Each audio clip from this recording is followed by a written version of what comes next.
A quorum being present, the committee will be in order. The committee is meeting today to consider HRES 863, impeaching Alejandro Mayorkas, Secretary of Homeland Security, for high crimes and misdemeanors. Without objection, the chair is authorized to declare the committee in recess at any point. Pursuant to Committee Rule 7C, any request for recorded votes may be postponed. I now recognize myself to make an opening statement. We're here today not because we want to be, but because we have exhausted all other options.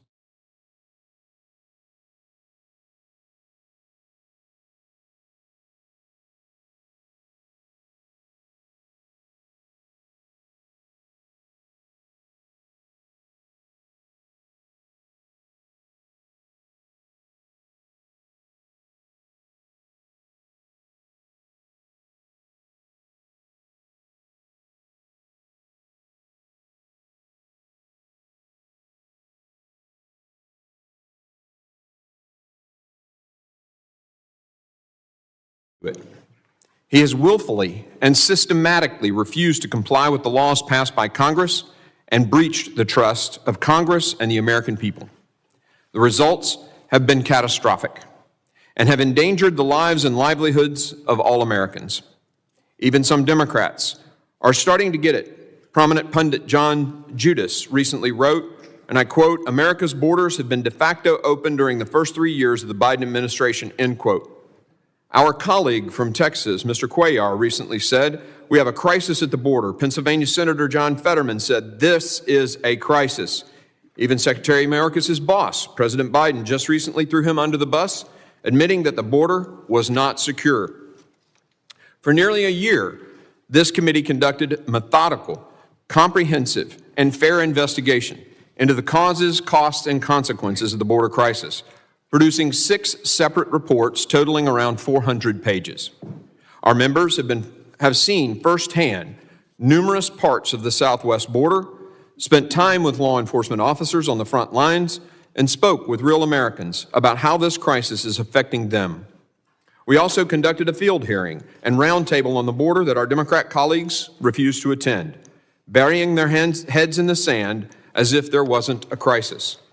We held many hearings at the subcommittee and full committee level, and we heard from a variety of witnesses, including former senior DHS enforcement officials, states attorneys general, the victims of Secretary Mayorkas' crisis. Democrats have consistently claimed these hearings were a waste of time. Tell that to the families of 150,000 Americans who died from fentanyl poisoning in 21 and 22 alone. We have also submitted dozens of requests for information to the department. Many of these have been stonewalled. At every turn, our Democrat colleagues have met these oversight efforts with mockery. They labeled a recent committee hearing with a mother who lost her son to fentanyl poisoning as, quote, Republican border hearing number 746. And when we heard from a mother who had lost her daughter to fentanyl poisoning and another mother whose daughter was brutally raped and murdered by an illegal alien MS-13 gang member, the minority labeled the hearing a sham on their website. Are they actually saying these things never occurred? What a slap in the face. During that same hearing, one member from across the aisle even went so far as to lecture the mom who had lost her daughter to fentanyl, claiming that she was being used and didn't have the background to understand the issues before this Congress. On the contrary, this brave American mother who lost her daughter because of our open border is more qualified to speak on this issue than any of us here today. For almost a year, committee Democrats have turned a blind eye to the victims of the border crisis while berating us for spending what they believed was too much time investigating Secretary Mayorkas' handling of the border. Let me repeat that. Democrats have berated us over and over for spending too much time investigating Secretary Mayorkas' border crisis. Keep that in mind when you hear them claim today that this impeachment is somehow rushed. The truth is that this process has been painstakingly thorough. We made sure of it. Our intent was to be fair, comprehensive, and meticulous. Unlike House Democrats, we take the use of impeachment extremely seriously. I am proud of the work my Republican colleagues have put in through our 5-phase investigation. We have uncovered a lot. Phase 1 of our investigation documented multiple laws, court orders, and rulings that Secretary Mayorkas disregarded, ignored, or abused, and the dozens of times he has been dishonest with both Congress and the American people. In phase 2, we learned that Secretary Mayorkas' actions and unlawful policies have surrendered control of the southwest border to the drug cartels and enriched the cartels to the tune of $13 billion per year just from human smuggling alone. The national security implications are dire. More than 300 individuals on the terrorist watch list have been caught crossing the southwest border. In phase 3, we documented the devastating human cost of the border crisis. The fentanyl epidemic, which is being fueled through the southwest border, is tearing families apart and ravaging communities. Behind every dire statistic is a real human tragedy and a family that has been torn apart. In phase 4, we learned the exorbitant dollar costs of this crisis, including the increased cost to our healthcare system, our law enforcement. These are costs incurred by every American. As we heard from Mayor Eric Adams, the crisis could destroy New York City. In phase 5, we learned that Secretary Mayorkas' actions have enabled a consistent misuse and waste of taxpayer resources. Those investigations have led us to the impeachment process. In our first hearing, we heard from 3 state attorneys general who informed us, based on their expert legal opinions, that Secretary Mayorkas' conduct rises to the level of impeachable offenses. In our second hearing, we heard from 2 victims of this crisis about the deadly consequences of Secretary Mayorkas' open border policies. We also heard from Democrat witnesses in the past 2 hearings, not in their testimony, but from their previous comments during the Trump impeachment, breach of trust. In your refusal to obey if your refusal to obey the law leads to the death of your fellow Americans, you no longer deserve to keep your job. You're breaking the people's trust. That's why the framers gave Congress the impeachment power, and why, according to James Madison, the father of the Constitution, impeachment can be used to remove those unworthy from office. Secretary Mayorkas is the very type of public official the framers feared, someone who would cast aside the laws passed by a co-equal branch of government, replacing those with his own preferences, hurting his fellow Americans in the process. House Democrats in the 2019 impeachment of President Trump wrote that impeachable offenses were those that, quote, inflicted grave harm on our political order, end quote.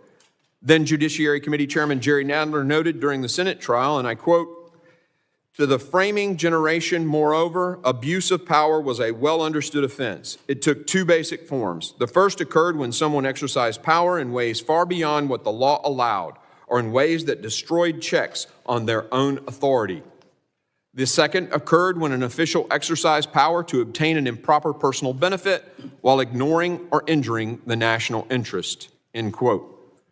Chairman Nadler continued, speaking of presidents and by extension executive branch officials, and I quote, "Let me unpack that idea, starting with the first category, conduct clearly inconsistent with the law, including the law of checks and balances. The generation that rebelled against George III knew what absolute power looked like. It was no abstraction to them. They had a different idea in mind when they organized our government. Most significantly, they placed the president under the law, not above it. That means the president may exercise only the powers vested in him by the Constitution. He must also represent the legal limits on the exercise of those powers. A president who egregiously refuses to follow these restrictions by engaging in wrongful conduct may be subject to impeachment for abuse of power," end quote. That was then Democrat Chairman Jerry Nadler. When it comes to Secretary Mayorkas, we are well beyond that point. This is not about policy differences at all. We certainly object to Secretary Mayorkas' policies, but this goes far deeper. According to the Democrat-led committee investigating Iran-Contra, quote, "Government officials must observe the law, even when they disagree with it," end quote. Or, when they think that, quote, "Congress is to blame for passing laws that run counter to administration policy," end quote. The case we're dealing with today is that simple. Secretary Mayorkas has put his political preferences above following the law. Honoring our oaths to the Constitution, respecting the framers' intent, and following congressional precedent, including the precedent set by House Democrats, it is therefore our obligation to hold Secretary Mayorkas accountable. Which brings me to today's proceedings. Today is a grave day. We have not approached this day or this process lightly. Secretary Mayorkas' actions have forced our hand. We cannot allow this border crisis to continue. We cannot allow fentanyl to flood across our border, our criminals to waltz in undeterred. And we cannot allow a cabinet secretary with no regard for the separation of powers or the rule of law to remain in office. That is why today we present this committee with the articles of impeachment against Secretary Alejandro Mayorkas. I want to address some claims that you'll no doubt hear from Democrats today, claims that aren't true and are meant only to distract. You'll hear a lot about resources and Border Patrol agents, and let me be clear, House Republicans have consistently voted to substantially increase funding for CBP above the president's requested amount. President Biden's FY24 budget request, a cut to CBP's border security operations, funding by several $100 million. H.R. 2, the border security bill the House passed last year, funds an increase of roughly 3,000 Border Patrol agents, more than double what the White House wants in its supplemental spending package. Even the Washington Post fact-check team gave Democrats 3 Pinocchios for claiming that Republicans attempted to cut funds from our Border Patrol force. The Washington Post, 3 Pinocchios. The resources didn't change from last administration to Secretary Mayorkas. What has changed, as one federal judge pointed out, is that this secretary has turned enforcement of the law on its head, turning our borders into a giant red carpet. That's from a federal judge, the judiciary branch, another branch of government that Secretary Mayorkas has disregarded. We have identified the causes of this crisis and made legislative attempts to address them, yet our efforts deserve to go to Senator Schumer's trash can, said one Democrat member of this committee at our last hearing. Until congressional Democrats put enforcing the law above protecting their political interests, this crisis will continue to rage. Under past presidents of both parties, we didn't have a border crisis of this scale, and what challenges we did have were temporary and resolved utilizing the tools currently available and by following the laws written. We gave Secretary Mayorkas 3 opportunities since August, including for these proceedings, to defend his record in person. Each time he delayed and evaded.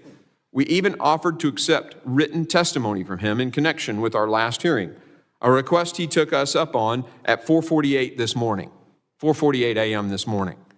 This 11th hour response demonstrates the lack of seriousness with which Secretary Mayorkas views his responsibilities.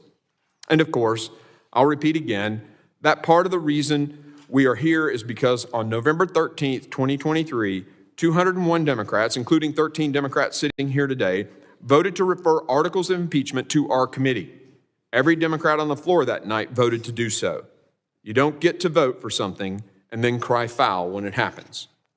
No Democrat has a right to complain about the process without admitting they regret that vote. So today, we will mark up 2 articles of impeachment: willful and systemic refusal to comply with the law and breach of public trust. Again, we're here because our oath and duty compel us to be here. The actions and decisions of Secretary Mayorkas have left us with no other option than to proceed with articles of impeachment. To quote Madison once again, perhaps the greatest danger of abuse in the executive power lies in the improper continuance of bad men in office, end quote. We cannot allow this man to remain in office any longer. The time for accountability is now. I now recognize the ranking member to make an opening statement. Thank you very much, Mr. Chairman. Since its formation in the wake of the 9/11 terrorist attacks, the Committee on Homeland Security has distinguished itself through serious legislative and oversight work under the leadership of both parties. Republicans' partisan rush to consider House Resolution 863 today is a betrayal of that hard-earned record. This is a terrible day for the committee, the United States Constitution, and our great country. Republican members of Congress sworn to support and defend the Constitution are rejecting the framers' clear intent and over 2 centuries of precedent in favor of a sham impeachment. Republicans have failed to make a constitutionally viable case to impeach Secretary Alejandro Mayorkas, a dedicated public servant. The sham impeachment of Secretary Mayorkas is a baseless political stunt by extreme MAGA Republicans. Chairman Green, Representative Margaret Taylor Greene, and others have pushed for and even fundraised based on this pre-planned, predetermined scapegoating of the Secretary. In a process akin to throwing spaghetti at the wall and seeing what sticks, Republicans have cooked up vague, unprecedented grounds to impeach Secretary Mayorkas' refusal to follow the law and a breach of public trust. Neither of the impeachment charges the committee will consider today are a high crime and misdemeanor under Article 2 of the Constitution. No serious person believes they are. Refusal to follow the law or maladministration was deliberately rejected by the framers as grounds for impeachment. Indeed, no official in American history has ever been convicted after impeachment for refusal to follow the law. These disputes are settled in the court system, not through impeachment. Apparently, Republicans are upset they lost in court and are trying to relitigate their cases through impeachment. The Constitution does not allow that. Breach of public trust requires conduct intended to serve an official's own benefit or the benefit of a foreign power. No serious person can allege that Secretary Mayorkas' action meet the standard for breach of public trust under the Constitution. Nevertheless, throughout this truncated impeachment process, Republicans have ignored the facts and misrepresented the law to justify their scheme. But the law is clear, and so is Secretary's record. He's leveraged the full range of authorities at his disposal while stretching the resources provided by Congress to secure the border. He has removed record levels of migrants detained by more people than Congress has provided funding for, and prevented record levels of fentanyl from entering our communities. Constitutional law experts agree the Secretary has not committed any impeachable offense. Rather, he has faithfully implemented the administration's border policies Republicans apparently disagree with. But policy differences are not impeachable. House Republicans' impeachment of Secretary Mayorkas accomplishes nothing, which would be consistent with their abysmal record this Congress.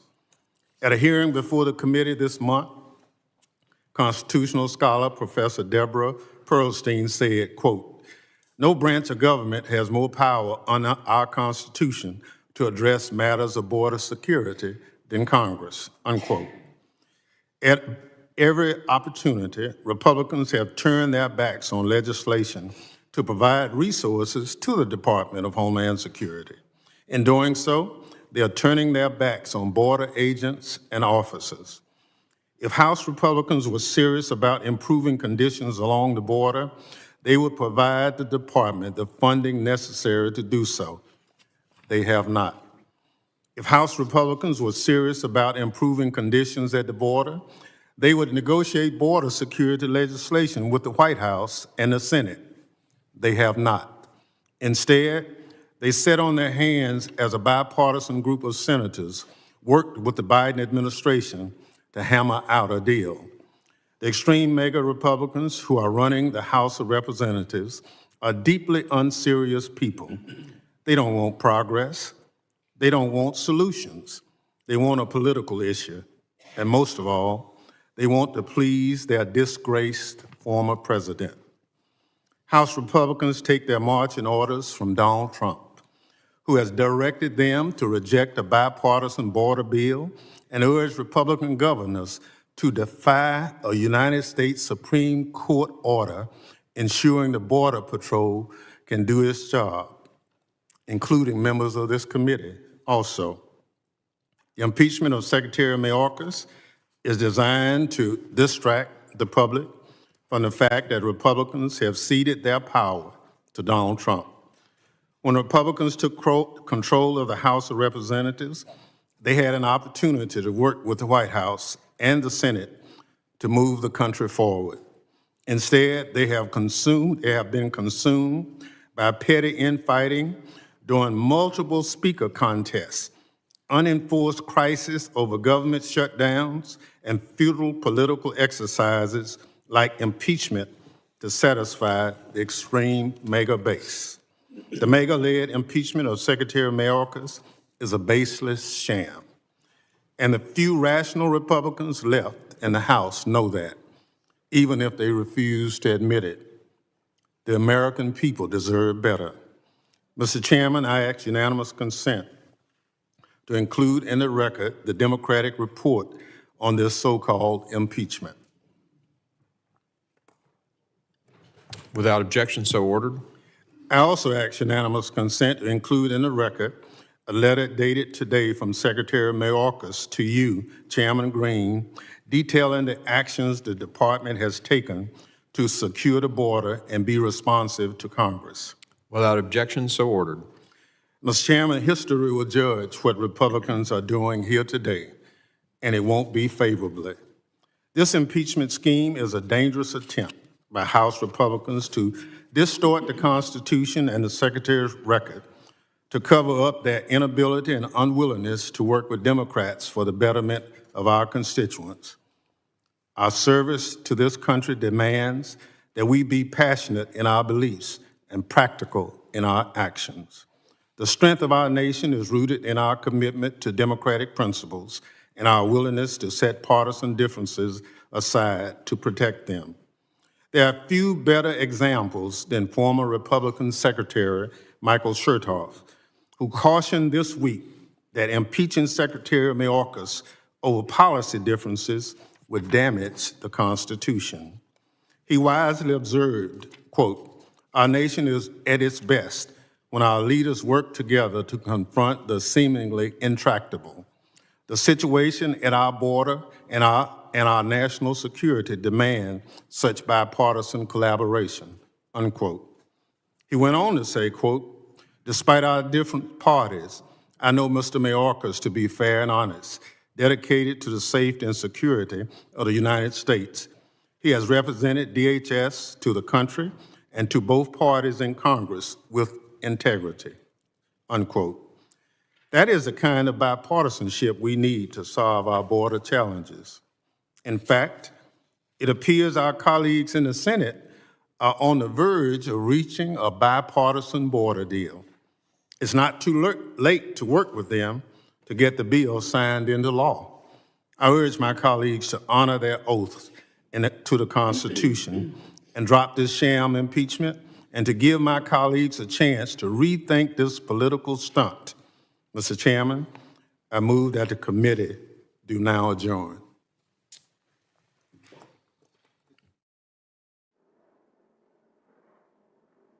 The gentleman's motion is privileged and non-debatable. The question is now occurs on the gentleman's motion. All in favor say aye. Aye. Those opposed say no. No. In the opinion of the chair, the noes have it, and the motion is not agreed to. Mr. Chairman, I ask for a recorded vote. A recorded vote is requested. The clerk will call the roll. Mr. McCall. No. Mr. McCall votes no. Mr. Higgins. No. Mr. Higgins votes no. Mr. Guest. No. Mr. Guest votes no. Mr. Bishop. No. Mr. Bishop votes no. Mr. Jimenez. No. Mr. Jimenez votes no. Mr. Pfluger. No. Mr. Pfluger votes no. Mr. Garbarino. No. Mr. Garbarino votes no. Ms. Green of Georgia. No. Ms. Green votes no. Mr. Gonzalez. No. Mr. Gonzalez votes no. Mr. LaLota. No. Mr. LaLota votes no. Mr. Ezell. No. Mr. Ezell votes no. Mr. D'Esposito. No. Mr. D'Esposito votes no. Ms. Lee. No. Ms. Lee votes no. Mr. Luttrell. No. Mr. Luttrell votes no. Mr. Strong. No. Mr. Strong votes no. Mr. Burkeen. No. Mr. Burkeen votes no. Mr. Crane. Mr. Crane votes no. Ranking Member Thompson. Aye. Ranking Member Thompson votes aye. Ms. Jackson Lee. Aye. Ms. Jackson Lee votes aye. Mr. Payne. Aye. Mr. Payne votes aye. Mr. Swalwell. Mr. Correa. Aye. Mr. Correa votes aye. Mr. Carter. Aye. Mr. Carter votes aye. Mr. Tanadar. Aye. Mr. Tanadar votes aye. Mr. Magaziner. Aye. Mr. Magaziner votes aye. Mr. Ivy. Aye. Mr. Ivy votes aye. Mr. Goldman. Aye. Mr. Goldman votes aye. Mr. Garcia. Mr. Garcia votes nay. Mrs. Ramirez. Mrs. Ramirez votes aye. Mr. Menendez. Mr. Menendez votes aye. Ms. Clark. Ms. Clark votes aye. Ms. Titus. Ms. Titus votes aye. How am I recorded? You are not recorded. The chair votes no. Chairman Green votes no. How is Mr. Garcia recorded? Mr. Garcia is recorded as having voted no. Mr. Garcia votes aye.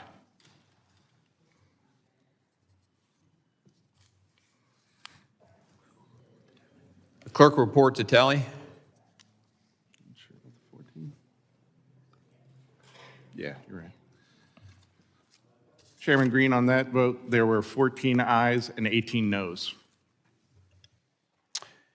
The noes have it. The motion is not agreed to. You made that motion in the midst of your opening remarks. Ranking member, are you done with your opening remarks? The gentleman yields. I thank the ranking member. Other members of the committee are reminded that opening statements may be submitted for the record. Pursuant to notice, I now call up House Resolution 863. The resolution was circulated in advance and printed copies are available. The clerk shall designate the resolution. HRES 863, impeaching Alejandro Mayorkas, Secretary of Homeland Security for high crimes and misdemeanors. Without objection, the first reading of the resolution is dispensed with. Mr. Chairman, Ranking member, for what purpose? I object to dispensing with the first reading of the bill.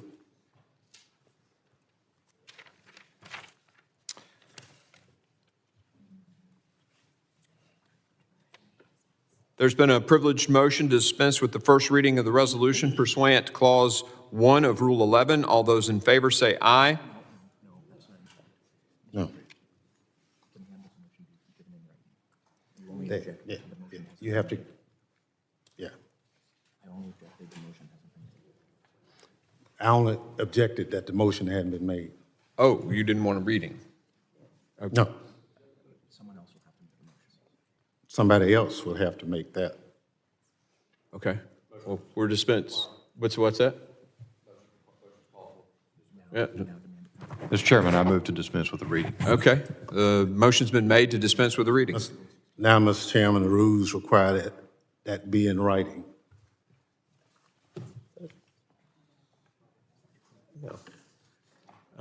There seems to be some parliamentary disagreement on whether or not that is required in writing. Clause 1 of Rule 16.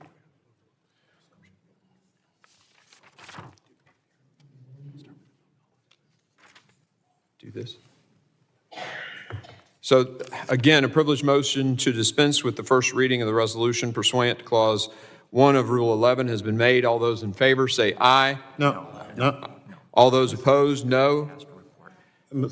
The ayes have it, and the first reading shall be dispensed with. Without objection, the We resolution ask shall for a be. recorded vote. A recorded vote has been requested.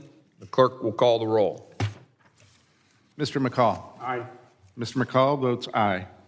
Mr. Higgins. Mr. Higgins votes aye. Mr. Guest. Aye. Mr. Guest votes aye. Mr. Bishop. Aye. Mr. Bishop votes aye. Mr. Jimenez. Aye. Mr. Jimenez votes aye. Mr. Pfluger. Mr. Pfluger votes aye. Mr. Garbarino. Aye. Mr. Garbarino votes aye. Ms. Green. Aye. Ms. Green votes aye. Mr. Gonzalez. Aye. Mr. Gonzalez votes aye. Mr. Lalota. Aye. Mr. Lalota votes aye. Mr. Ezell. Aye. Mr. Ezell votes aye. Mr. D'Esposito. Aye. Mr. D'Esposito votes aye. Ms. Lee. Aye. Ms. Lee votes aye. Mr. Luttrell. Aye. Mr. Luttrell votes aye. Mr. Strong. Aye. Mr. Strong votes aye. Mr. Burkeen. Mr. Burkeen votes aye. Mr. Crane. Mr. Crane votes aye. Ranking Member Thompson. Nay. Ranking Member Thompson votes no. Ms. Jackson Lee. No. Ms. Jackson Lee votes no. Mr. Payne. No. Mr. Payne votes no. Mr. Swalwell. Mr. Correa. No. Mr. Correa votes no. Mr. Carter. No. Mr. Carter votes no. Mr. Tanadar. No. Mr. Tanadar votes no. Mr. Magaziner. No. Mr. Magaziner votes no. Mr. Ivy. No. Mr. Ivy votes no. Mr. Goldman. Mr. Goldman votes no. Mr. Garcia.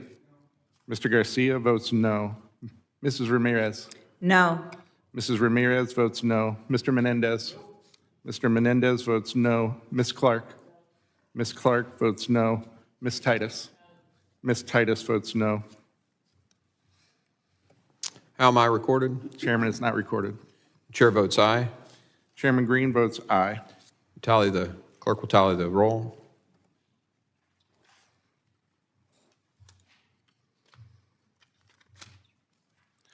On that vote, Mr. Chairman, there were 18 ayes and 14 noes.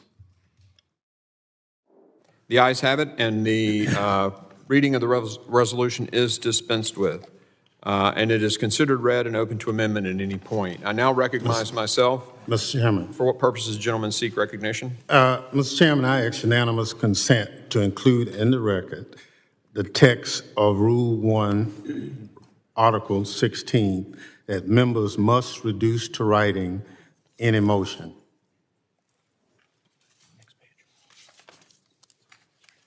Without objection, so ordered.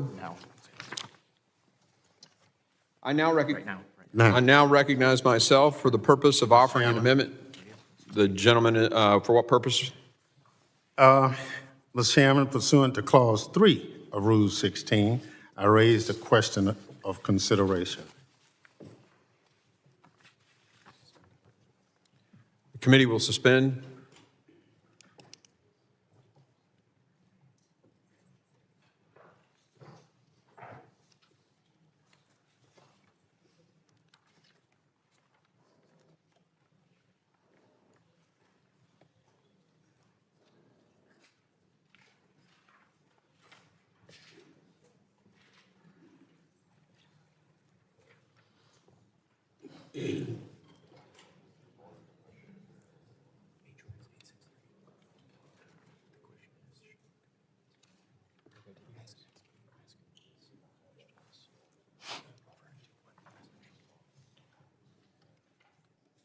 The gentleman, what is your question relating to?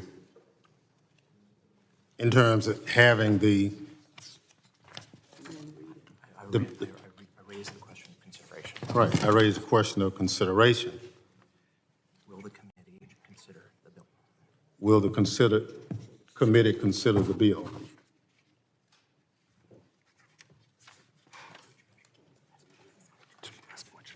To which measure? Res 863.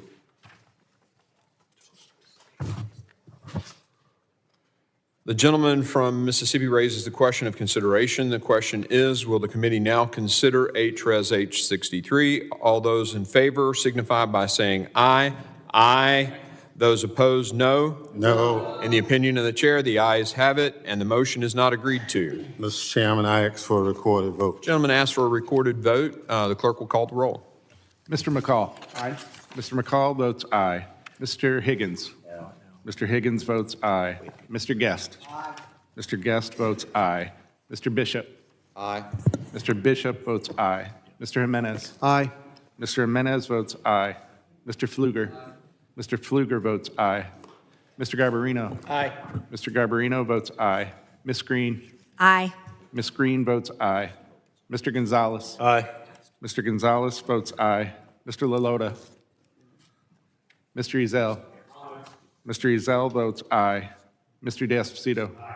Mr. D'Esposito votes aye. Ms. Lee. Ms. Lee votes aye. Mr. Luttrell. Mr. Luttrell votes aye. Mr. Strong. Aye. Mr. Strong votes aye. Mr. Burkeen. Aye. Mr. Burkeen votes aye. Mr. Crane. Mr. Crane votes aye. Ranking Member Thompson. Nay. Ranking Member Thompson votes no. Ms. Jackson Lee. No. Ms. Jackson Lee votes no. Mr. Payne. No. Mr. Payne votes no. Mr. Swalwell. Mr. Correa. Mr. Correa votes no. Mr. Carter. Mr. Carter votes no. Mr. Tanadar. No. Mr. Tanadar votes no. Mr. Magaziner. Mr. Magaziner votes no. Mr. Ivy. No. Mr. Ivy votes no. Mr. Goldman. No. Mr. Goldman votes no. Mr. Garcia. Mr. Garcia votes no. Mrs. Ramirez. No. Mrs. Ramirez votes no. Mr. Menendez. Mr. Menendez votes no. Ms. Clark. Ms. Clark votes no. Ms. Titus. Ms. Titus votes no. How am I recorded? Or how is Mr. Lalota recorded? Mr. Lalota is not recorded. I vote yes. Mr. Lalota votes aye. How is the chair recorded? The chair is not recorded. Chair votes aye. Chairman Green votes aye. Please, the clerk will tally the roll. On that vote, Mr. Chairman, there were 18 ayes and 14 noes. The motion is agreed to. I now recognize myself for the purpose of offering an amendment in the nature of a substitute. The clerk will report the amendment in the nature of the substitute. Point of order. What purpose are you recognized? Mr. Chairman, I raise a point of order against the amendment in the nature of a substitute. Clause 7 of Rule 16 states that no motion or proposition on a subject different from that under consideration shall be admitted under color of amendment. During this committee's June 14, 2023 hearing, Mr. Chairman, you said, quote, "But immigration is not our committee. We don't get to solve the immigration problems," end quote. As this amendment falsely alleges that Secretary Mayorkas has refused to comply with federal immigration laws, this amendment is not germane to the committee's jurisdiction according to the chair's June 23rd statement, as well as Clause 1J of Rule 10, and I insist on my point of order. The point of order is overruled, and the reason is that the House voted to send this proceeding to this committee. So we will proceed. Mr. Chairman, I appeal the ruling of the chair. The gentleman appeals the ruling of the chair. We'll now have a vote on the ruling. The clerk will call the roll. The gentleman from Mississippi moves to table. Mr. Chairman, pursuant to recognized. Clause 1 of Rule 16, I demand a motion to reduce to writing and report it by the clerk.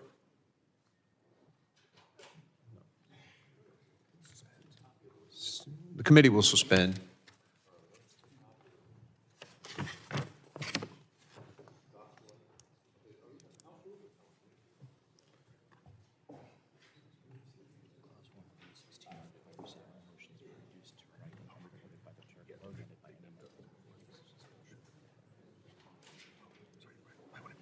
That's okay.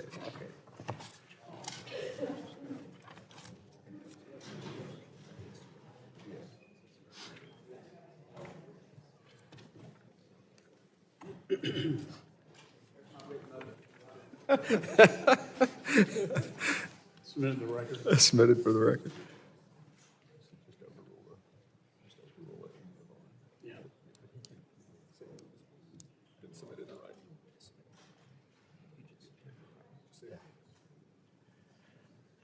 The movement to the table has been submitted in writing. Are we voting on it? Okay. The clerk will call the roll on the motion to table. The clerk. Mr. McCall. Aye. Mr. McCall votes aye. Mr. Higgins. Aye. Mr. Higgins votes aye. Mr. Guest. Aye. Mr. Guest votes aye. Mr. Bishop. Aye. Mr. Bishop votes aye. Mr. Jimenez. Aye. Mr. Jimenez votes aye. Mr. Pfluger. Aye. Mr. Pfluger votes aye. Mr. Garbarino. Mr. Garbarino votes aye. Ms. Green. Aye. Ms. Green votes aye. Mr. Gonzalez. Aye. Mr. Gonzalez votes aye. Mr. Lalota. Aye. Mr. Lalota votes aye. Mr. Ezell. Mr. Ezell votes aye. Mr. D'Esposito. Mr. D'Esposito votes aye. Ms. Lee.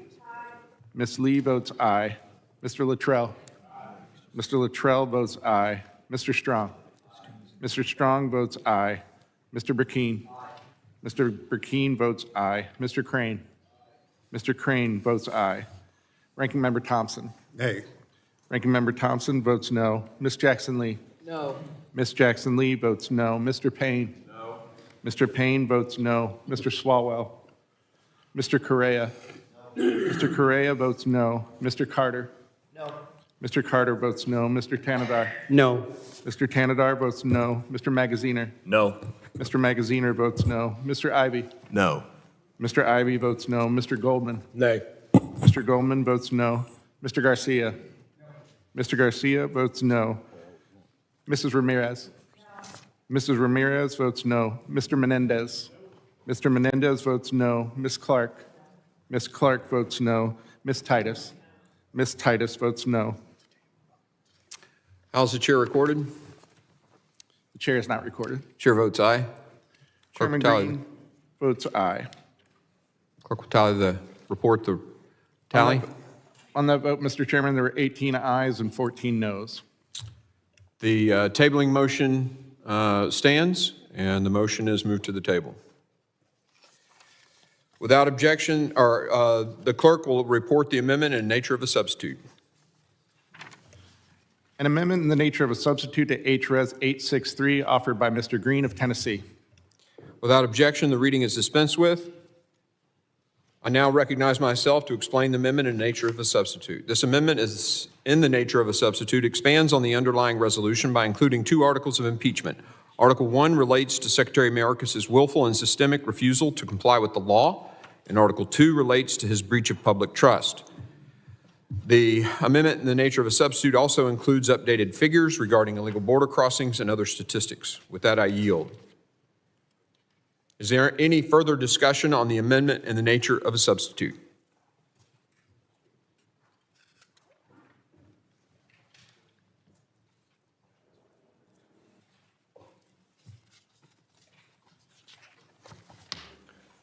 Mr. Chairman, may I be recognized?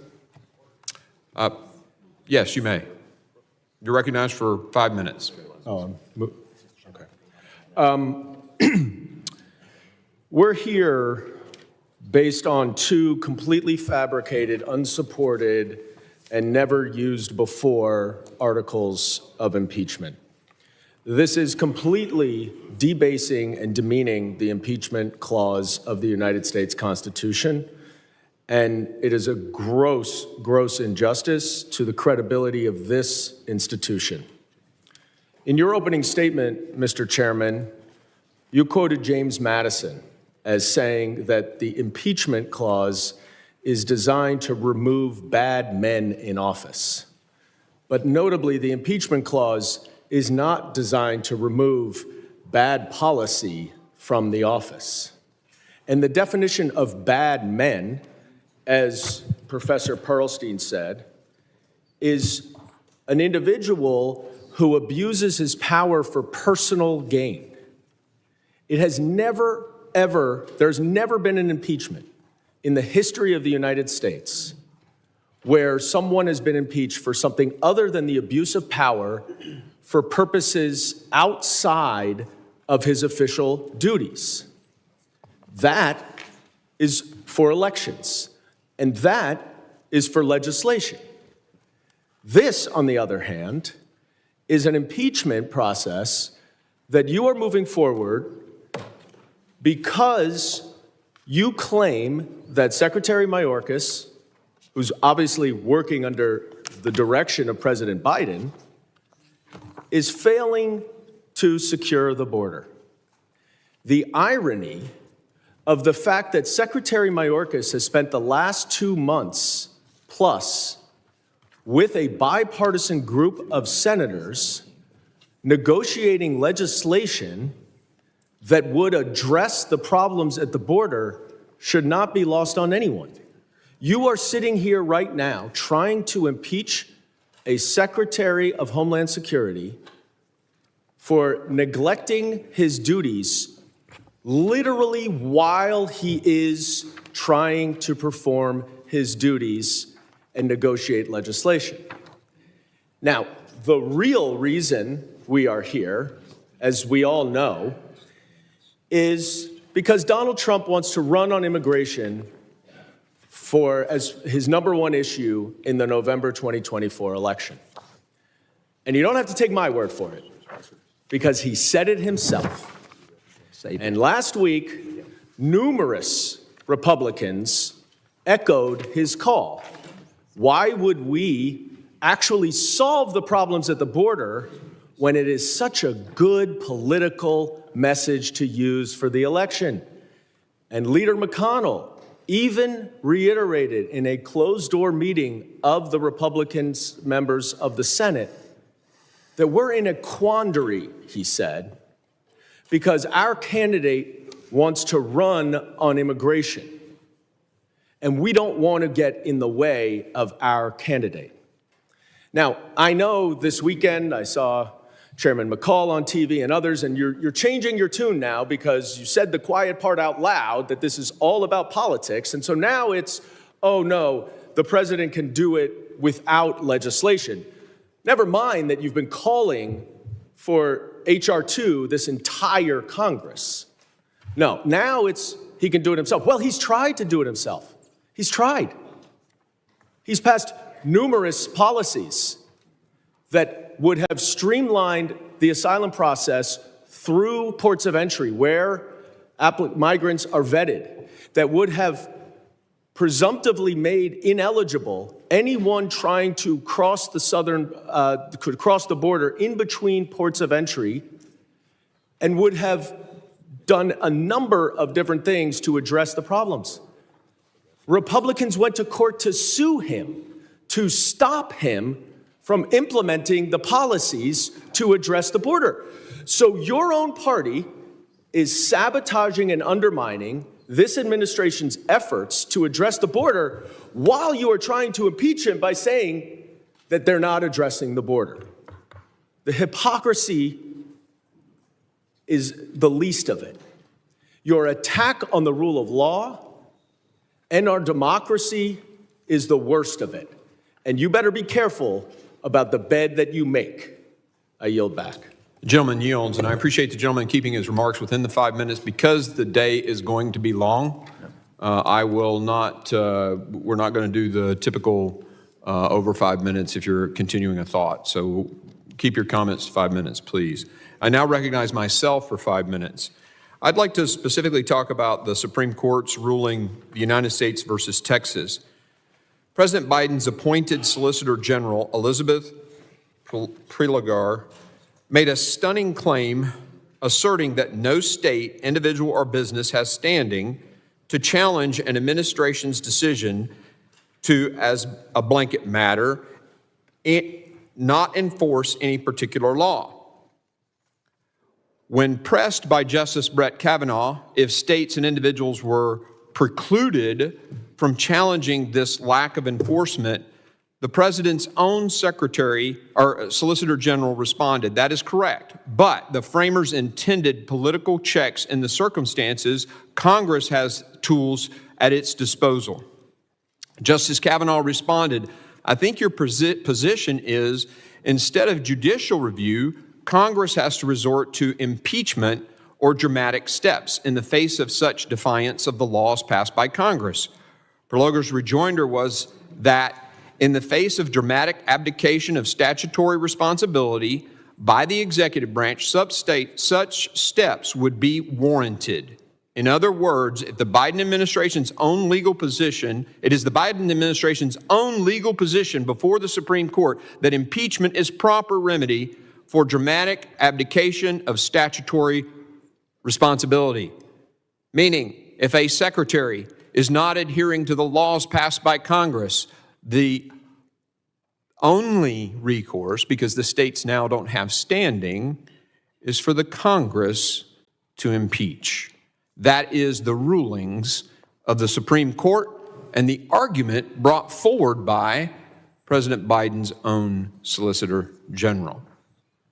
Will the gentleman yield on that point? I'll finish and then you can be recognized, Mr. Ivey. I think it's pretty clear that in that Supreme Court ruling, the state wasn't given standing. Now, the Supreme Court did not rule on whether or not the gentleman, the secretary, was adhering to the laws or not, but the discussion was about what do you do when they're not? And the conclusion of the court in the minority opinion, or majority opinion, was both by Alito and Kavanaugh, impeachment and actions of the Congress are the only place for recourse of a situation like that. That's why we're where we are today. We have a secretary who has, the law is very clear, shall detain. It doesn't say create policies to allow for people to immediately be released in the country. It says shall detain. And that was not done. In fact, systems were created to do just the opposite of that. That is a violation of the Immigration and Nationality Act. It's actually willful and systemic. And when courts ruled you can't do that, he just repackaged it and continued to do just that. And the Supreme Court agrees that the only recourse is for Congress to take action when a secretary, and I will use the Solicitor General's own words, dramatic abdication of statutory responsibility. I yield. I yield my 5 minutes, and whoever else wants to be recognized. Recognition. Mr. Ivey, you are recognized. Thank you, Mr. Chairman. With respect to the comments you just made, I refer the chairman and the committee to the actual opinion that was written by Justice Kavanaugh, which is the one that has the force of law, not necessarily the discussion with the Solicitor General Proligar. But on this particular point, the allegation that's being made in the articles of impeachment is that there's a willful defiance of enforcing the law. Justice Kavanaugh, with respect to that point, wrote this: as the district court found, the executive branch does not possess the resources necessary to arrest or remove all of the non-citizens covered by these two statutes. That reality is not an anomaly, it is a constant. For the last 27 years since those statutes were enacted in their current form, all 5 presidential administrations have determined that resource constraints necessitated prioritization in making immigration arrests. In other words, what he's saying, and this is in the context of the court's reference to cases like Waite, and those are prosecutorial discretion cases. For decades, the Supreme Court has deferred to the executive branch the right to make decisions about what to enforce, what not to enforce, and how to enforce it. And that's exactly what he's saying here. And it's especially powerful here because this deals with enforcement of the immigration laws, which is given special deference to the executive branch. So the language you just read and the article, the first section of the impeachment are totally negated, not only by this language, but by the long history of the Supreme Court deferring to the executive branch and deciding what to enforce and how to enforce it. And that's exactly what we've got here. I think the argument that Secretary Mayorkas has not enforced these laws, he might not have liked the way he's done it, but I think it's clear in the letter he sent to the committee. And by the way, I thought it was totally appropriate for him to send the letter after the articles of impeachment had been released, since his comments should be related to the articles. But anyway, since May 12, 2023, DHS has removed or returned more than 500,000 individuals. Daily removals and returns are nearly double what they were compared to the pre-pandemic average of 2014 to 2019. I refer to page 2 of his letter, which is dated January 30, 2024. You all can read it and get the rest. But the point is this: the language that you're talking about, as the professor testified, is a total failure to do the job. And the points that she pointed, the issues that she pointed to were things like addiction or, physical inability to perform. We don't have that here. And the language that's in the letter that he sent and the data that's backed up by it show that he's actually been working on the job and doing the work, as done the recognition by the Senate, Democrats and Republicans, who've called him to the Hill to negotiate as they're negotiating a bipartisan solution to the problem. Unfortunately, we haven't done that, but they recognize that he's doing the job. And then the last point I want to make, your reference to— Gentleman, yield for a question. I can't because I'm running out of time. The last point I want to raise, though, is that your reference to impeachment being the only tool available This is page 14 of the opinion. This is still Justice Kavanaugh. For example, this is where he's talking about options since there's no standing. What can Congress do instead? For example, Congress possesses an array of tools to analyze and influence those policies: oversight, appropriations, the legislative process, and Senate confirmation, and through elections. He does not mention impeachment. In fact, I'm not sure I saw impeachment mentioned anywhere in the opinion that he wrote. And by the way, there's a concurrence from Justice Gorsuch. All three of the Trump nominees to the Supreme Court agreed with this language. None of them supported the position that you just outlined. And it was an 8-1 decision. The articles of impeachment rely on Justice Alito's language. He's the sole dissenter in this case. So just based on the constitutional law as explained by the Supreme Court in the case that you cited in the article cite, it comes out exactly the opposite and undermines the claims that somebody could be impeached in the executive branch for following executive authority that the Supreme Court recognizes as theirs, especially in immigration cases, and that's been true for decade after decade. I yield back.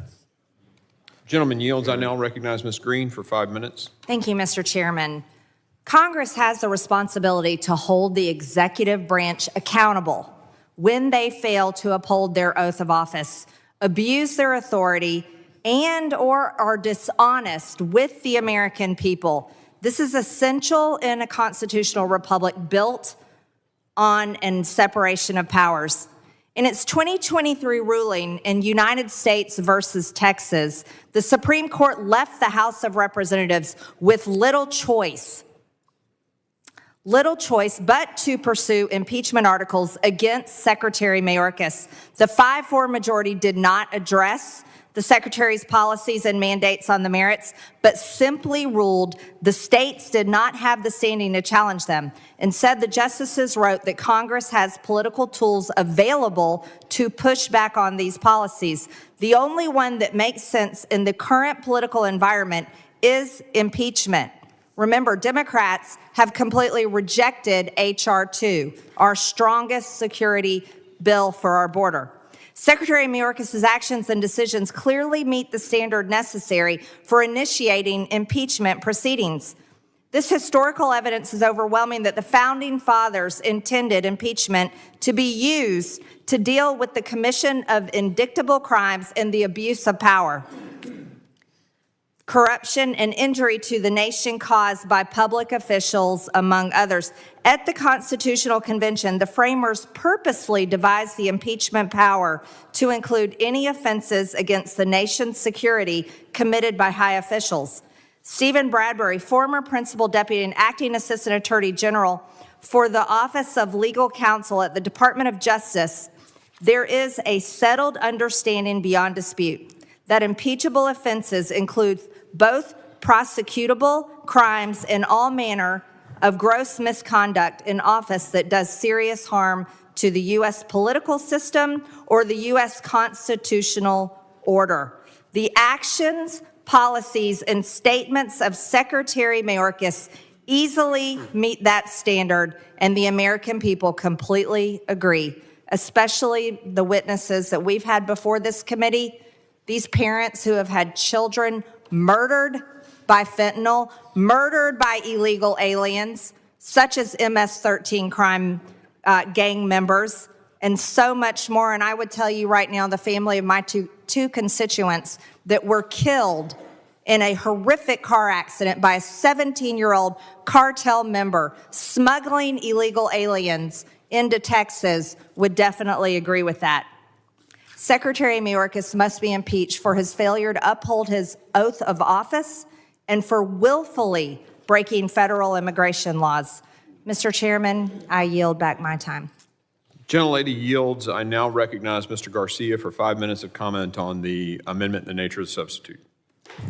Well, thank you, Mr. Chairman, and we should certainly, I think, be embarrassed to be here today. This is a complete sham impeachment.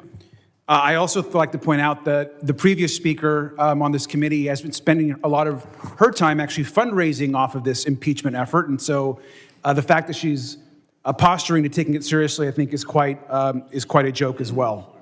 Now, in this Congress, which is the least productive that we've had, as we all know, since the 1930s, we've only passed 23 laws, and most of those, of course, have been generally terrible laws.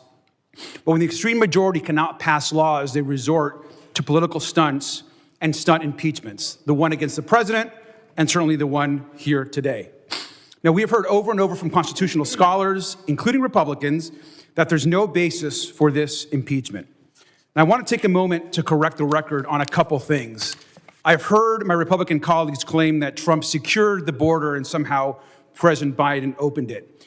Let's be clear and review the facts. The spike in migration started under Donald Trump.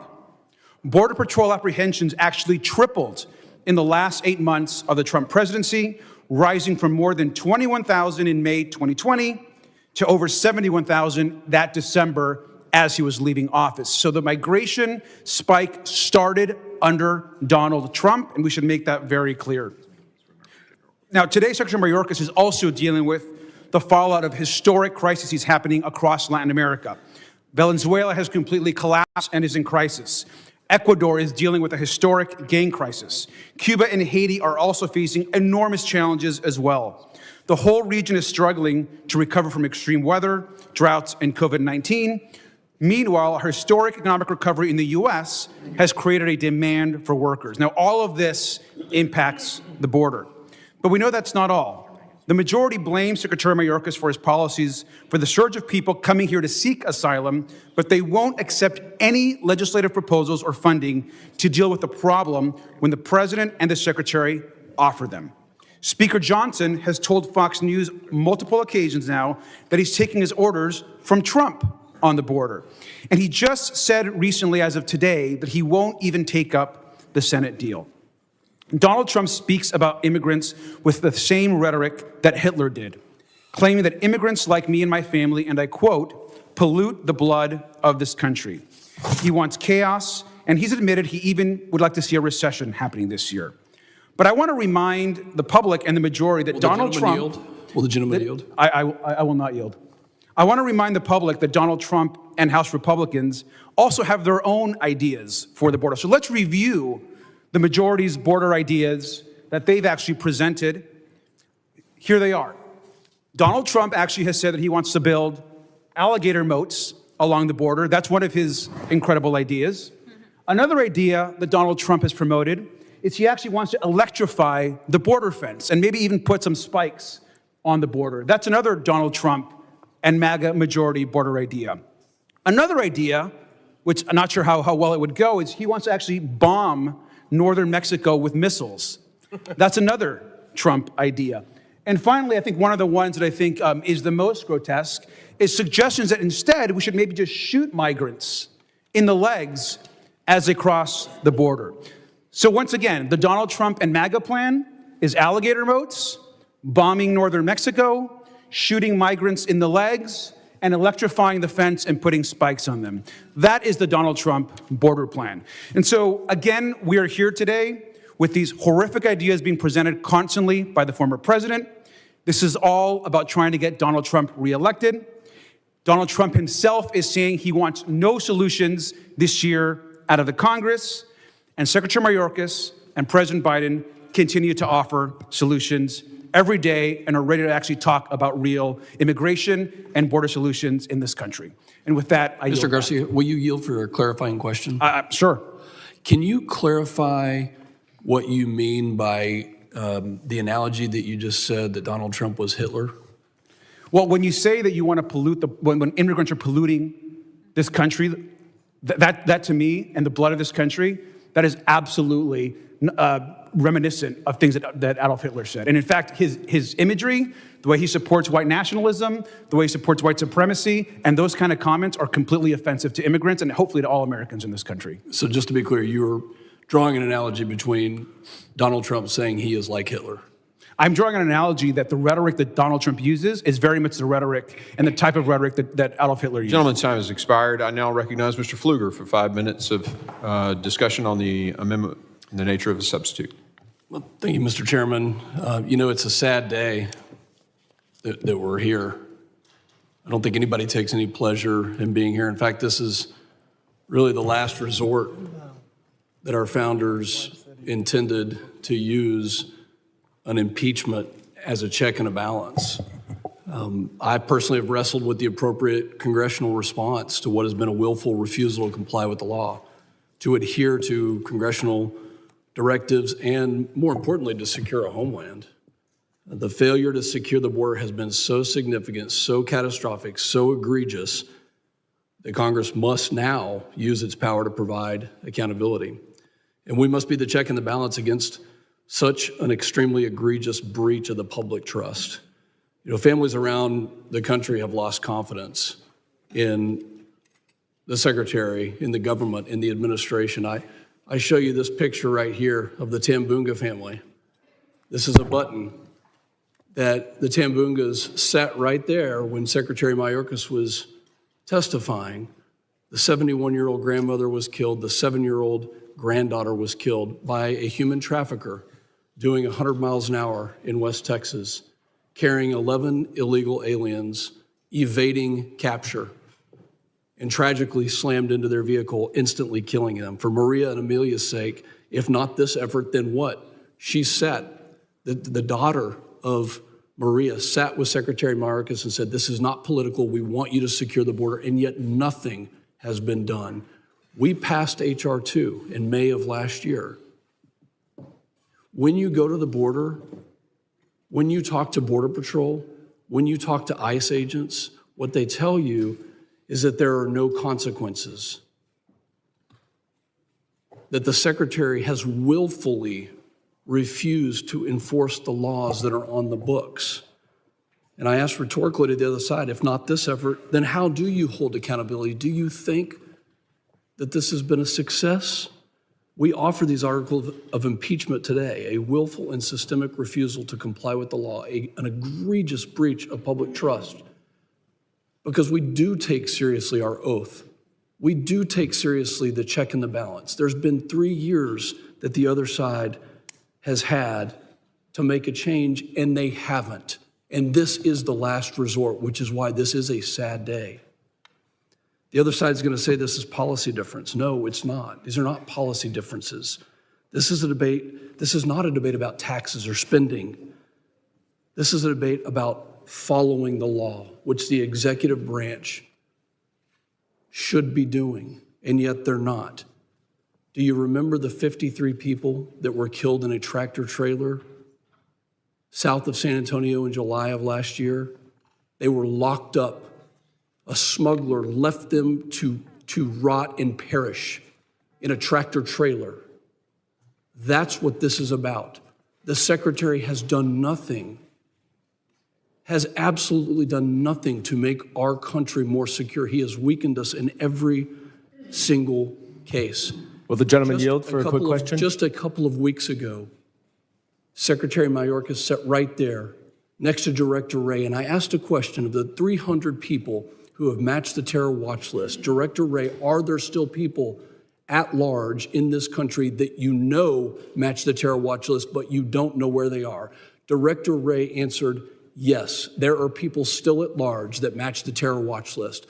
Secretary Mayorkas, I asked him, do you have a policy to detain people that match the terror watch list? And he would not answer in the affirmative. That's why we're here today, because he has willfully refused time and time again to enforce the laws on the books. We've given many solutions. The Senate hasn't taken them up.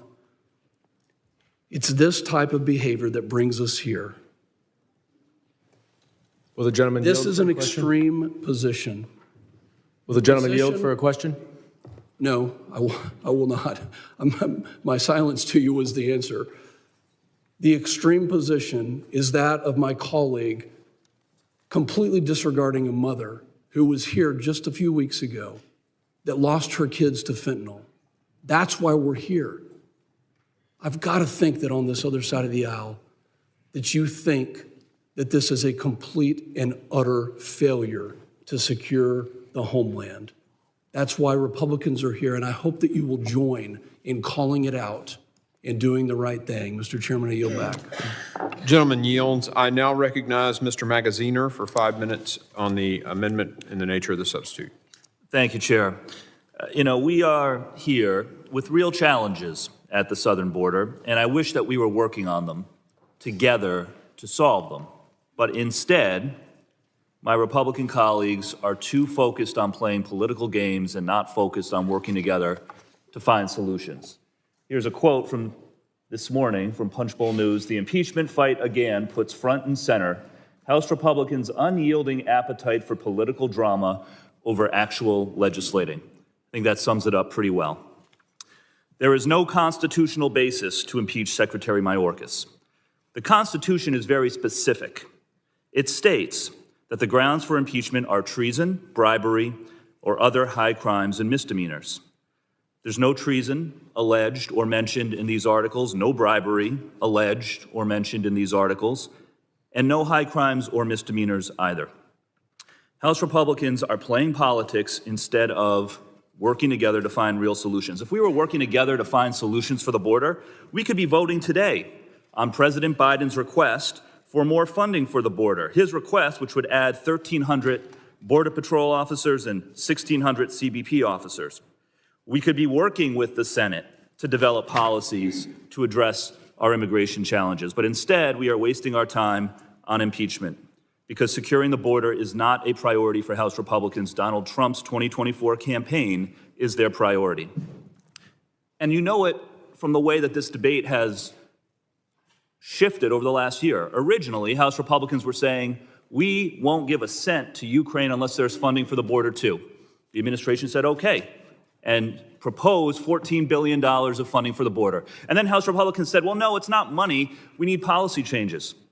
And the administration said, okay, and has been working with the Senate on policy changes. And now House Republicans just in the last few days have said, no, we don't want policy changes. We don't want money. We don't know what we want. We want to beat Joe Biden in 2024. They keep changing their story about what they want because what they want is the political drama and not the solutions. The real truth here is that the President and the Secretary have taken steps to secure our borders despite House Republicans' attempts to obstruct them every step of the way. So there's 2 impeachment articles that we are being asked to consider today. And I want to make sure that everyone understands what these articles actually say. The first one says in a nutshell that the Secretary has refused to comply with the law because some of the migrants he has apprehended at the border have been released from detention while they are waiting for their claims to be heard. That's the argument of Impeachment Article 1 in a nutshell, that he's refusing to follow the law because he's releasing a portion of the migrants into the country while they're waiting for their claims to be heard. Every administration has done this. Every administration has released migrants while they are waiting for their hearings. No administration has kept 100% of the migrants in detention because they did not have the resources to do so. Justice Kavanaugh said that in his opinion for the majority of the court. In fact, in the last 2 years of the Trump administration, I want to listen to this. In the last 2 years of the Trump administration, 52% of the migrants encountered at the southern border were released into the United States while awaiting their hearings. That is a higher percentage than during the Biden administration. The Biden administration has detained migrants coming across the border at approximately an 80% rate, which is the same as under the Trump administration. So Article 1 is trying to impeach the Secretary for doing what every administration before him has done, releasing a portion of the migrants, and in fact, a similar percentage as the Trump administration, while they are waiting for their hearings, not because he wants to, but because Congress has failed to give the resources to do it, to detain them. Congress has failed to provide the resources, not just in this Congress, but over the last 20 plus years.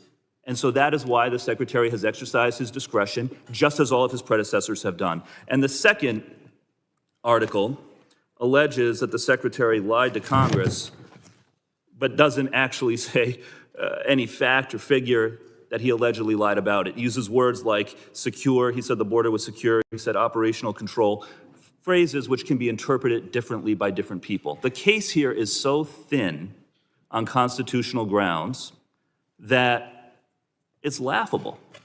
And what's really tragic is that this is wasted time that we could be spending to work together to actually fix the problem, as the administration is trying to do, as the Senate is trying to do. But instead, we are here debating these very thin, flimsy legal arguments for constitutional impeachment. And I yield back. Mr. Chairman. Gentleman's time has expired. Mr. Chairman. For what purpose do you seek recognition? I ask unanimous consent to enter the case that we're all talking about, United States v. Texas. That's number 22-58, decided June 23, 2023. Without objection, so ordered. Mr. Chairman, I seek For recognition. what purpose do you seek recognition? I ask unanimous consent to enter for the record from the Center for Immigration Studies titled By Admitting Massive Numbers of Parolees, Mayorkas Seeks to Bypass and Subvert the Entire Lawful Immigrant Visa System. Without objection, so ordered. Chairman. Mr. Chairman. I recognize Ms. Sheila Jackson-Lee. Mr. Chairman, I ask unanimous consent to include in the record Article 2, Section 4 of the Constitution of the United States of America, which says the President, Vice President, and all civil officers of the United States shall be removed from office on impeachment for and conviction of treason, bribery, or other high crimes and misdemeanors. Without objection, so ordered. Mr. Chairman, Ms. Titus, for what purpose? ask unanimous consent to enter material into the record. This would be a letter from the future Supreme Court Justice James Airedale's remarks at the North Carolina Ratification Convention, in which he explains policy differences and other matters of judgment are not impeachable offenses. Without objection, so ordered. Mr. Carter, for what purpose? Mr. Chairman, I ask unanimous consent to enter into the material into the record. What material? Mr. Chairman, I ask that unanimous consent include the record bipartisan letter from 25 of the top constitutional law experts in this country to Speaker Johnson and Chairman Green, explaining in no uncertain words that, quote, an impeachment of Secretary Mayorkas would be utterly unjustified as a matter of constitutional law. Without objection, so ordered. Other unanimous consent to enter stuff into the record. Mr. Pfluger, you're recognized. Mr. Chairman, seek unanimous consent to enter the 64 actions the Biden administration has taken to undermine our national security at the southern border from Speaker Johnson. Without objection, so ordered. Ms. Clark, for what purpose? Mr. Chairman, I have materials that I'd like to enter into the record. I ask for unanimous consent, and this is a record from a CNN article. What is Title 42, and why is it ending, and what's happening now at the border, which shows that Secretary Mayorkas and DHS enforced Title 42 policy, and that the DHS carried out over 2.5 million expulsions of migrants from March 2020 until Title 42 expired in May of 2020. Without objection, so ordered.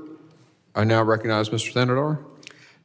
Mr. Chair, I ask unanimous consent to include in the record Section 751 of Joseph Story's commentaries on the Constitution, which explains that the power of impeachment is not one expected in any government to be in constant or frequent exercise.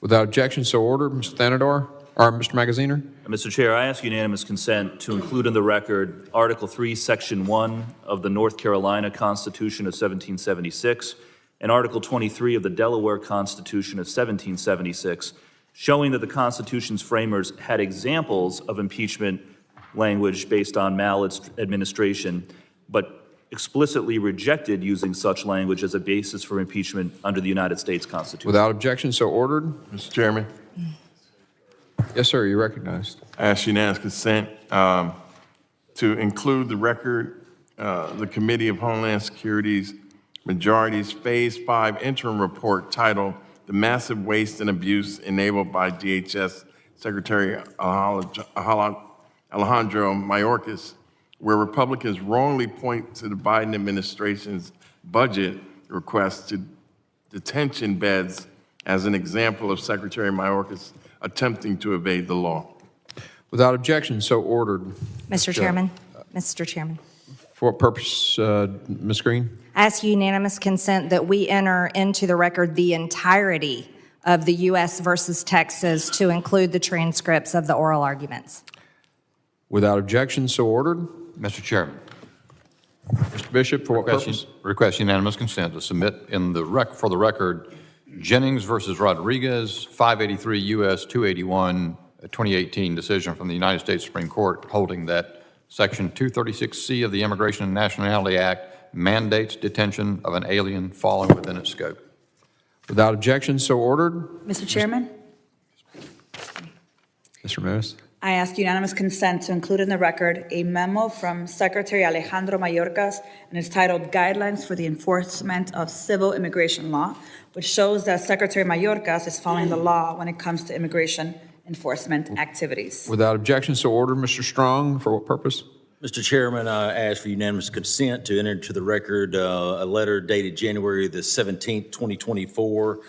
This letter comes from Kevin R. Brock, Assistant Director of Intelligence, Chris Swecker, Assistant Director of Criminal Intelligence, Timothy Healy, and the list goes on. Without objection, so ordered. Mr. Crane.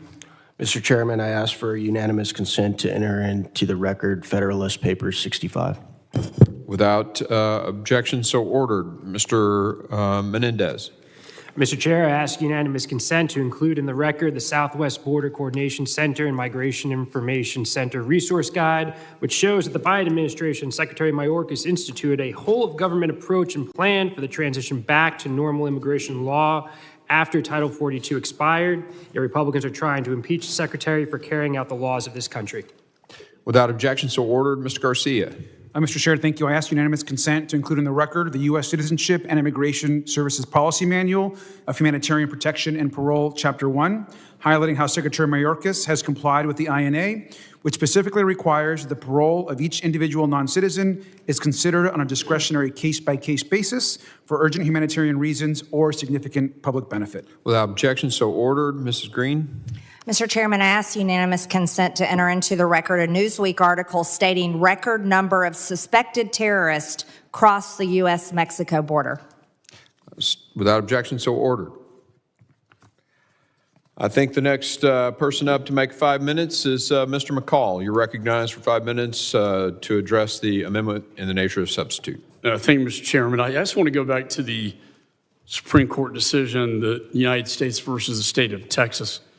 And the court was examining a statute that provided that the government shall take into custody any alien that has committed an aggravated felony.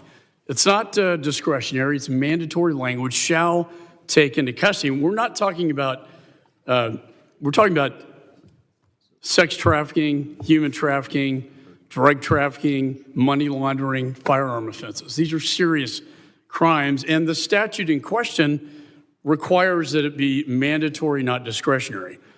And so what the court says is perhaps most problematic is that an officer cannot rely on the fact of conviction. Why? Because the DHS memorandum says, directly contrary to the statute, and this is a quote from the court, DHS personnel shall not rely on the fact of conviction when deciding to enforce the law. In fact, this takes away their discretion and says you cannot detain based upon a violation of an aggravated felony. You cannot take that into account. That's not prosecutorial discretion.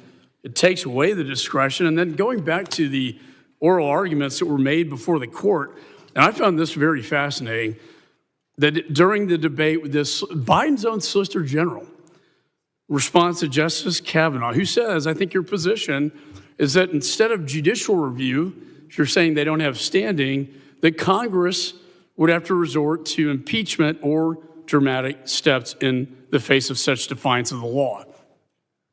The Biden Solicitor General says she agrees.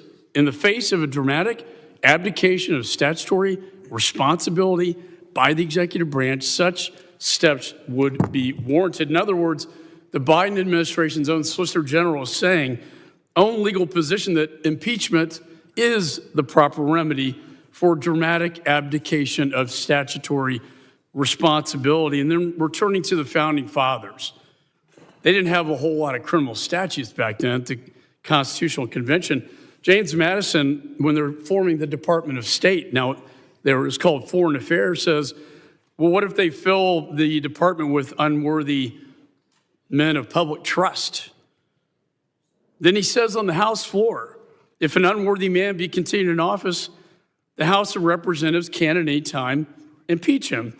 Finally, Justice Story, who was quoted on the other side, a very famous Supreme Court justice in 1833, says, so where a Lord Admiral has neglected to safeguard the seas, that shall be deemed an impeachable offense.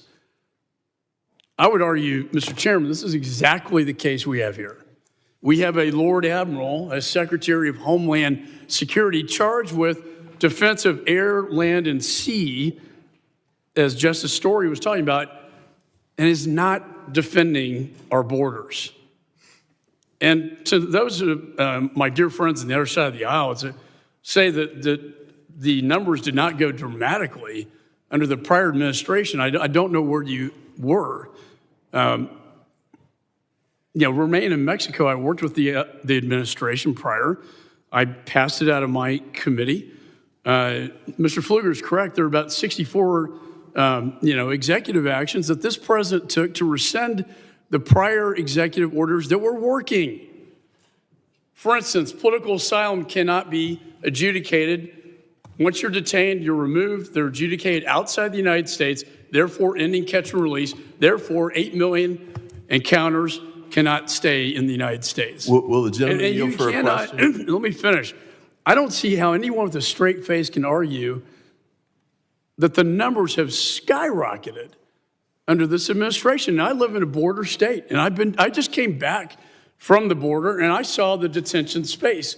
I've done it many times, overflowing.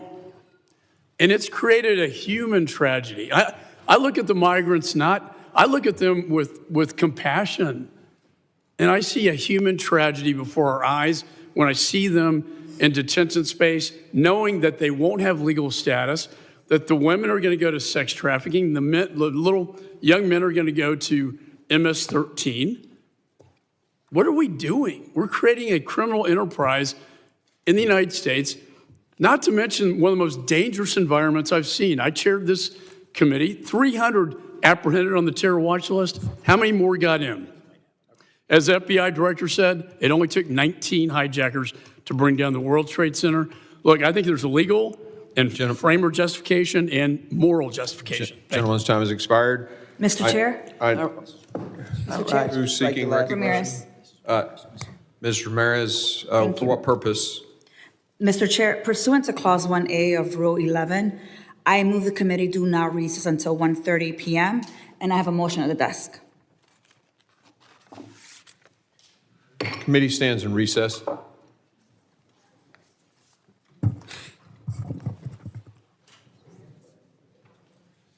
Until 1:30?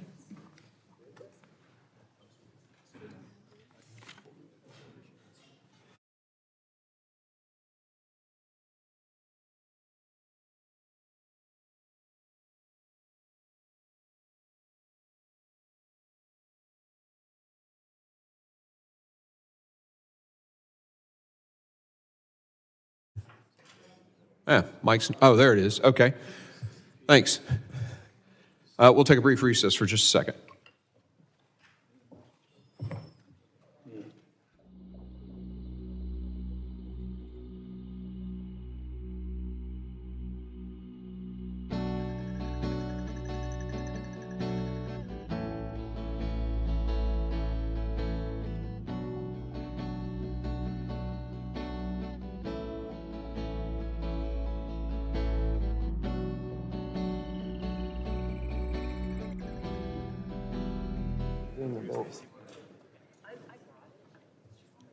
Ms. Ramirez, for what purpose do you seek recognition again?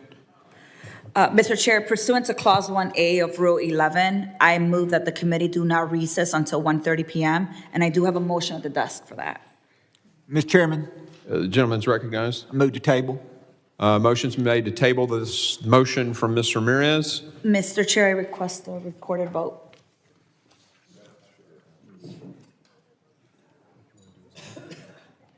Yeah. All those in favor of tabling the motions will say aye. Aye. Those opposed, no. No. In the opinion of the chairs, the ayes have it. And the motion Mr. to Chair, table. I do request a recorded vote. Recorded vote has been requested. The clerk will call the roll. Mr. McCall. Aye. Mr. McCall votes aye. Mr. Higgins. Aye. Mr. Higgins votes aye. Mr. Guest. Aye. Mr. Guest votes aye.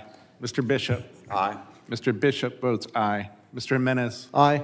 Mr. Jimenez votes aye. Mr. Pfluger. Aye. Mr. Pfluger votes aye. Mr. Garbarino. Aye. Mr. Garbarino votes aye. Ms. Green. Aye.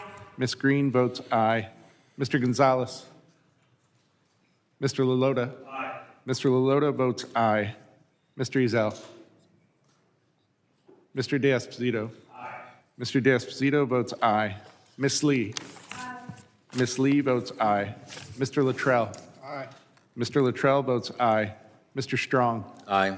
Mr. Strong votes aye. Mr. Burkeen. Aye. Mr. Burkeen votes aye. Mr. Crane. Aye. Mr. Crane votes aye. Ranking Member Thompson. Nay. Ranking Member Thompson votes no. Ms. Jackson Lee. No. Ms. Jackson Lee votes no. Mr. Payne. No. Mr. Payne votes no. Mr. Swalwell. Mr. Correa. No. Mr. Correa votes no. Mr. Carter. No. Mr. Carter votes no. Mr. Tanadar. No. Mr. Tanadar votes no. Mr. Magaziner. No. Mr. Magaziner votes no. Mr. Ivy. No. Mr. Ivy votes no. Mr. Goldman. Nay. Mr. Goldman votes no. Mr. Garcia. Mr. Garcia votes no. Mrs. Ramirez. No. Mrs. Ramirez votes no. Mr. Menendez. Mr. Menendez votes no. Ms. Clark. Ms. Clark votes no. Ms. Titus. Ms. Titus votes no. How's the chair recorded? Chair is not recorded. Chair votes aye. Chairman Green votes aye. Mr. Chairman, Mr. Correa? unanimous consent? Let's get the vote done on this motion to table, and then I'll recognize you for that purpose or whatever purpose. Clerk, please report the tally. On that vote, Mr. Chairman, there were 16 ayes and 14 noes. So the motion is tabled, and I recognize, for what purpose, Mr. Correa? Unanimous consent to insert the record an article? Can you tell us what it is? Washington Post dated today entitled House Republicans Keep Fumbling in Immigration. Unfortunately, these articles complain about measures taken by a completely different agency, the State Department, which Mayorkas does not control. Without objection, so ordered. I now recognize Ms. Sheila Jackson Lee, the gentlelady from Texas, for 5 minutes on the amendment in the nature of a substitute. Mr. Chairman, thank you. I started this morning by describing this impeachment proceedings as revengeful impeachment, simply to get back at a performing member of the public sector who is directed by his boss, the President of the United States, to follow laws and policies. I say this to the American people because we pretend that our work here today and every day we come to this Congress, having taken an oath, is for the American people. There is no doubt that on this side of the aisle, there is a committed and dedicated concern to the idea of sex trafficking, abhorrent, human trafficking, abhorrent, any form of drug trafficking, terrorism. There is no doubt that every member that I know on the Democratic side of the aisle has been engaged vigorously in fighting against these terroristic acts. Each and every one of them is a terroristic act to be trafficked, to be subjected to drug trafficking. All of these require the work together for the American people. Today, we are being fooled that work is being done against an individual for treason, bribery, or other high crimes and misdemeanors. The American people understand that that is not the actions that we are here for today. Revenge, vengefulness is why we're here. Otherwise, they would understand that Secretary Alejandro Mayorkas is an individual whose family fled the Nazis and then Cuba before arriving here in the United States. That is what he went through. He is the first immigrant to serve as head of the Department of Homeland Security. And yet, this committee seeks to suggest that he is violating the Constitution, when in essence, his freedom is based upon our Constitution. He did block the unlawful act of separating parents from children under the Trump administration. Maybe that's why he's being attacked. He did act as a federal prosecutor, not as, in quotes, a liberal activist, to be able to recognize that we should treat immigrants with dignity. He did act to be able to secure our ports and borders and enforce immigration laws, and he did act to fight for comprehensive immigration reform. But yet, we have two articles, one suggesting that he has willfully violated the law, and clearly, on the very case of Texas versus the United States in 2022, this was a court and policy decision.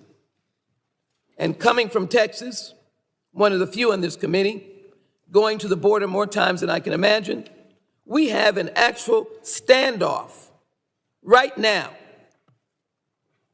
at the border between the federal government and one single state acting against the authority of the federal government, violating the law. And our secretary is being impeached, allegedly, for willfully violating the law that doesn't exist. That particular case indicated initially that the states in question, Texas and Louisiana, did not have standing. This is not a willful violation of the law when you have a secretary trying to step in to find space to do his job. The breach of public trust? Where is the willful or habitual neglect or refusal to perform the duties of the office? Give him a law.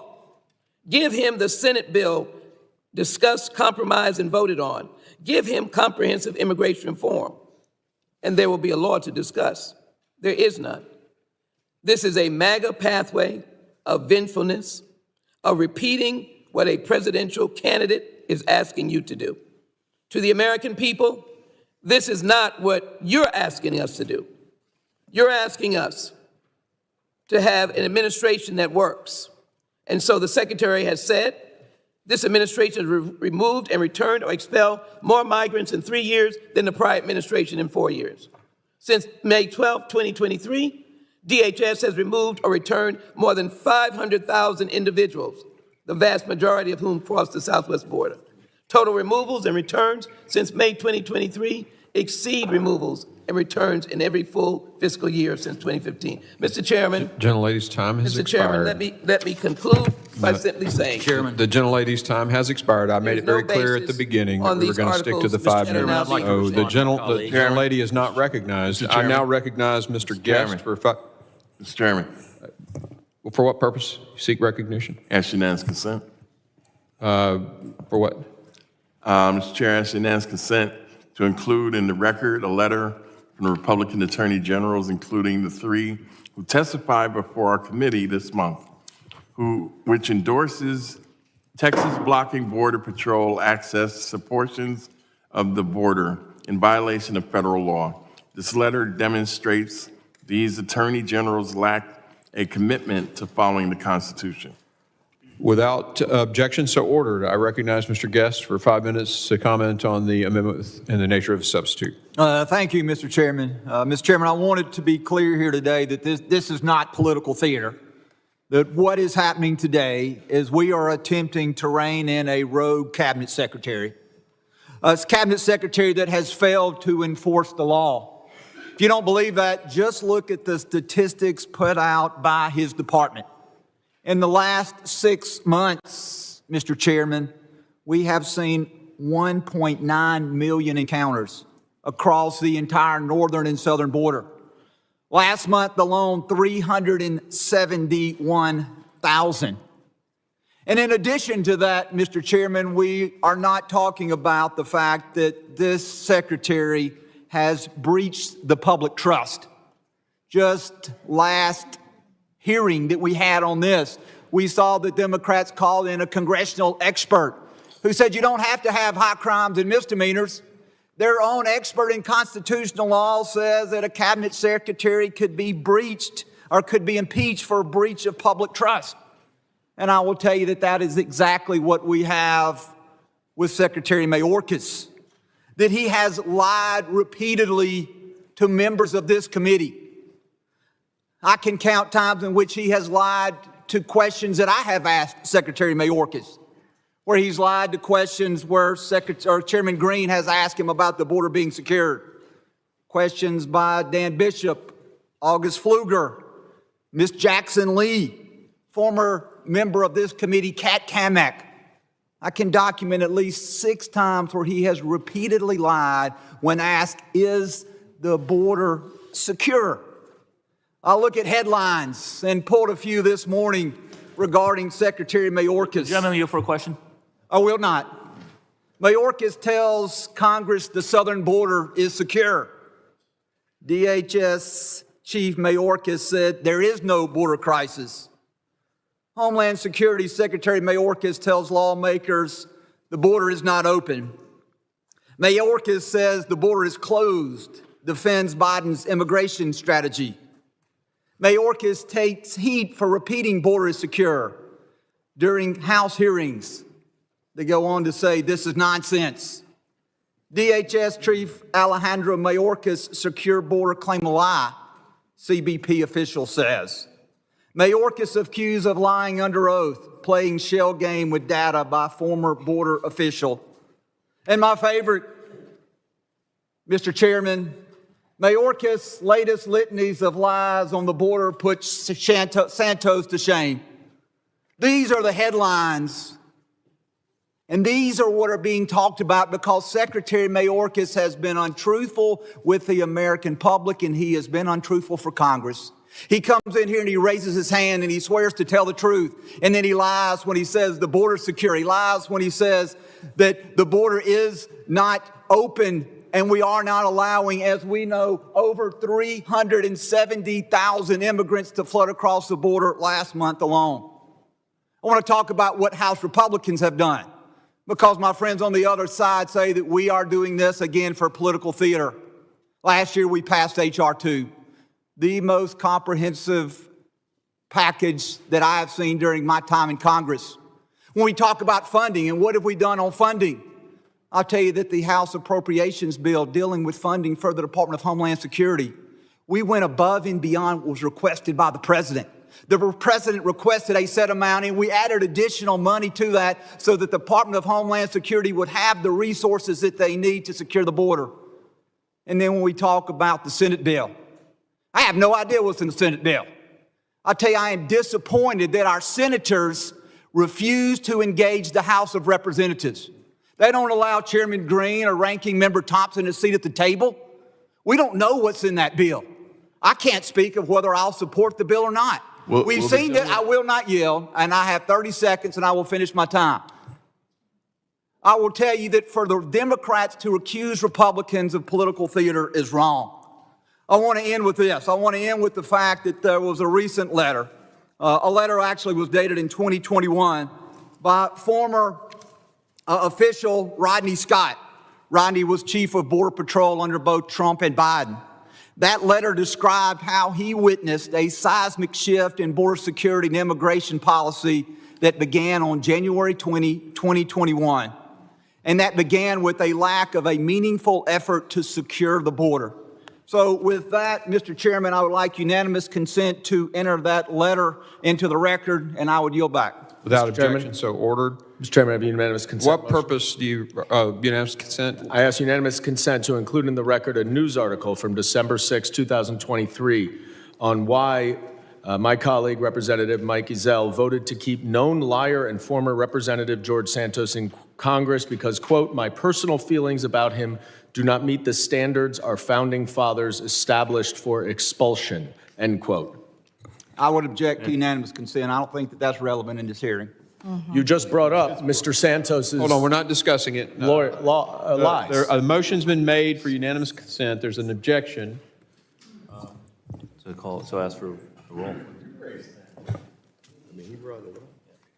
You ought to get used to opening the door. I quoted a headline, sir. I did not open the door to vote. No one's recognized right now but the chair. Nobody's recognized but the chair.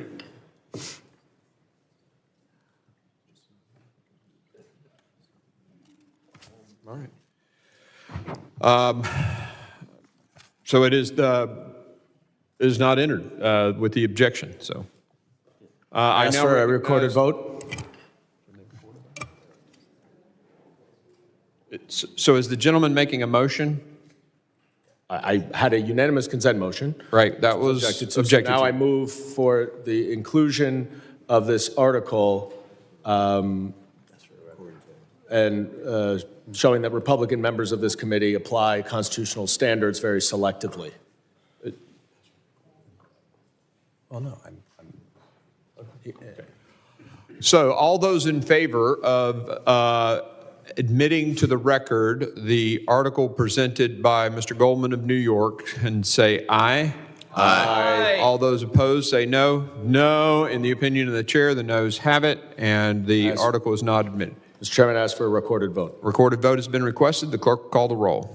Mr. McCall? No. Mr. McCall votes no. Mr. Higgins? Mr. Higgins votes no. Mr. Guest? No. Mr. Guest votes no. Mr. Bishop? Mr. Jimenez? No. Mr. Jimenez votes no. Mr. Pfluger? No. Mr. Pfluger votes no. Mr. Garbarino? No. Mr. Garbarino votes no. Ms. Green? No. Ms. Green votes no. Mr. Gonzalez? Mr. LaLota? Mr. Ezell? No. Mr. Ezell votes no. Mr. D'Esposito? Mr. D'Esposito votes no. Ms. Lee? No. Ms. Lee votes no. Mr. Luttrell? No. Mr. Luttrell? No. Mr. Luttrell votes no. Apologies. Mr. Strong? No. Mr. Strong votes no. Mr. Burkeen? Mr. Crane? No. Mr. Crane votes no. Ranking Member Thompson? Aye. Ranking Member Thompson votes aye. Ms. Jackson Lee? Aye. Ms. Jackson Lee votes aye. Mr. Payne? Aye. Mr. Payne votes aye. Mr. Swalwell? Mr. Correa? Aye. Mr. Correa votes aye. Mr. Carter? Aye. Mr. Carter votes aye. Mr. Tanadar? Aye. Mr. Tanadar votes aye. Mr. Magaziner? Aye. Mr. Magaziner votes aye. Mr. Ivy? Aye. Mr. Ivy votes aye. Mr. Goldman? Aye. Mr. Goldman votes aye. Mr. Garcia? Aye. Mr. Garcia votes aye. Mrs. Ramirez? Mr. Menendez? Mr. Menendez votes aye. Ms. Clark? Ms. Clark votes aye. Ms. Titus? Ms. Titus votes aye. How's Mr. LaLota recorded? Mr. LaLota is not recorded. Mr. LaLota votes no. How's the chair recorded? Chair is not recorded. Chair votes no. Chairman Green votes no. Clerk will, how's Ms. Garcia, or Ms. Ramirez? Ramirez. Ramirez. I vote yes. Mr. She votes Ramirez yes. votes aye. Anyone else? The clerk will report to tally.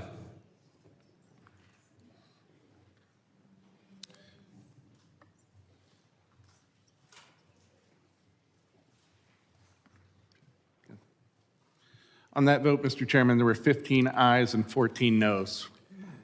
The ayes have it. Mr. Chairman? Wait, the noes have it. Wait, say that again. Clerk, could you report that again? Apologies. It is 15 noes to 14 ayes. Okay, the noes have it. Mr. Chairman, I have a motion. I would move to strike Mr. Guest's comments about George Santos, given that the majority has now prevented entering into the record document related to George Santos. The request is not timely. Well, it's timely now because you only rejected it right now. It's not timely. The gentleman's not recognized. I now recognize Mr. Higgins for 5 minutes of his comments on the Thank you, Mr. Chairman. amendment. Chairman. When I first came to Congress, Mr. Chairman, I have the great honor of befriending the gentleman from Alaska, the Dean of the House, Don Young. I had the privilege of sitting next to Don for 5 years before his death. Don told me when I first came to Congress, he said, Clay, if you want to understand this body, you have to understand a simple fact. He said the Republican Party is primarily a party of businessmen. The Democrat Party is primarily a party of attorneys. That's being shown quite clearly today. So let this old street cop give some of our fancy attorneys on the other side of the aisle a little history lesson.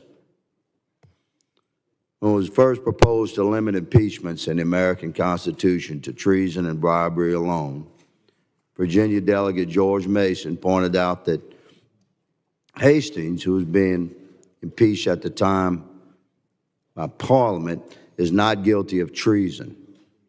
Mason questioned the wisdom of limiting impeachment to those two offenses, arguing that treason is defined in the Constitution, as defined in the Constitution, would not reach many great and dangerous offenses that attempts to subvert the Constitution may not be treason as defined, and that it's the more necessary to extend the power of impeachments. Mason then moved that the convention add maladministration to the impeachment power.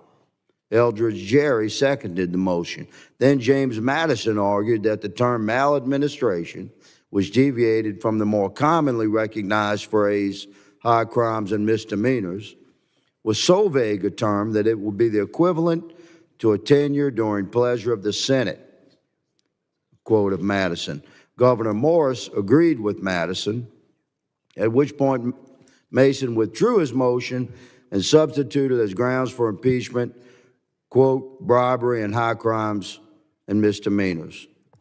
Bribery and other high crimes and misdemeanors.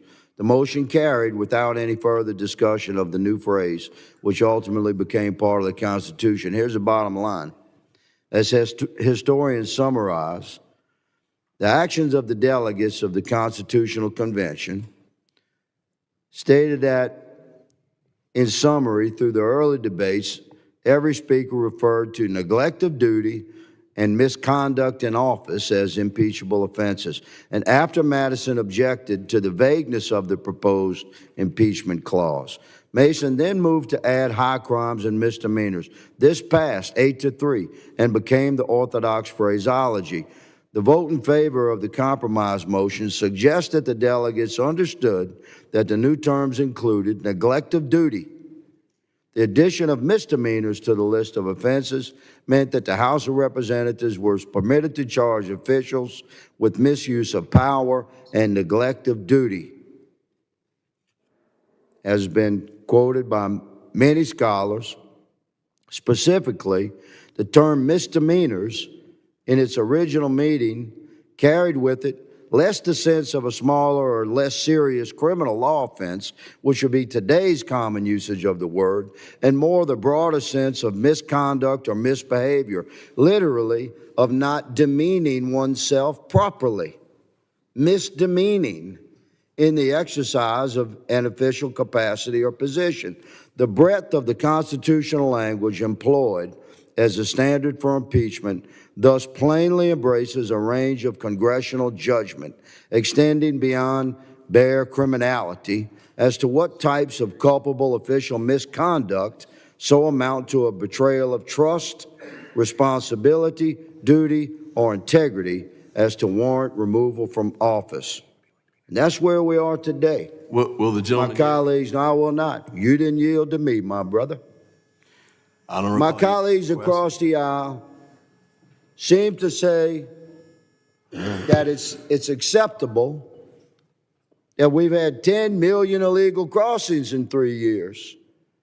that we've had pushing 300,000 Americans dead from opioid overdose. We're losing our country down there. And the man responsible for executing that policy is Alejandro Mayorkas. He will be impeached through this committee this day. Mr. Chairman, I yield. Mr. Chairman? Gentleman yields. Mr. Chairman?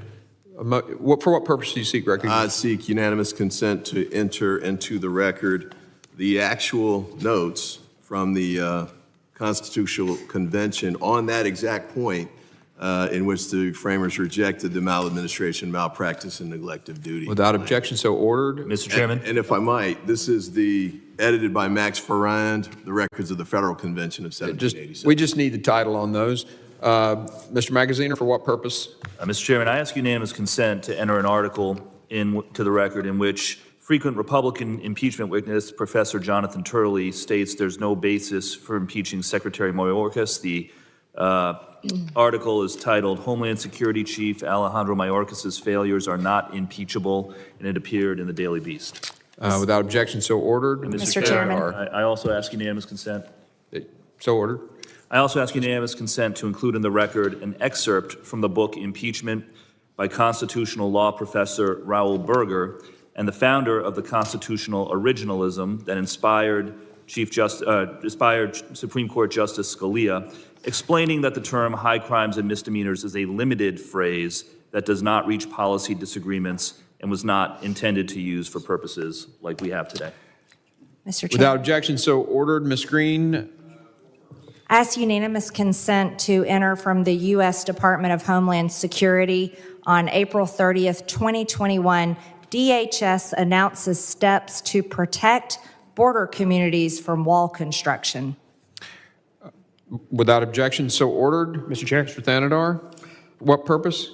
Mr. Chair, I ask unanimous consent to include in the record an op-ed published this morning by Norman Eisen, former impeachment counsel for the House Judiciary Committee and others, in which they point out that House Republicans have spent months searching unsuccessfully for a smoking gun in the Joe Biden impeachment investigations. Instead of admitting failure, they are now pivoting to another target in their frenzy to impeach anyone, no matter how baselessly, Homeland Security Secretary Alejandro Mayorkas.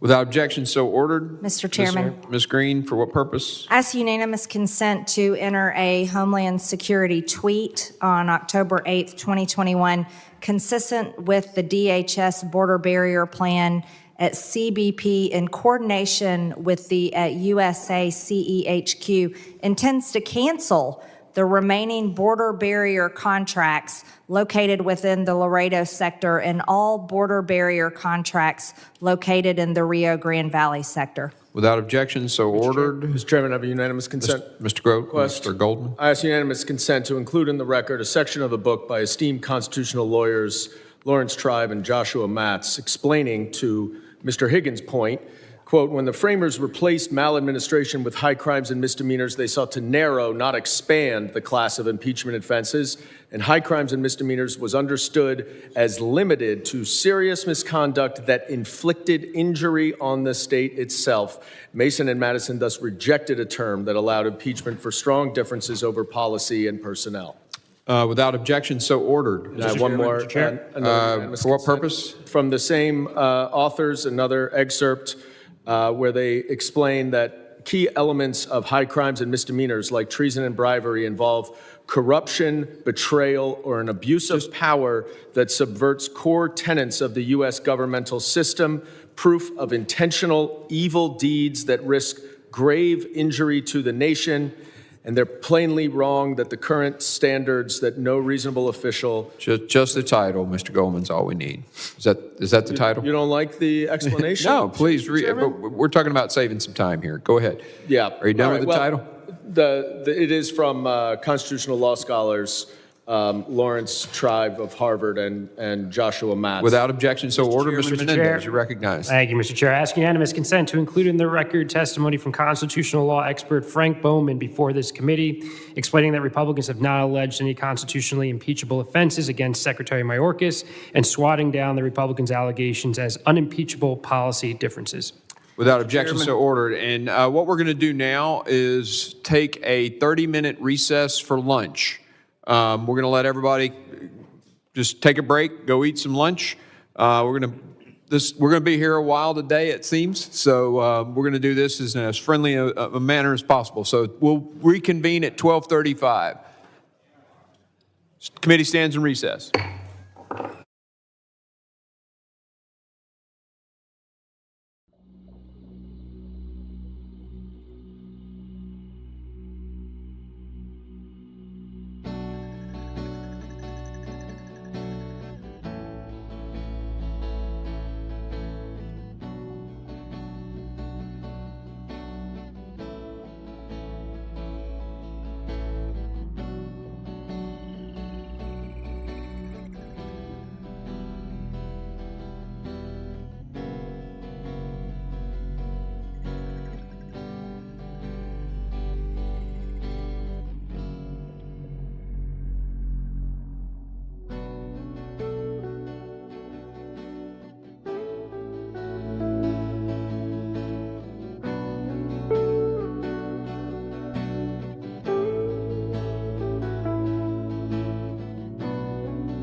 of what all of us, I think that transcends party politics. We taught the Constitution. We do not have a king. And think about what John Adams said. John Adams, that great statement, he said, we are to be a government of law, not of men. What's he talking about? He's talking about the rule of law. And think about what his cousin, Samuel Adams, said, that neither the wisest constitution nor the wisest of laws will secure the liberty and happiness of a people whose manners are universally corrupt.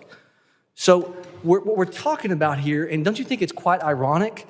We're going to go through these procedural hurdles all day long today, and I respect that. You have the right to use the rules and to bog this process down. But we're using the dot and tittle, making sure we adhere to it, and that will be respected by the chairman. But think about what we're doing. We're defending someone who refuses to adhere to the dots and tittles, who refuses to play by the rules. And so that Alanis Morissette song in my youth is coming up. Isn't it ironic, don't you think? This is about the rule of law in this country. And when we no, in a moment, when we move to a place to where we're willing to say that we're going to yield to the executive to determine what to enforce and how to enforce, regardless if they adhere to, they're not just violating the will of Congress, they're violating your congressional membership, because you are the voice of we the people. And when we pass laws and we have bureaucracies that don't follow it, guys, what are we up here for? What are we up here for other than to maintain a position? And I want to finally end with this. Jefferson has an incredible statement, Thomas Jefferson. And he writes this in 1820, and he says to this gentleman, he said, "You, sir, are basically asserting that the judges are the ultimate arbitrator of all constitutional questions." Then he goes on to say, "That is a dangerous doctrine indeed, and it would lead us to the despotism of an oligarchy." You know what despotism is? Because I'd look it up. It means absent the control of men.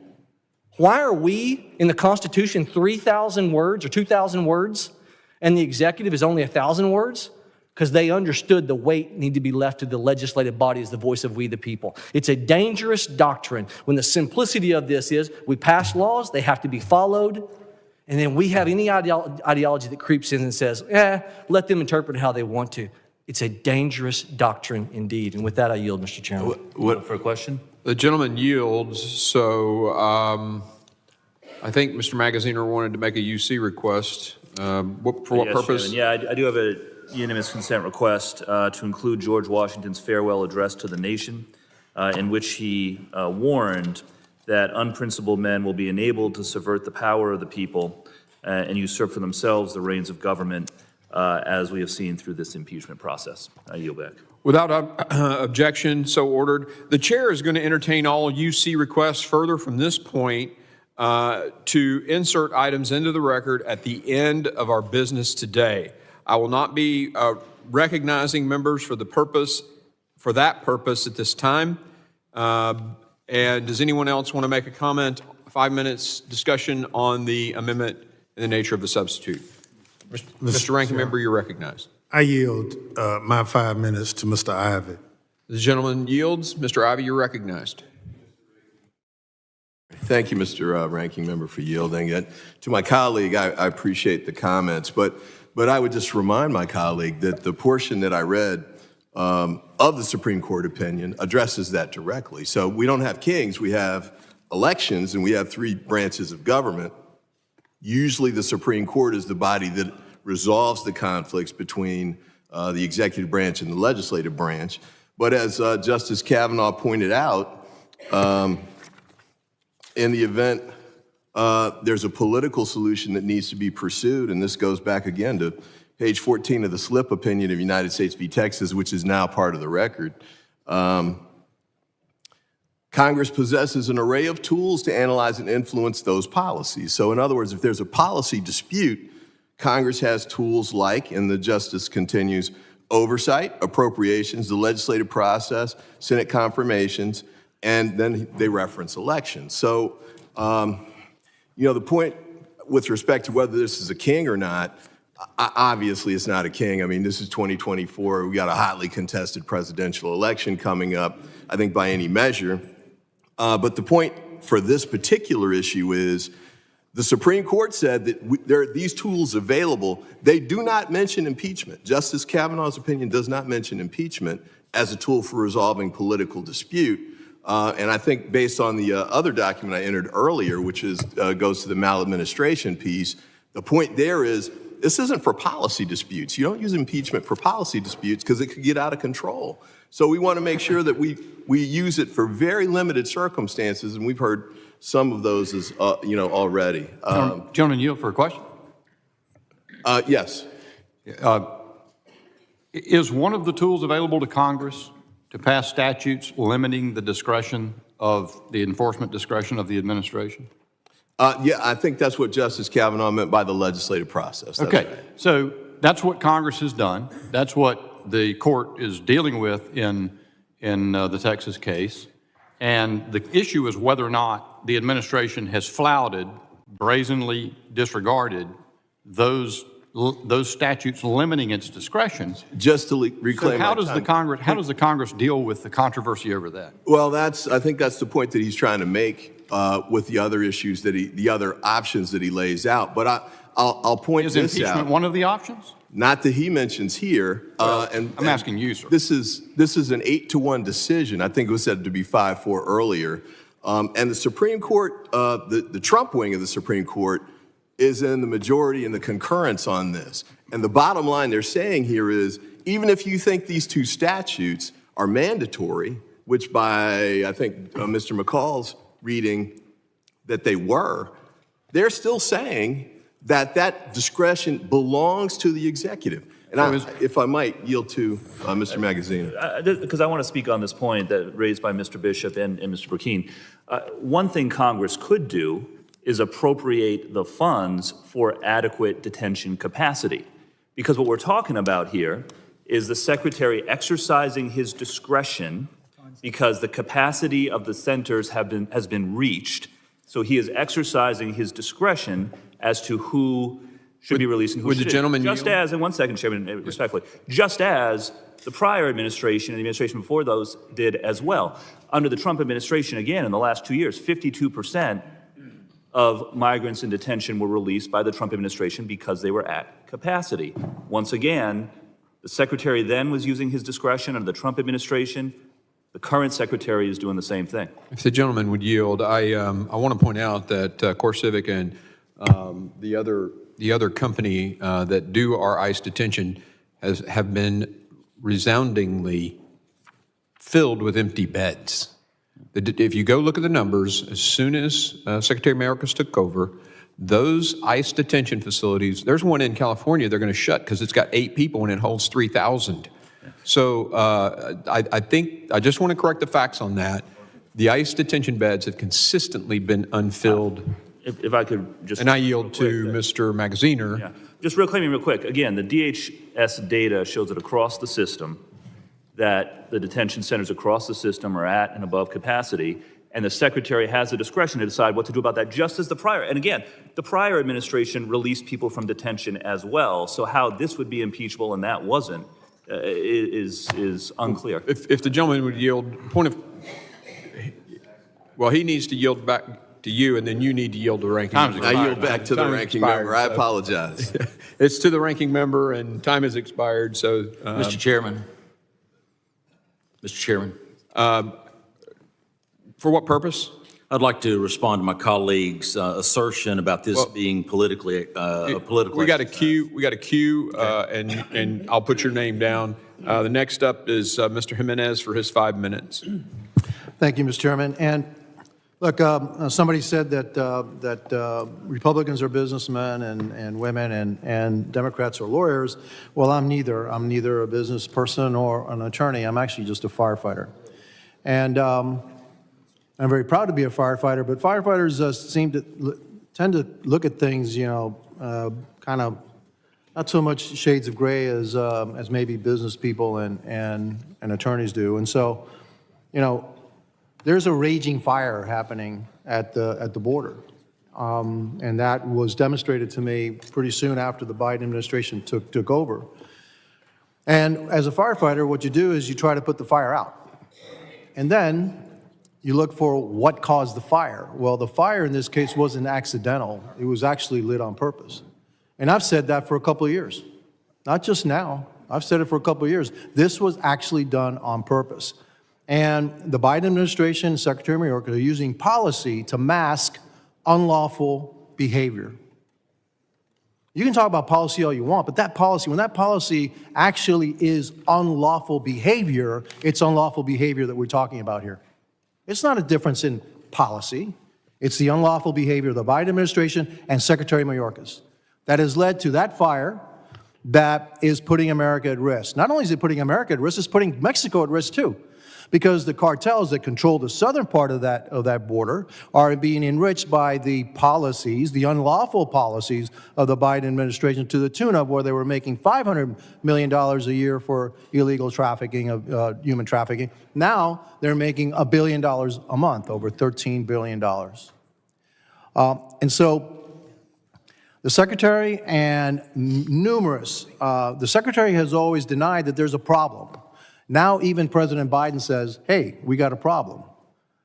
So basically, like you said, Mr. Chairman, he threw him under the bus. But we've had witness after witness after witness saying, hey, we've told the Secretary what he had to do in order to stem the flow of illegal migration into the United States. And as my colleagues so demonstrated, that spike didn't happen during the Trump administration. It happened in February of 2021, right after President Biden and Secretary Mayorkas changed the policy, which was a clear violation of the law and clearly contrary to the will of this Congress. The only remedy that we have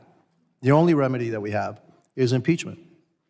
For the opposing side to say, no, we can't, it's discretion. So if we write a law that says, hey, you have to paint that thing blue, and they decide to do it red, and then, well, that's just discretion. No. When you violate the law, when you go contrary to the will of Congress, Congress must act, especially when failure to do so puts America at risk. And so, again, I see this very clearly. This fire was started by Secretary Mayorkas reversing policies that were working. It's his absolute discretion to change policy, but it's not his discretion to change policy when it violates the law. And that's where the gentleman yield? No, I won't, because actually I'm just going to yield my time back. Thank you very much. Okay, the gentleman yields. I now recognize Ms. Titus for 5 minutes to discuss the amendment in the nature of substitute. Thank you, Mr. Chairman. First, I want to point out that some of those empty beds are due to COVID policies, and those guidelines went in under the Trump administration. You know, I've said before a quote that I thought really summed up these sham impeachment proceedings, and that came during a previous attempt, one of the very, very few, to impeach Secretary, Acting Secretary of Labor Louis Post. They failed at that, and history repeats itself. That, too, was a disagreement over immigration policy. Mr. Post described those efforts as mental dullness at high tension. Well, I think that really describes what we're seeing today, mental dullness at high tension. These articles have no basis in law, not in the Constitution. Of course, Ms. Taylor Greene said several times in previous testimony, we're not talking about the Constitution here. Well, that's pretty obvious. Or in precedent. In the high tension part, we've seen our colleagues across the aisle on TV, pontificating, Fox News, fundraisers. Certainly that is high tension. But you know what? I bet our founding fathers are just rolling over in their graves as they hear some of the interpretations of what they said and did at the Constitutional Convention, citing Mason as though that provision actually went into the Constitution. No, it didn't. Selectively citing Madison and not looking at Federalist Papers that came later to explain the Constitution. Surely they would be appalled were they here. Something else, you know, I keep hearing this is what the American people want. The American people want us to do this. I've not seen any polling numbers that show where the American people want us to impeach Mayorkas. They want us to solve the problem at the border, which we have a number of opportunities to do. There are several bills in this committee we could be looking at, some involving fentanyl. You've got the Senate compromise that may be coming over here. You've got the budget that came out of the president's office to increase resources. That's what the polling shows. The public wants us to deal with the border, not to impeach Mayorkas. I mean, how many members of the public could actually name Mayorkas as the chairman or the secretary of Homeland Security? This is also demoralizing the people who work for the DHS. Y'all tout these trips you took to the border. Well, we've all been to the border. You talked to one or two people. We've talked to others. We had testimony. The people at the border need the resources. That's what they are telling us consistently. So, I think that what we're doing here has serious consequences for the Constitution, for our democracy, for the people who are working at the border, who are on the front lines, and all for you to have some kind of political stunt, I think. And as Mr. Higgins will know, he's a fellow Southerner, I think another saying appropriately describes what's going on here, and that's just shoveling the same old shit and calling it sugar. And that's not what the people want us to do. So I yield back. The gentlelady yields. I now recognize Ms. Lee for 5 minutes to discuss the ANS. Thank you, Mr. Chairman. And on that note, here we are again, subjected to the characterizations of House Democrats who attack the purpose and the validity of this hearing, who have today referred to it as a waste of time, a sham, a joke, a political game, a policy dispute, and even said that no serious member would pursue these articles of impeachment. In fact, Mr. Chairman, the opposite is true. No serious member could sit in this room and look at the American people and deny the catastrophe at our southern border. No serious member could deny that it is past time for accountability. No serious member could look at the American people and say that lawlessness is acceptable, that it is acceptable for one branch of government to defy the others willfully, purposefully, and with impunity. And that is precisely what Alejandro Mayorkas has been doing all of this time. Mr. Mayorkas has indeed defied, first, the courts of the United States of America. Of course, these matters have been litigated. Of course, the states are fighting for safety of their citizens, for the security of our borders. And what has he been told? Courts have ruled that his subversion of the parole process, his use of that as a way to get around the laws of the United States is unlawful. He's been ordered to desist. He did not.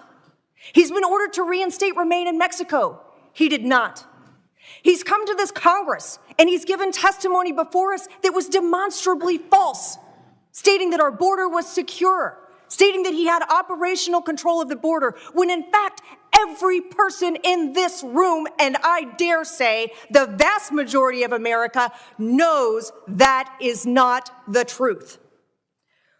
He has misled this committee. He has misled the American people. This process, this committee's process in consideration of this day has been methodical, it has been serious, it has been thoughtful. We have heard from the men and women of local law enforcement. We have heard the catastrophic and tragic effects to their communities that this failure to enforce our laws has caused. We heard from families who have lost their children, deaths from fentanyl poisoning. We've heard the tragic stories of human trafficking, not only of Americans, but of those who are crossing this border illegally that are being exploited. We have heard these stories week after week. And rather than call them a waste of time, as our Democrat colleagues have done, we need to hear them, we need to heed them, and we need to take action. Because here is the reality. Every single day that Secretary Mayorkas continues in his role, America is less safe. We have ceded control of our border to the Mexican drug cartel, and we have seen the tragic and irrecoverable consequences of doing so. Not only are these articles of impeachment appropriate and based in law, it is our duty to ensure that the United States of America is a nation of law. It is our duty to ensure that our border is secure, and it is our duty to ensure that Secretary Mayorkas faces the consequences of his actions and the consequences of deliberately and willfully creating this catastrophe. Mr. Chairman, with that, I yield back. The gentlelady yields. I now recognize Ms. Ramirez for 5 minutes to discuss the ANS. Thank you, Chairman Green. Before I go into my remarks, I do want to ask unanimous consent to include in the record Heinz, President of the House of Representatives, on the last impeachment of Cabinet Secretary William Belknap in 1876. I'm sorry, could you say that again? Mr. Chair, I wanted to ask unanimous consent to include in the record Heinz, President of the House of Representatives, on the last impeachment of a Cabinet Secretary, William Belknap, that happened in 1876. Without objection, so ordered. Thank you. So, you know, I agree with my colleague who just spoke a moment ago. I want to see action as well. I think many of us coming in here, particularly those that came as freshmen, we came from our districts and we told our constituents that we were going to go to Congress. In some cases, some of us came from state legislatures because we wanted to carry on and build on the work we did in the state legislature and get things done. So as I address today, I do it with a deep sense of urgency. And I gotta admit, frustration. As we find ourselves amidst a political spectacle that threatens to overshadow the critical issues facing our nation at the border. There are issues at the border. But the call for the impeachment of Homeland Security Secretary Alejandro Mayorkas is not only misguided, but it also distracts us from finding natural and practical policy solutions to the humanitarian crisis within our borders. For more than 17 hearings, and for those of you that have been here through all of these hearings, you know, we've heard colleagues on the other side of the aisle talk about how worried they are about the open borders and how it's hurting our communities. Once in a while, some of our colleagues have even mentioned it hurts asylum seekers. Yet instead of working on solutions to these horrible and painful realities, Republicans continue using our pain for their political theater. My colleagues say they care about the pain of our communities. I've heard them say it. They care so much that back in January 18th, they brought mothers who lost their children just to parade their pain in front of cameras. Republicans lied to those mothers and told them that Secretary Mayorkas was going to be present during the hearing. Even when they had knowledge that he was not going to be here, he had asked for a date that was agreeable for the committee and him. They knew he wasn't going to be here, but they told him he would be. My colleagues say they care about thousands of migrants fleeing their homes, dying in the Rio Grande, and being inhumanely denied asylum, yet they celebrate draconian laws that are put in place by Republican governors. See, folks, there's dissonance between what you say and what your actions are. Instead of solutions, we're working on a basis impeachment. And we know that impeachment is a solemn and consequential action reserved for egregious offenses that undermine the very fabric of our democracy. The charges against Secretary Mayorkas of willful and systemic refusal to comply with the law and breach of public trust lack the substance required for such a drastic measure. So let us refrain from allowing political posturing to supersede the crucial work ahead. In hopefully a few moments or hours, I am going to give you an opportunity to take action by some of the amendments I'm going to introduce that actually get to border security and actually get us to address the issues of those that are already here. I want to implore each committee member to rise above the political theatrics and commit to the severe work our constituents are expecting of us. Let's stop weaponizing people's pain. Let's end this theater, let's get to work and find policy solutions that reflect the compassion and values we hold as representatives of the American people. Will the gentlelady yield? Yes, I do. Thank you very much, and I appreciate your passionate words, which are, of course, true. I wanted to just respond, because I know my colleagues don't want me to speak during their time, to a couple of the confusing arguments that I've been hearing. On the one hand, you hear that Secretary Mayorkas should not have changed the policies of the Trump administration. But if he is changing the policies of the Trump administration, that means it's a policy decision, not a violation of the law. Now, you can then argue, as I'm sure you would, that, oh no, it's the policies that are violating the law. But you can't show that any of his policies are actually violating the law. You don't like them, you disagree with them, you don't like humanitarian parole, but there are specific case-by-case evaluations done of every single person. The gentlelady's time is maybe yielded. you ought to figure out The gentlelady's exactly what time your is yielded, and argument the gentleman is is as we not go forward. recognized. I now recognize Mr. Strong for 5 minutes of comment about the ANS. Thank you. I want to respond to my colleague's assertion about this being a political exercise. Anyone running for president has plenty to run on. You think about it, economy, high interest rates, affordable housing, Afghanistan evacuation, fentanyl overdoses, $34 trillion national debt, loss of energy independence, use of the Strategic Petroleum Reserve, crime rates, failure to spend to respond to Iranian attacks on U.S. troops, selling influence by the Biden family, cocaine found in the Biden West Wing, grocery prices up by 17 to 21% on every American, gas and energy costs through the roof for all Americans, and the Democrat push for EV vehicles on Americans. You look at it, over 8.3 million illegal border crossings, over 7 million encounters at the southern border, 474,046 unaccompanied minors, 2.3 million migrants released at the border, 1.8 million known gotaways, 57,555 pounds of fentanyl seized by CBP at the southern border. 361 individuals whose name appear on the terrorist watch list were stopped trying to cross the U.S.-Mexico border between ports of entry, including 19 in December. 40% of the catch and release migrants have disappeared, according to DHS. Over 100,000 encounters every single month.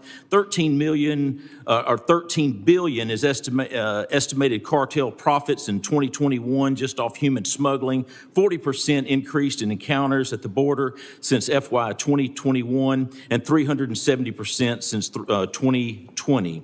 Of the 300,000 children that HHS placed with sponsors or family members in the U.S., more than 85,000 have gone missing as of July 2023. The smuggling of children to America to be sex slaves, I promise immigration, is the #1 issue facing America. But there's a laundry list of failures. You look, the Secretary of Homeland Security failed to comply with U.S. law. The answer is clear in the catch and release: cease the exploitation of parole authority, reinstate remain in Mexico, expand expedite and removal authority, and renew building the wall. The core mission of DHS is to ensure a homeland that is safe, secure, and resilient against terrorism and other potential threats. No one on this dais believes America is safe, secure, or resilient against terrorism or other threats. Just this month, 10 retired FBI leaders and counterintelligence experts who together served under 7 different presidents sent a letter to Congress January the 17th about the dire threat that Mayorkas border crisis has brought to the U.S. They wrote in part, it would be difficult to overstate the danger represented by the presence inside our borders of what is comparatively a multi-division army of young single adult males from hostile nations and regions whose background intend to do damage to America. You think about it, they're not just coming from a couple of different countries. They're coming to America from 160 different countries. They're flying into Mexico to come across, and they're coming from everywhere in this world. It is unacceptable, and I'll promise you the people of America have had all they can stand. Mr. Chairman, I yield back. The gentleman yields. I now recognize Mr. Payne for 5 minutes to discuss the ANS. Thank you, Mr. Chairman.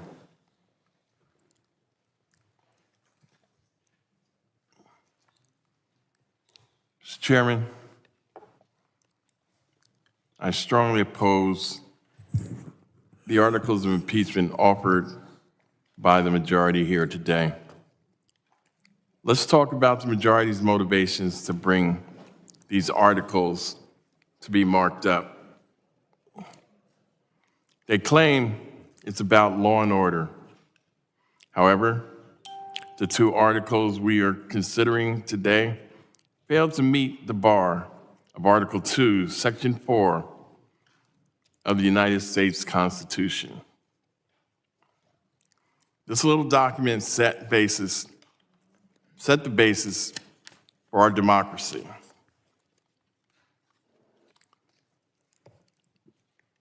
This document here. At times, I wonder if some of you have even looked at this. But if need be, I can have one sent to your office. Article 2, Section 4 states the President, Vice President, and all civil officers of the United States shall be removed from office on impeachment for conviction of treason. Is there any indication that Secretary Mayorkas has committed treason? Bribery. Has there been any indication that Secretary Mayorkas has accepted money for illegals coming across the border? High crimes and misdemeanors. Nothing applies in Section 2. And you can continue to dismiss it in the Constitution. It's interesting how we can ignore the Constitution at times, but then when it presents itself to your need, that you cite it. The accusations levied against Secretary Mayorkas in these articles amount to nothing but more than policy disagreements. Then let's work on policy. Let's work on policy. If there's a problem, let's give Secretary Mayorkas the tools that he needs. But you're unwilling. The Senate Republicans are willing to work with it, but you got the dictator for one day telling you not to go along with it. There simply isn't anything regarding treason, bribery, or high kinds of misdemeanors. In his role, Secretary Mayorkas has carried out his duties and responsibilities with unwavering dedication to the public trust. Now, you may disagree with that, so then let's have that discussion. Let's work on the policy that will make it better. He has not broken the law, and he has not done the best he can to keep order, given the tools that the majority has provided him with in terms of resources and tools to humanely address the issues along the southern border. It is not about the law and order, then maybe it's about policy. As Democrats, we have laid out over the past few hearings, impeachment is a political tool that will fail to solve any issues that requires a policy-based solution. Once Mayorkas is gone, does that mean everything is okay? Is that the real issue? Or do problems persist? This is nothing more than a political stunt on an issue that requires a serious policy solution. Building a wall with taxpayer dollars is not a serious policy solution. Closing our borders in an attempt to ensure no immigrants seeking asylum comes in is not a serious policy solution.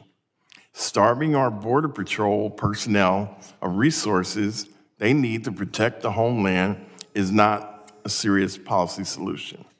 We should come together and find reasonable, humane, and equitable proposals to address this complex issue and put forth a serious policy solution that upholds our values as a country and a society.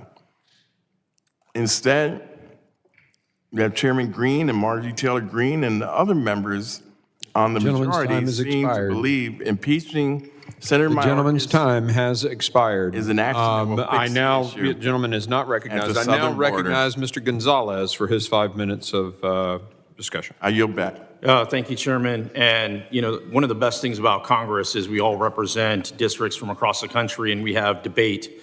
And I think that's very positive. One of the most difficult things about Congress is it's filled with nothing but lawyers, and they'll talk all day about this, that, or the other, which is, I think, frustrating to many Americans. This is what's going to happen. The House of Representatives is going to impeach Secretary Mayorkas, and there is absolutely nothing anyone can do to stop it. That's going to happen. In my district in Texas, we're feeling this. In Arizona, they're feeling it. In California, they're feeling it. There is not one district in America that is not impacted by this border crisis. So I would like to focus on what happens next.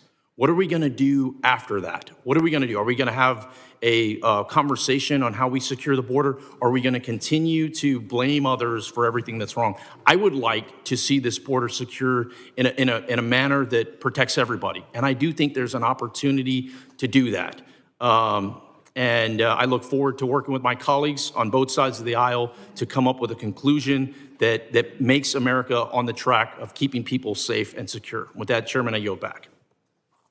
The gentleman yields. I don't have anybody else in the queue. Is there anyone else who would like to? Mr. Thenadar, have you had? I don't think you have had 5 minutes yet, have you? Okay. The gentleman is recognized for 5 minutes to discuss the ANS. Thank you, Chairman Green, and I would yield my time to the gentleman from New York. Thank you, Mr. Tadadar.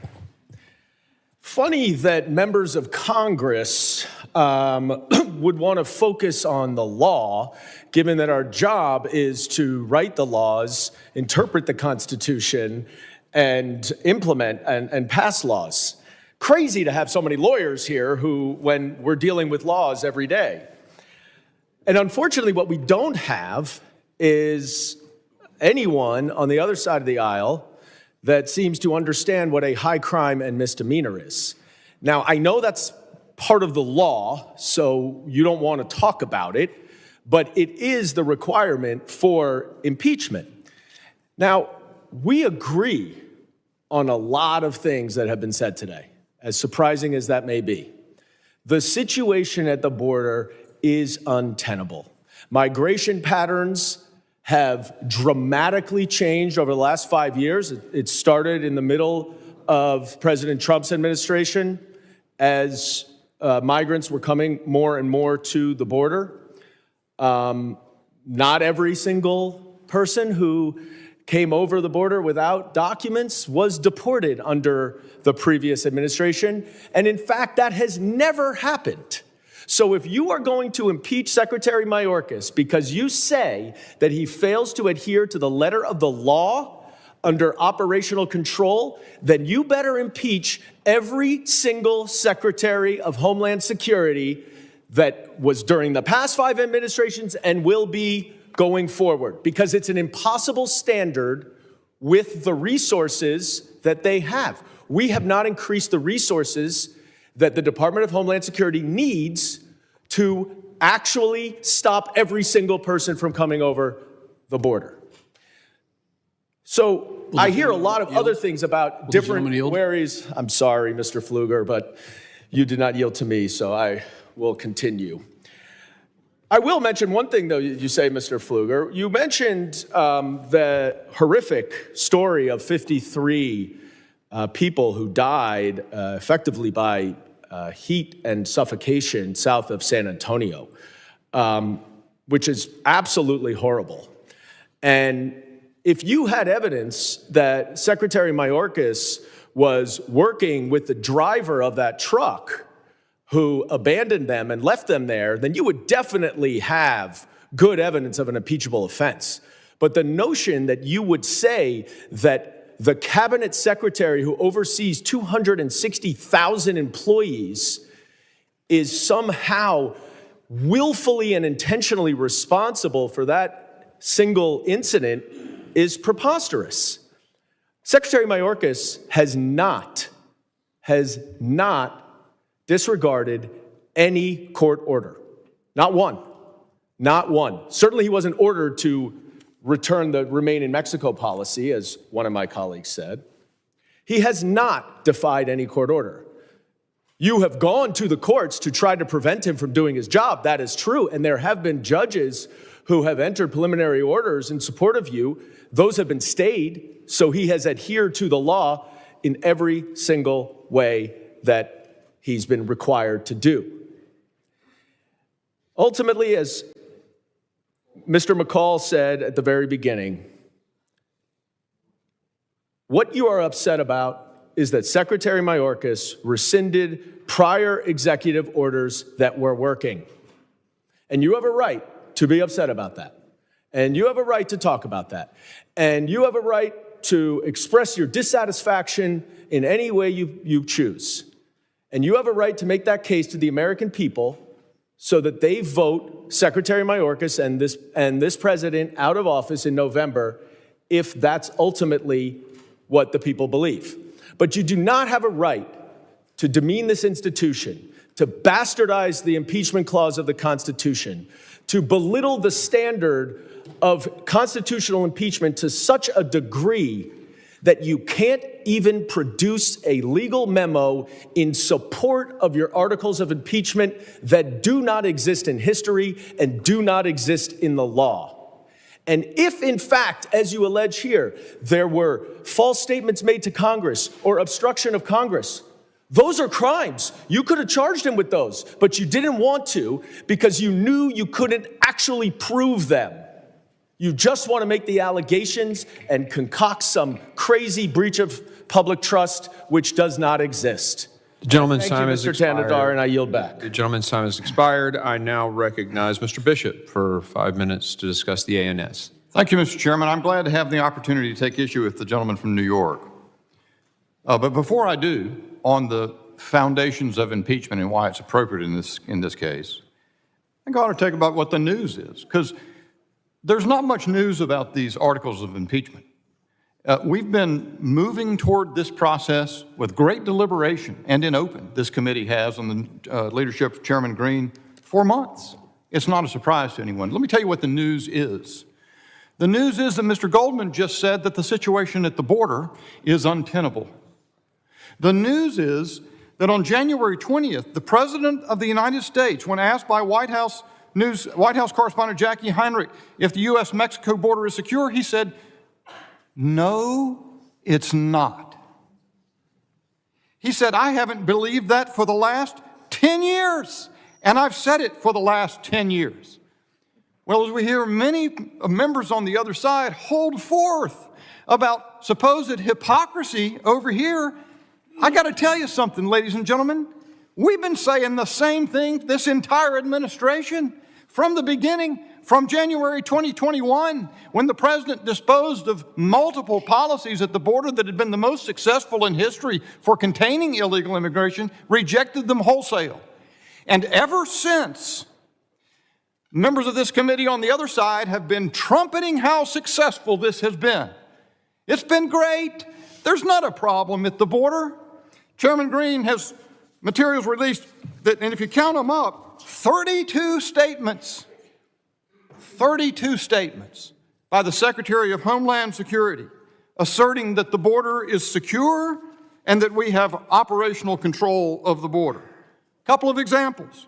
March 2021, I want to repeat my assurance to our audience this morning that the border is in fact secure.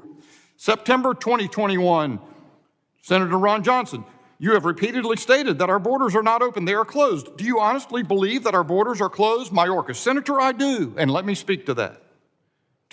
In July 2022, to ABC's Martha Raddatz, just a simple question, do you think it's working? Mayorkas, I think we are doing a good job.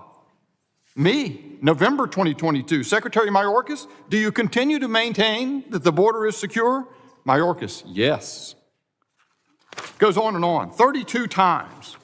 Until suddenly Mr. Goldman says, and others have said it here today, it's not tenable. Maybe it was because Eric Adams from New York said, you're destroying New York City. Maybe it's because the mayor of Chicago said, you got to send us more money, we're in crisis over here. Or Denver, or any of a number of other Democrat-run cities. That's the news. That's the news. This impeachment, these articles of impeachment present a very narrow question, which no one seems to want to follow the line of reasoning long enough to get to. What the Supreme Court said in United States versus Texas, both the majority and the dissent, is that Congress, 20 years ago, mandated restriction of the administration's prosecutorial authority. In certain specific cases, you will detain, and detain until you have removed. And yes, Secretary Mayorkas has brazenly flouted and disobeyed those laws, those statutory laws. He wrote guidelines that said it shall not be a basis to detain anyone if they're in those, just because they're in those categories that Congress declared in law. So that's what's happened over and over again. The articles of impeachment specify 7 separate statutory commands by the Congress that Secretary Mayorkas has similarly flouted and brazenly disobeyed. And I ask the question, if someone wants to take it up, if the Congress does not impeach, what indeed is the remedy? I'd love to take it up. I'm going to finish legislation. I'll pose it. I've got 37 seconds, and you'll have plenty of time to address it. I'd be glad to have the colloquy. But what is the remedy? Well, Justice Alito made it clear in the dissent what the remedy is. Congress can impeach. Yes, Congress could do something else. Congress could cut off the money. But there are limits to what Congress can do. I mean, you can beg the question whether Congress has any power to restrict the discretion of the executive. The Supreme Court seems to think that it does, but it has said we are not the forum to vindicate those restrictions. That's what this process is about. It is about vindicating the rule of law in our constitutional system. The gentleman yields. We are now up against votes. So we are going to recess until 15 minutes after the last vote. There are 2 votes. We are in recess.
Mr. Correa and Mr. Carter. I don't see Mr. Correa, so Mr. Carter, you are up for 5 minutes to discuss the NAS. Thank you, Mr. Chairman.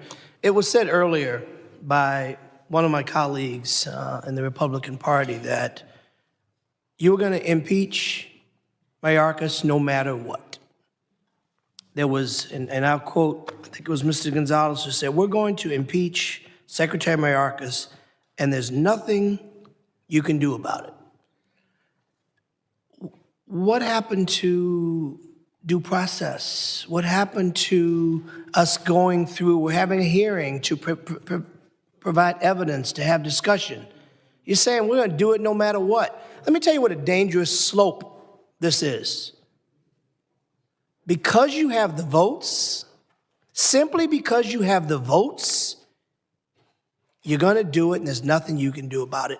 Let me say how dangerous that is when the pendulum swings. When Democrats have the votes and we go back and forth and we impeach people just because we can. No, I disagree. We didn't. There was evidence to support it. It's my time. It's my time. And I'd appreciate your respect. So the slippery slope of just because we can is a dangerous one.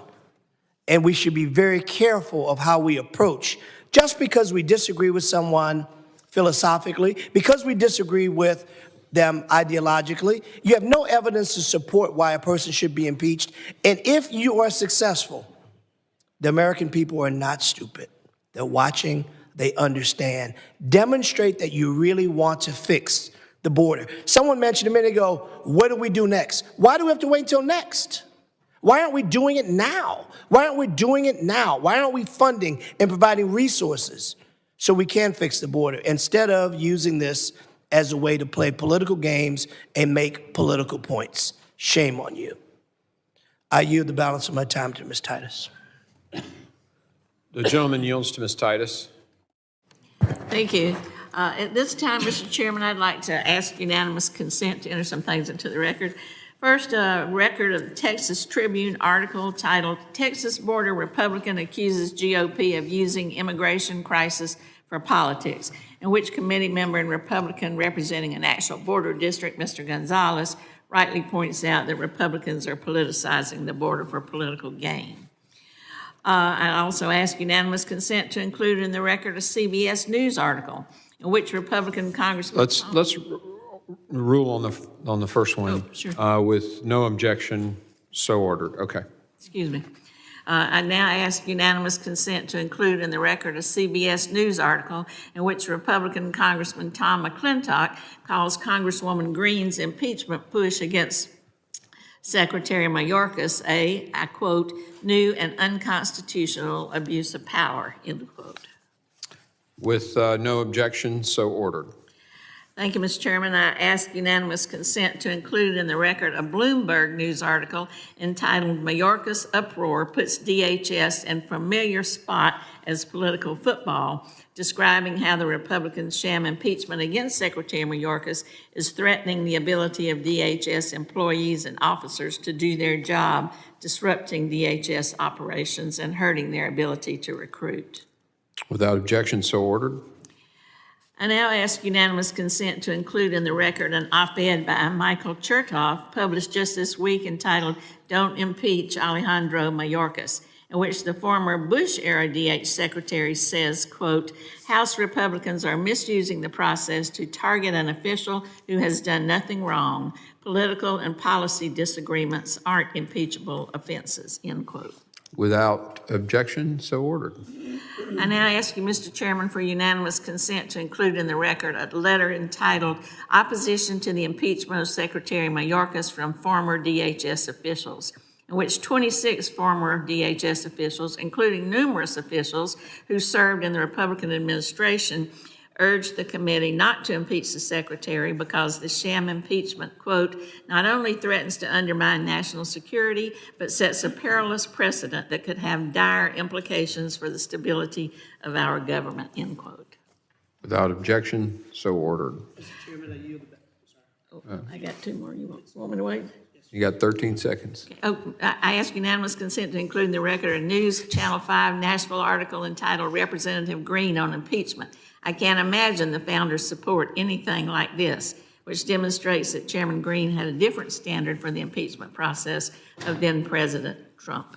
Without objection, so ordered. And the time is up. I now recognize Mr. Correa for 5 minutes to discuss the NAS. Chairman, before I begin with the amendment that I'm going to present, I'd like to, with unanimous consent, include to the record a number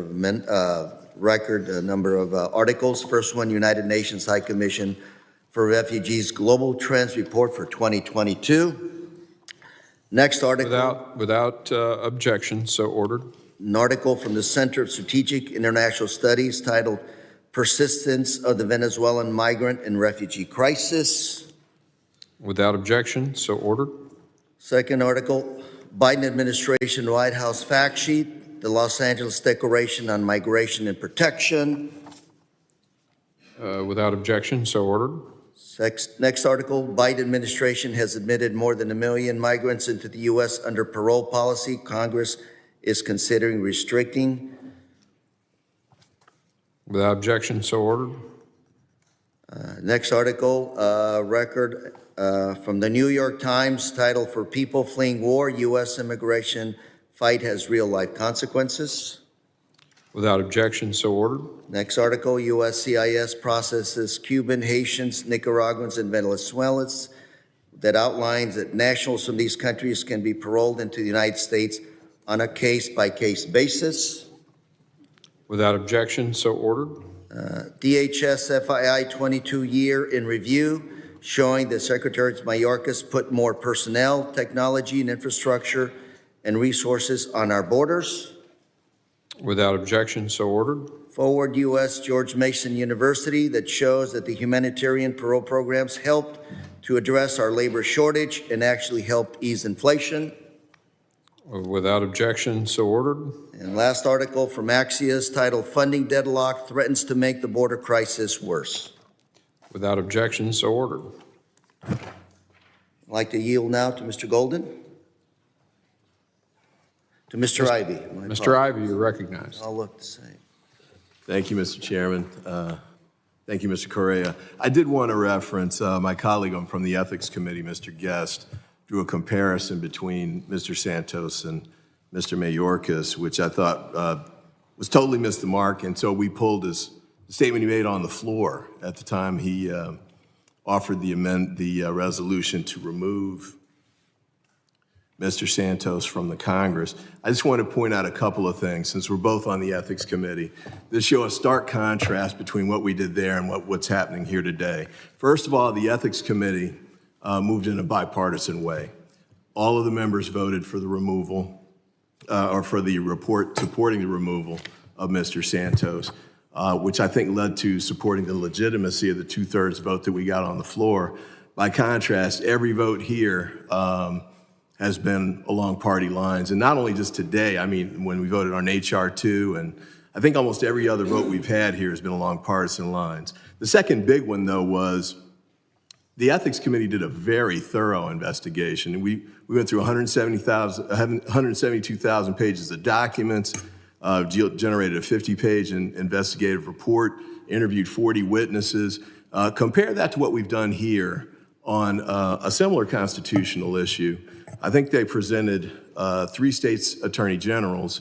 My recollection is one of them didn't say anything as written testimony about impeachment. Would the gentleman yield, though? I'm not my time, and I'm running out of time. Okay, but 2 made 1-paragraph comments about impeachment as far as reaching the constitutional standard.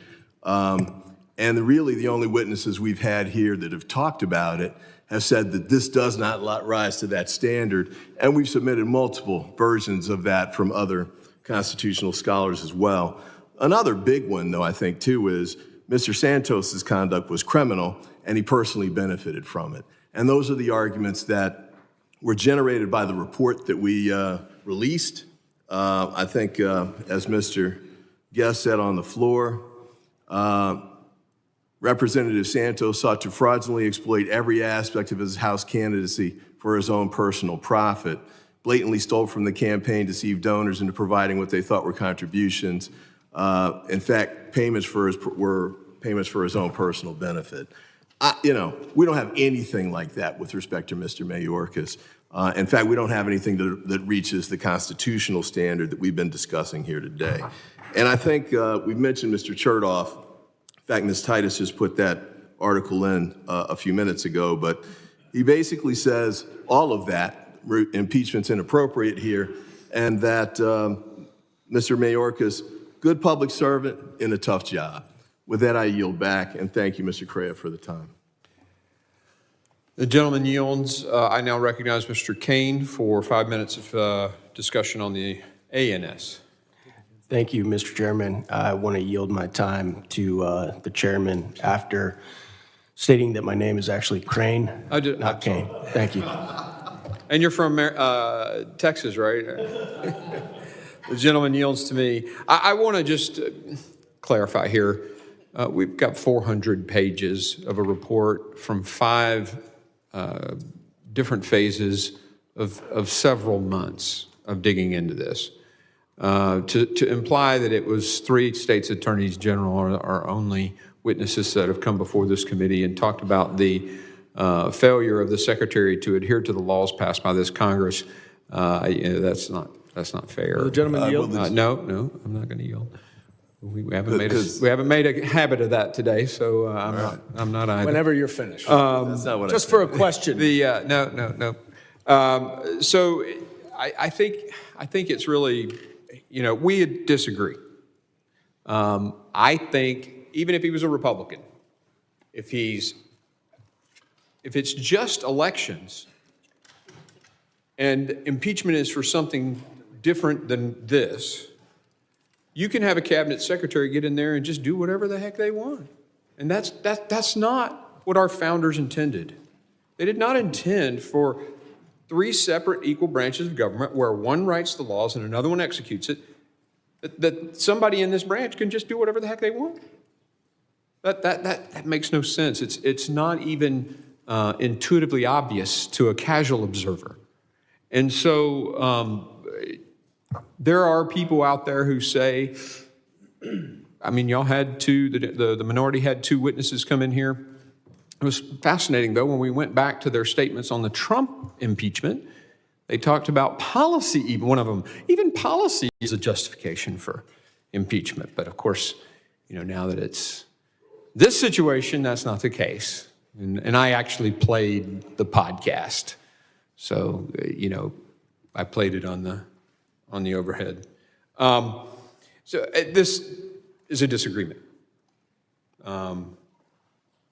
But I genuinely believe at the core of who I am, when you take an oath to defend that Constitution, that means the principle of the Constitution of separation of powers is entertained. And I quoted earlier, or someone quoted earlier, a case where lawlessness is not, one of the founders said it, I think it was Madison, not acceptable. And so, I know we disagree, but in my heart of hearts, if this was a Republican, I'd be doing the same thing. And I yield back to Mr. Crane.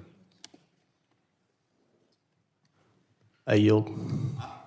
Gentleman yields. Are there any other members who wish to speak on the, Mr. Menendez, you're recognized for 5 minutes to speak on the amendment. Thank you, Mr. Chair. I'd like to yield to my colleague from New York, Dan Goldman. Thank you, Mr. Menendez. Mr. Chairman, you had an opportunity to address a Republican subject to impeachment. And at the time of Donald Trump's first impeachment, you made a number of statements talking about the high bar for high crimes and misdemeanors, that this did not meet it. And let's just review the facts. I'll let you respond. Okay. Because I just wanted to know which one you were talking about, because there were 2 impeachments last time. One with a steel dust. I'm talking about turned out to be false, and then the January. Okay, it's my time, and I'm happy to address. I just wanted you to clarify which you. Because I hear you and many of your colleagues completely misrepresenting what that impeachment was about. That impeachment did not include, rely upon, or have anything to do with the Steele dossier. Go look it up, Mr. Bishop. It did not. It absolutely did not. It started with Rudy Giuliani in Ukraine doing Donald Trump's bidding to try to extort the president of Ukraine to open an investigation that would help Donald Trump's political reelection chances. Now, whatever you think of whether that rises to a high crime or misdemeanor, it was clear, based on a bipartisan vote in the Senate, that Donald Trump used the power of his office purely for his own personal gain. He did not use it for any official purposes. And even one of his lawyers went on the Senate floor and tried to make the argument that whatever is in Donald Trump's personal interest is in the national interest, and that's why impeachment should not apply. Now, you're saying I said that?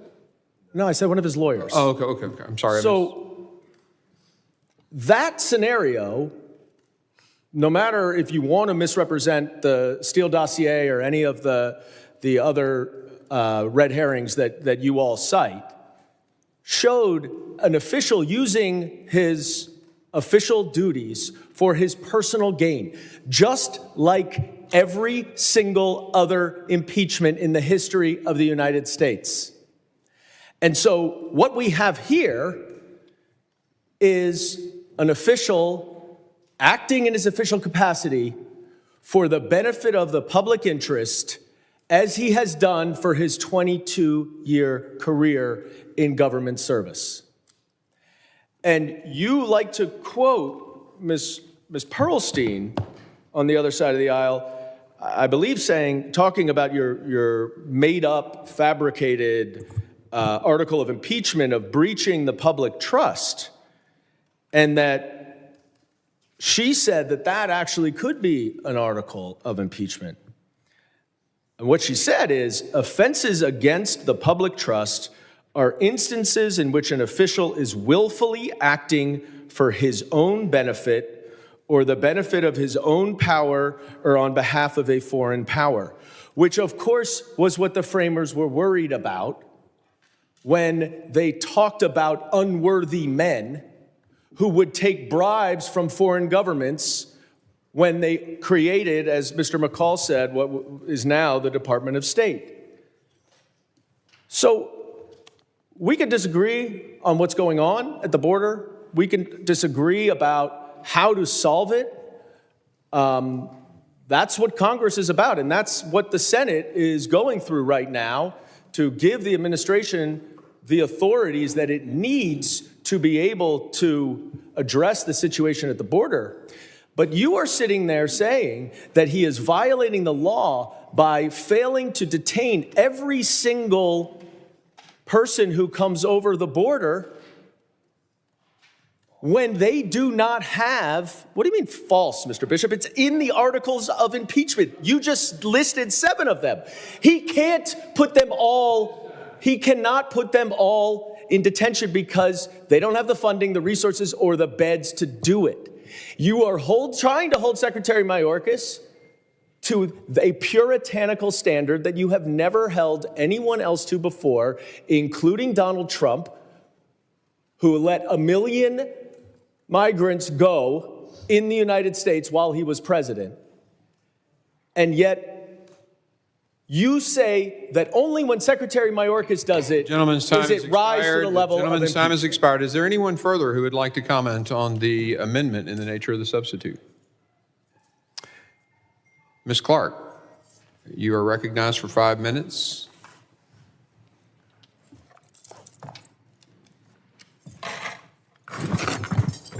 Thank you very much, Mr. Chairman. I have materials that I'd like to have ask unanimous consent to include in the record. It's an article from the constitutional law expert, Mr. Frank Bowman, entitled, "Republicans are calling to impeach Homeland Security Secretary Alejandro Mayorkas.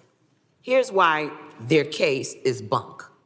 That explains quite well why and I quote, "There's no case for impeaching Secretary Mayorkas." Without objection, so ordered. Very well. And I yield time now to Mr. Ivey. Thank you. Mr. Ivey is recognized. Thank you, Mr. Chairman. I just wanted to follow up on some of the comments that Mr. Goldman made. But with respect to this breach of the public trust article that's in the articles of impeachment, I just want to refer to what Mike Chertoff wrote, who was the predecessor for Mr. Mayorkas. And I suppose by the standard that the committee's talking about now, he could have been impeached because he wasn't able to stop everybody else crossing the border either. But he points out, since Mr. Mayorkas took office, the majority of migrants encountered at the southwest border have been removed, returned, or expelled. In fact, since the pandemic-era Title 42 policy was ended last May, DHS removed, returned, or expelled more non-citizens than in any 5-month period in the past 10 years. The truth is that our national immigration system is outdated, and DHS leaders under both parties have done their best to manage our immigration system without adequate congressional support. He goes on to say that he doesn't agree with every policy decision made by the Biden administration. There are aspects of immigration strategy that are worthy of debate. But House Republicans are ducking difficult policy work and hard-fought compromise. Impeachment is a diversion from fixing our broken immigration laws and giving DH the resources needed to secure the border. In your initial comments, Mr. Chairman, you referenced somebody mentioning that H.R. 2 was in Schumer's trash can. That was me. You left out, though, that I also said that H.R. 2 was in McConnell's trash can, too. And both of them said, when H.R. 2 was passed, that it was too radical for them to take up. So when you all talked about why they're doing it in the Senate and not sharing it with you, it's because they had to start from scratch. H.R. 2 was so extreme. Would you the gentleman yield? Not yet. Okay. You rejected every amendment, not you personally, but the Republicans voted down every amendment that they offered, even though you, on some instances, said, there might be some merit in that. That's why they rejected it. So they're starting from scratch over there because of what they got from us, well, really, House Republicans on this committee. And then on top of that, I just listened to Senator Langford's comments over the weekend. I don't know him, not familiar with him. He sure didn't sound like a liberal to me.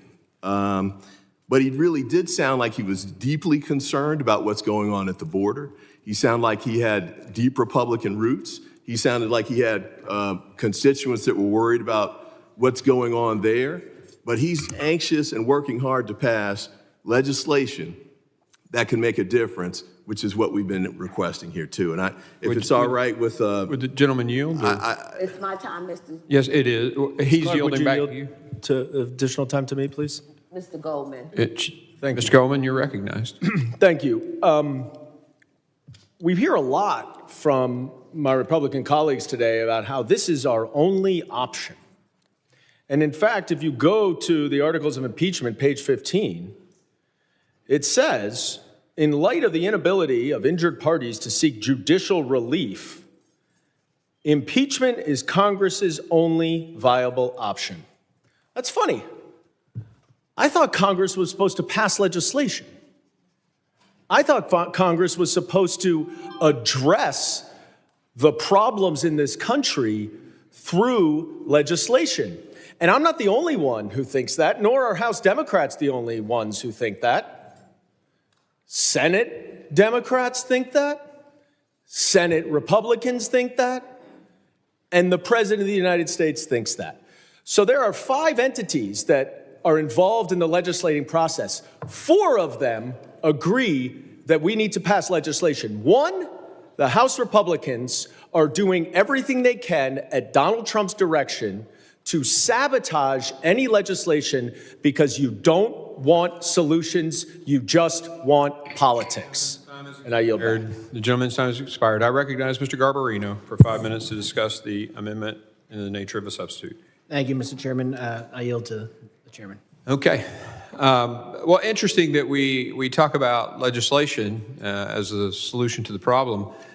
We did pass H.R. 2, both out of Judiciary Committee and this committee as a combined bill on the floor. And it is over there. Some say it's too radical, but we did do the work of passing the legislation. But interesting you say that legislation is the issue.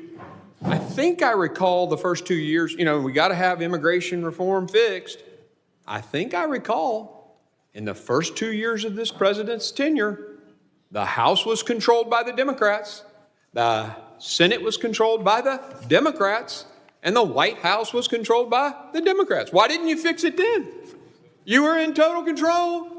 Yeah, it's still messed up. You're right. And what's happened is that the Homeland Security Secretary has said, well, I'm just going to ignore these laws and do what I think. I'm going to take my agenda for immigration because I can't get it passed through the House or the Senate, even when my own party's in charge, and I'll just do what I want.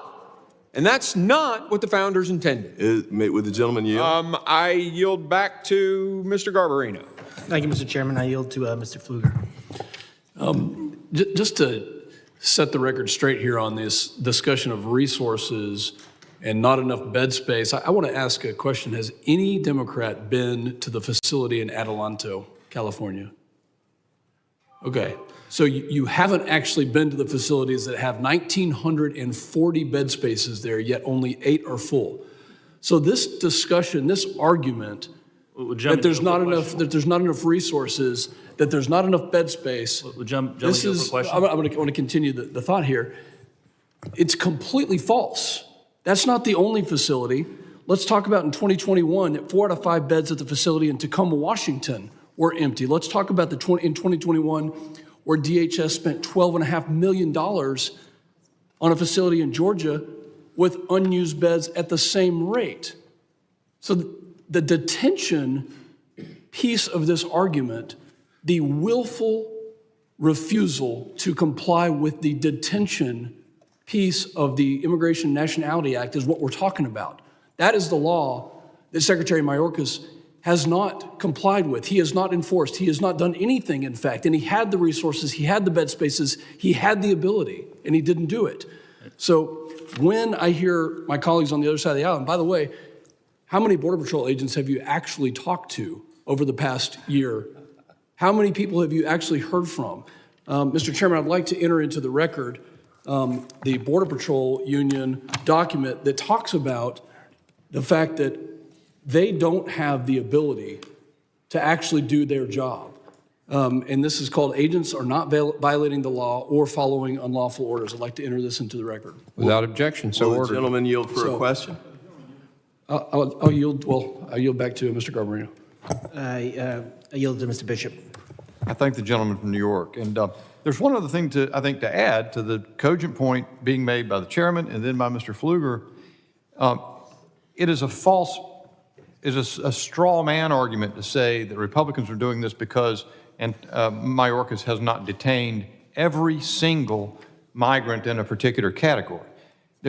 And what I endeavored to suggest a moment ago was that the articles, I would ask somebody to point to me the page in the line where it says anything about every single migrant. What it's saying is, of course, there remains, even when Congress passes a law to restrict prosecutorial discretion from being exercised in a certain way, obviously there are certain circumstances where it can't be avoided. So if an administration is doing its best, if Secretary is doing his best or her best to abide the law, but circumstances prevent it, but when you're reducing the amount year over year that you're asking for detention beds from 54,000, it goes up to 60,000, then down to 32,500, down to 25, those are the requests of the department. They're creating the circumstances under which they are accomplishing what they want to do, which is preventing themselves from being able to follow the law in the main. They're trying to change the categorization of migrants by which they detain or do not detain. That's different than not being able to detain every single migrant. And I can tell you this, if they were trying If Secretary Mayorkas were trying to follow the law and there were circumstances that were preventing it, there would be a wholly different reaction from this Congress. I yield back. Mr. Bishop, I would point you to page 16. The gentleman yields and his time Line has expired. 17 His through time has 19. expired and you are not recognized. Now, is there anyone else who would like to speak on the amendment? Hearing none. Are there any amendments to the amendment in the nature of a substitute? An amendment at the desk. The gentlelady from Texas has an amendment at the desk. Mr. Chairman, we don't have an amendment at the desk. 117. Point of order is reserved. An amendment to the amendment in the nature of a substitute to HRES 863 offered by Ms. Jackson Lee. Without objection, the reading is dispensed Mr. with. Chairman, I object to waiving the reading of the amendment and ask that it be read in full.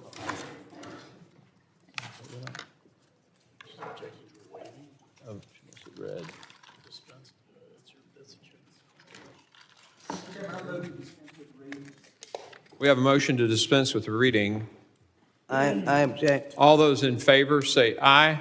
Aye. All those opposed, no. No. The ayes have it. I call for a roll call.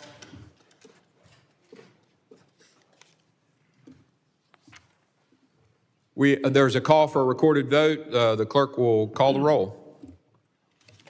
Mr. McCall. Aye. Mr. McCall votes aye. Mr. Higgins. Mr. Higgins votes aye. Mr. Guest. Mr. Guest votes aye. Mr. Bishop. Mr. Bishop votes aye. Mr. Jimenez. Aye. Mr. Jimenez votes aye. Mr. Pfluger. Aye. Mr. Pfluger votes aye. Mr. Garbarino. Aye. Mr. Garbarino votes aye. Ms. Green. Aye. Ms. Green votes aye. Mr. Gonzalez. Mr. Lalota. Mr. Ezell. Aye. Mr. Ezell votes aye. Mr. D'Esposito. Yes. Mr. D'Esposito votes aye. Ms. Lee. Aye. Ms. Lee votes aye. Mr. Luttrell. Mr. Strong. Aye. Mr. Strong votes aye. Mr. Burkeen.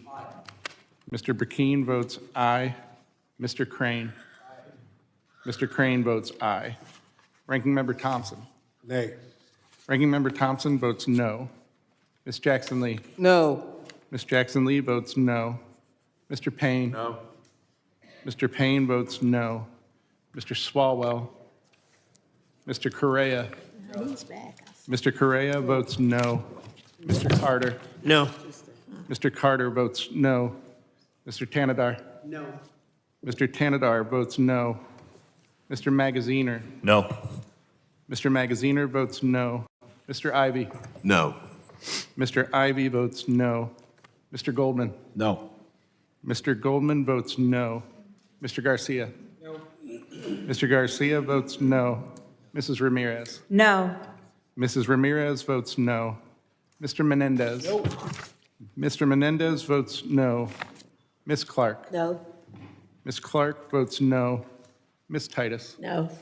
Ms. Titus votes no.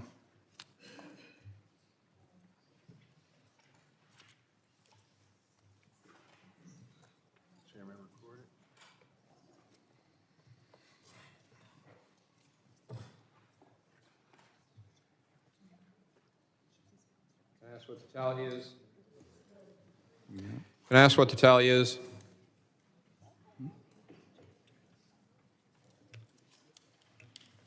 Mr. Chairman, would you like to vote? What's the tally? Vote. You have to vote. Just hold on. I can ask the tally. On that vote, we had 14 ayes and 14 noes. How am I recorded? The chairman is not recorded. Chair votes aye. Chairman votes aye. How's Mr. Lalota recorded? Mr. Lalota is not recorded. Mr. Lalota votes aye. What's the tally now? How is Mr. Luttrell recorded? Mr. Luttrell is not recorded. Aye. Mr. Luttrell votes aye. Anybody else? What's the tally? On that vote, there were 17 ayes and 14 noes. The ayes have it. The clerk will distribute the amendment.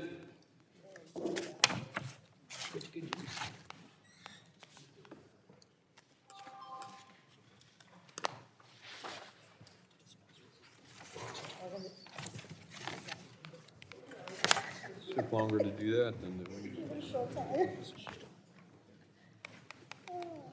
All they're going to be reading is this. That's all they would have read.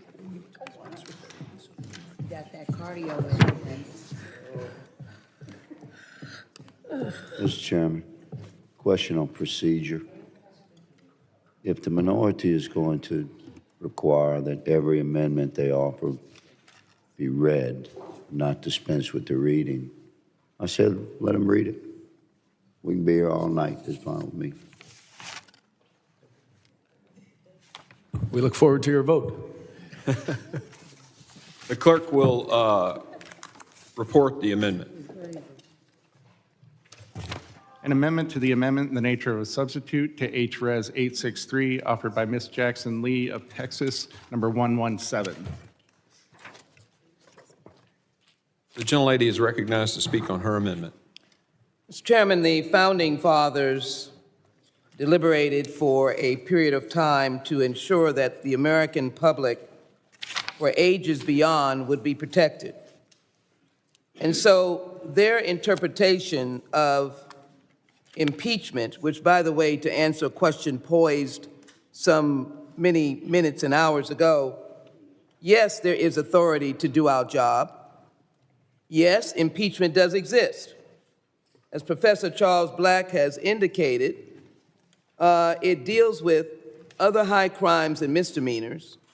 In particular, impeachment is focused on the idea of treason, bribery, high crimes and misdemeanors. Professor Black notes that in his influential handbook, impeachment is not permitted for mere inefficient administration or administration that does not accord with Congress' view of good policy. Simply put, the Constitution forbids impeachment based on policy disagreements between the House and the executive branch, no matter how intense or high stakes those differences of opinion are. I would venture to say that the disruption of a presidential election in 2020 was not a mere disagreement between Congress and the executive, a direct connection to disrupting the election and changing the election, nor was an outright insurrection on January 6th could be equal to the idea of a disagreement with Congress. And so what we have here today are two articles with no constitutional basis of charging a secretary or a public figure anything dealing with an unconstitutional violation. It has been 9 months since our committee's chair told his donors in Tennessee to, quote, get the popcorn, unquote, for his 5-phase predetermined plan to impeach a cabinet secretary over policy differences. Over 9 months, the hearings floundered. Not a shrivel of evidence of high crimes or misdemeanors. Why they wish to not read my amendment, which is to eliminate Article 1, because as our Secretary formerly of Homeland Security, of whom I worked with, has indicated, again, he emphasized, Secretary Chertoff, political and policy disagreements aren't impeachable offenses. To the American public, he made it as a simple statement of fact. The Constitution gives Congress the power to impeach federal officials for treason, bribery, and high crimes and misdemeanors. That is a high bar, and we do not have that. And now, after 2 impeachment hearings with no Republican-invited constitutional experts, my colleagues across the aisle have rushed to their pre-planned, predetermined conclusion to impeach Secretary Mayorkas. As I said earlier, This is revenge impeachment. I got you. That's despite Republicans not affording Secretary Mayorkas any rights to participate in the process, unlike the previous impeachments of former President Trump.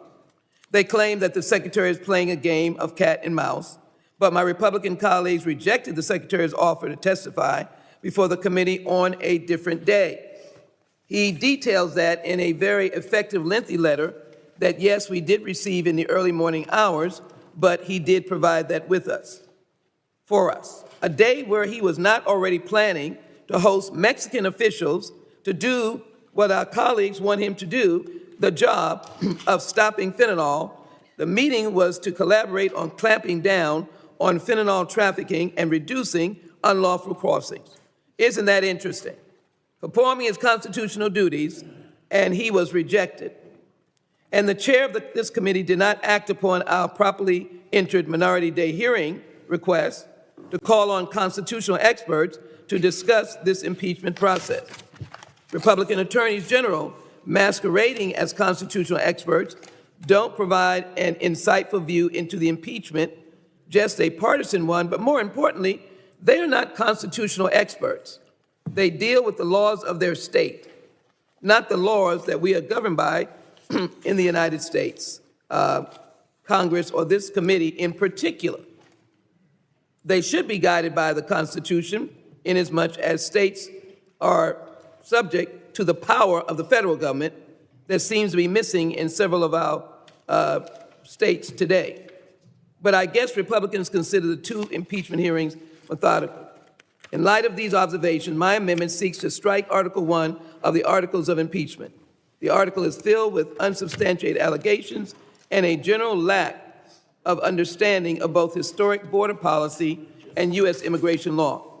My colleagues want to impeach the Secretary for allegedly not enforcing immigration law. Gentlelady's time has expired. And I hope to continue by one of my colleagues yielding. At this time, I reserve what I did not have to reserve. The gentlelady yields. Mr. Chairman? Mr. Chairman. I'd like to withdraw my point of order. Point of order is withdrawn. Does anyone want to speak on the amendment? No. Her amendment, Republicans go first. So is there a Republican? Nope. Okay. You're recognized, Mr. Magaziner, for 5 minutes to discuss the amendment. Thank you, Chairman. I'll begin by yielding back to Ms. Jackson-Lee. You're very kind, sir. Thank you so very much. Let me say that, again, my colleagues want to impeach the Secretary for allegedly not enforcing the immigration law. Be reminded, my colleagues, that he was attempting to meet with Mexican officials to enforce laws to determine what laws we could work on together, and which he could not be at this particular hearing and was not given another option. They seem not to understand that Congress provides the funding for and sets the minimum threshold for detention levels, and Congress has never provided the resources to detain all undocumented migrants.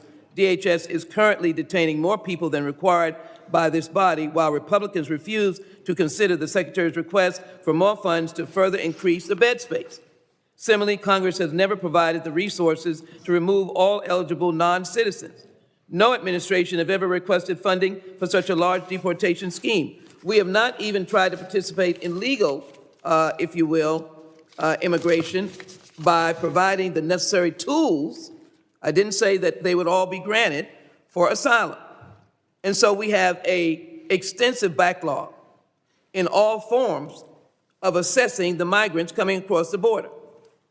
Therefore, Secretary Mayorkas uses prosecutorial discretion in the absence of other tools in accordance with longstanding precedent, and rightly instructs the officers and agents to prioritize threats to public safety, national security, and border security as the American people would want them to do.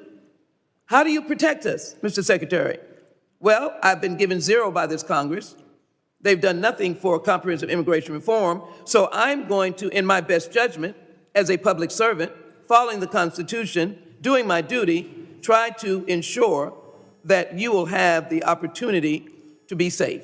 The prioritization doesn't stop him from enforcing the law. He's already removed and expelled more people than the Trump administration. My colleagues also want to impeach the Secretary for executing his parole authority in a way that aligns with decades of precedent. Every administration since Eisenhower has used parole. Its first use was actually for 30,000 Hungarian nationals fleeing communism.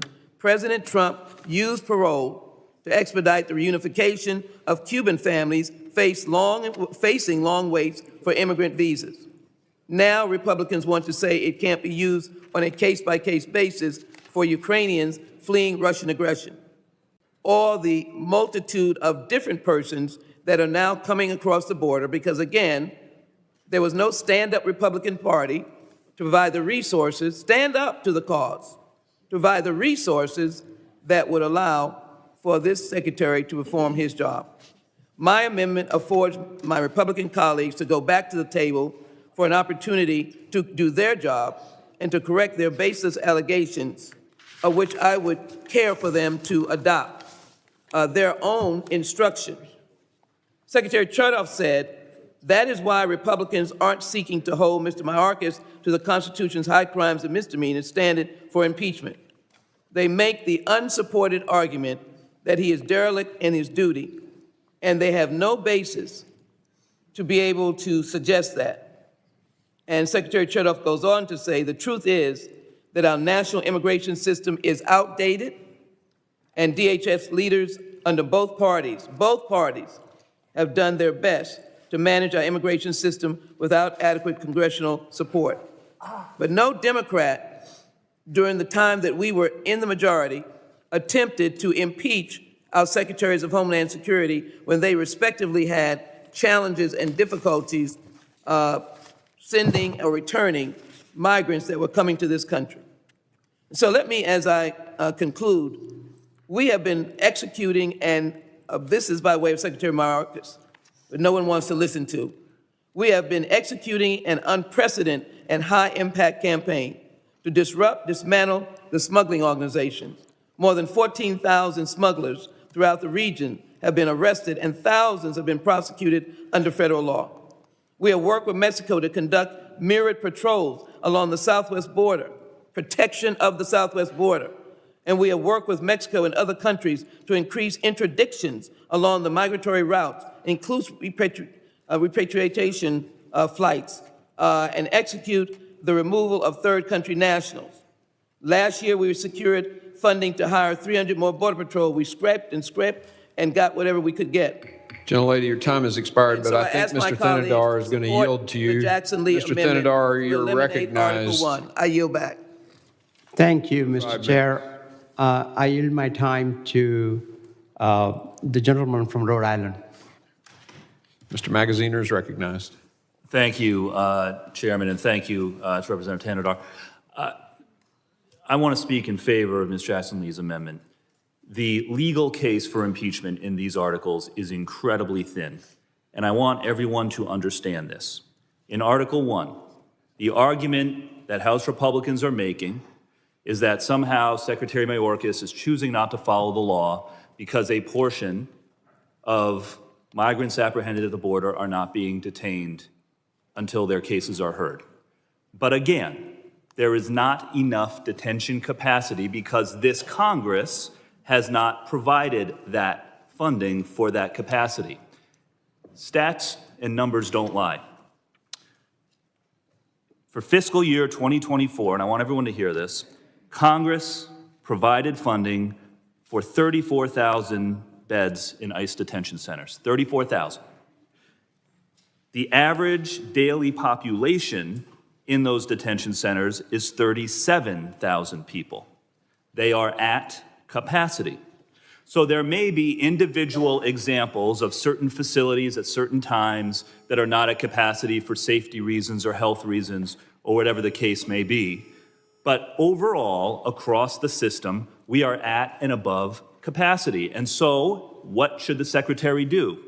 The Secretary, because he has not received the funding to provide adequate detention capacity, has to use his judgment for who to detain and who to release. That is not illegal. It is certainly not impeachable, and it is the exact same kind of discretion that every other director before him has used. In the last 2 years of the Trump administration, 52% of migrants apprehended at the southern border were released, not detained. 52%, nearly 1 million people. I did not hear my Republican colleagues trying to impeach the secretary or acting secretary under the Trump administration during those years, but here they are trying to impeach Secretary Mayorkas for doing the exact same thing.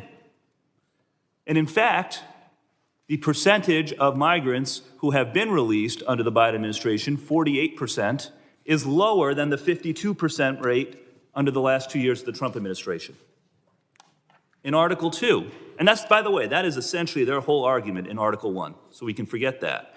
Article 2, they are arguing that somehow the Secretary has lied to Congress because at various times he said things like the border was secure or the border was closed. These are subjective terms. Again, certainly not impeachable. If he said, you know, we're holding an average daily count of 37,000 people a day when it was really 10,000 a day, well, that would be a lie. That would be misstating a fact. But characterizing the situation on the ground in a way that my Republican colleagues might disagree with is certainly not impeachable or a lie. If I say to you, it's hot outside and you think it's cold, I haven't lied to you. If I say to you it's 80 degrees and it's actually 40 degrees, well, that might be a lie. Would the gentleman yield? But I'll just say once again, you're talking about terms like closed, secure, that are inherently subjective terms. Oh, okay. I mean, there are certain terms like operationally secure that may have a legal definition, but again, the idea that this would be an impeachable offense is ludicrous. There is no law that my colleagues have pointed to that has been broken, and particularly when it comes to the Secretary using his discretion to decide how to manage the lack of capacity because Congress has not provided the resources that he has asked for. He's using the same discretion that every secretary before him has used. The gentleman yield quick for yield to Mr. Goldman. Just to follow up on Mr. Magaziner's point on the operational control of the border, as that term is defined in the Secure Fence Act of 2006, that, of course, requires 0 immigrants from crossing the border in order to achieve that standard. And of course, that's unreasonable, unattainable. So in 2007, under the Bush administration, the department issued guidelines to redefine what operational control is.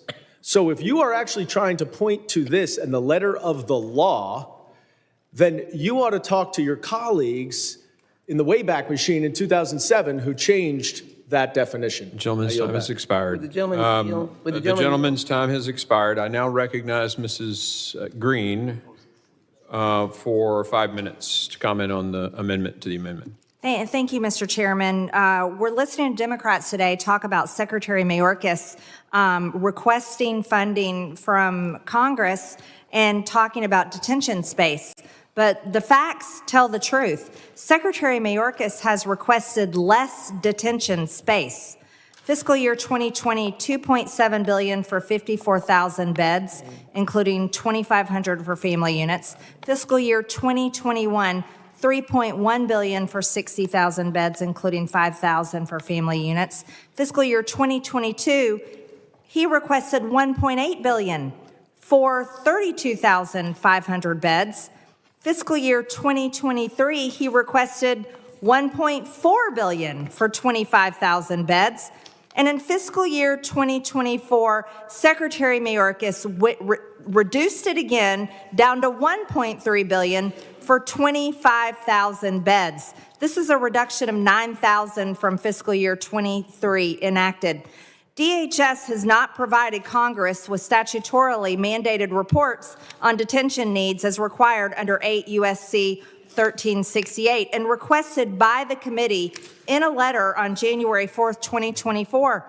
Also, DHS claims in fiscal year 22 and 23 budget requests that a reduction in detention capacity level will not impede ICE's ability to apprehend, detain, and remove non-citizens that present a threat to national security, border security, and public safety. Secretary Mayorkas closed detention facilities, closed them, while paroling en masse millions of illegal aliens into our country. By December 2021, DHS stopped using family detention centers for family units. In March 2022, ICE announced it would close an Alabama detention facility and limit the use of 3 others in Florida, Louisiana, and North Carolina. Secretary Mayorkas refused to utilize MPP. But let's talk about what has been the result of that. Human trafficking is a $150 billion a year industry. And what has this done for the cartels?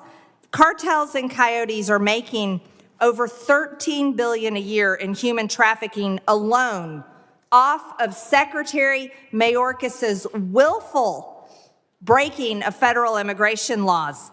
This revenue is 26 times more than cartels earned under President Trump. Approximately $500 million under Trump, according to the New York Times. But what is that doing?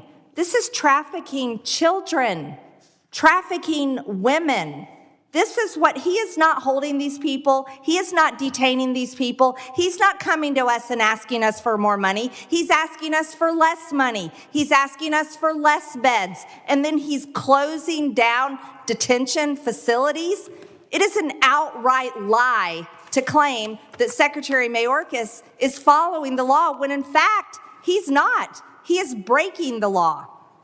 And he is paroling them by the millions into the interior of the United States. What else has happened since then?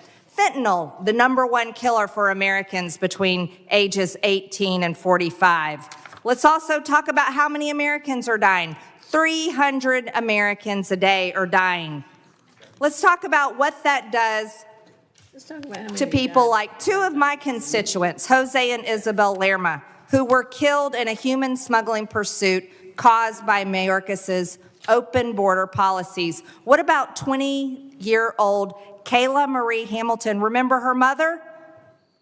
Poor Kayla was raped and strangled to death by an illegal MS-13 gang member who was actually apprehended at the border. Apprehended. He had gang tattoos on his body.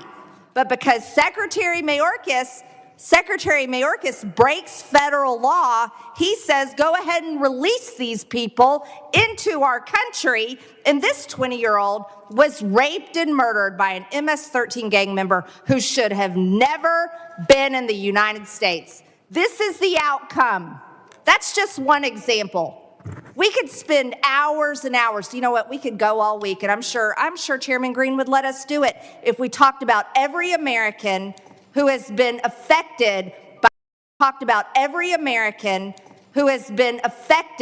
by Secretary Mayorkas willfully breaking federal immigration law. Is that what we must do? If we must, we must. Mr. Chairman, I yield. The gentlelady yields. I now recognize Mr. Payne for 5 minutes discussing the amendment to the amendment. Thank you, Mr. Chairman. I'd like to yield to Congresswoman Sheila Jackson Lee. Gentleman yields. Ms. Jackson Lee. I thank the gentleman, and forgive me, Mr.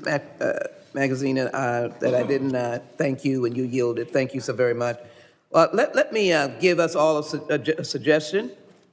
Let us move to adjourn this meeting and have an authorization meeting, because my heart goes out to every single victim that has suffered a loss of life, being a family member or who's died in this terrible scourge of drug trafficking or fentanyl. And let's have a meeting that deals with authorizing Secretary Mayorkas $20 billion to be able to do the job that we understand he has not done, because he has not asked for $1 billion, $2 billion, $5 billion, $6 billion, $7 billion. It goes to the very point that we are making. These are policy decisions. These are decisions that the Budget Committee participates in, the Appropriations Committee participates in. And it may be in the overall discussion of the budget of this nation or appropriations that the secretary was given the amount that he could work with, policy. And it wasn't a constitutional decision, it was, this is the budget for DHS. And the billions that you are asking or maybe need will have to be dropped down. And so I can't for the life of me see why my colleagues cannot understand that you are dealing clearly with the issue of a policy decision and a very wise secretary that is trying to do his job by protecting us in the narrow way that he's allowed to do so. Here are my resources. Here is who I can detain. And for the information of this committee, many Republicans want to use our immigration and criminal justice system to solve public health crisis or blame the secretary. Under President Biden's leadership, overdose deaths have decreased or been flat each month for 6 consecutive months. As well, we have reported, based on a rolling 12-month count, with significant increases during the final year of the Trump administration.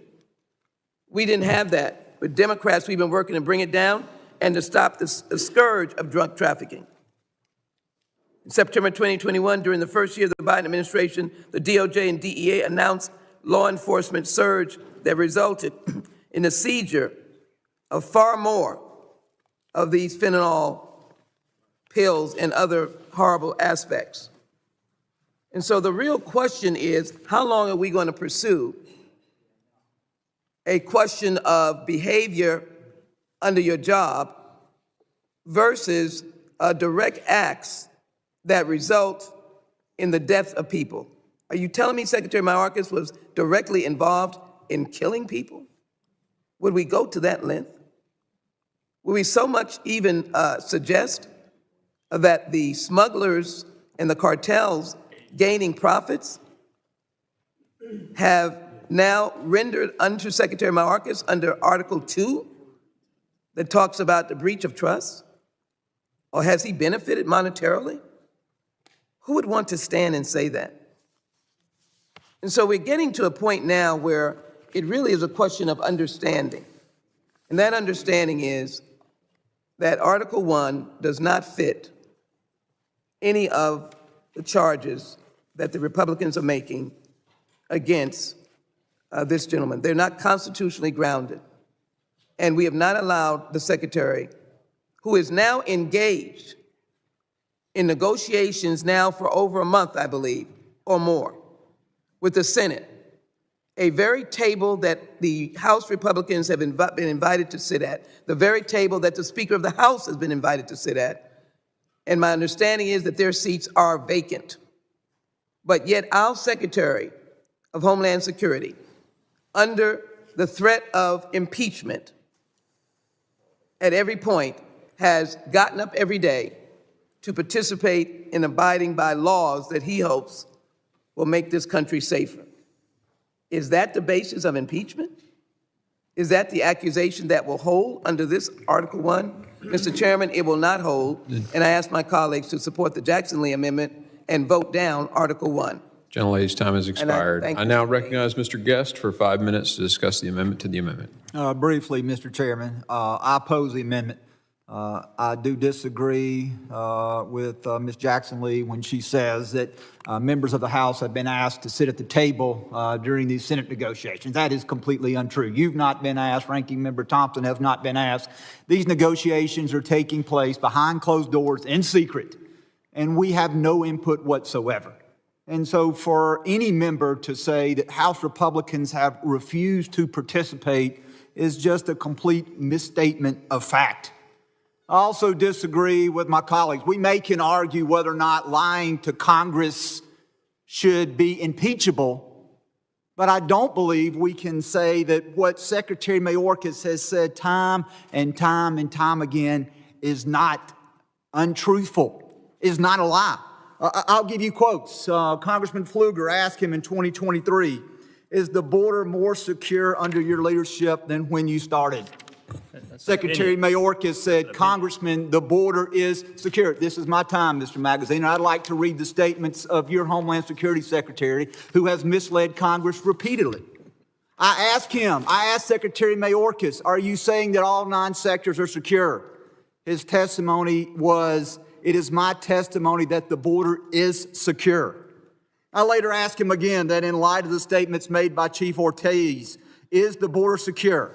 And he said, Congressman, I stand by my prior assessment. Mr. Bishop asked him, I've heard you in the Judiciary Committee recently this summer testify the border is secure. Secretary Mayorkas, do you continue to maintain that the border is secure? His answer was yes. I asked Mr. Mayorkas on another occasion, so my question to you, Mr. Secretary, are you testifying as you sit here today that the southwest border is secure? His answer, yes, I am. And then when questioned at some point by Ms. Jackson Lee, his response was, Congresswoman, the border is secure and the border is not open. In a hearing in which Representative Roy asked him as it relates to the Secure Fencing Act, Congressman Roy says, do we have operational control of the border? Secretary Mayorkas, yes, we do. And Congressman, we're working to, and then he doesn't finish that statement. And so we may argue whether or not that is impeachable, but I don't think we can argue whether or not he has been truthful, because his statements in and of themselves are distruthful. How can we say that the border is secure when last month, nationwide, there were over 370,000 immigrants come across the border? Would the gentleman yield? I yield to the chairman. So I also think it's very important to point out, as you brought up the Chip Roy testimony in Judiciary, that Chip Roy read the definition of operational control from the law passed by Congress, and said, do you have operational control by this definition? And the Secretary said, yes.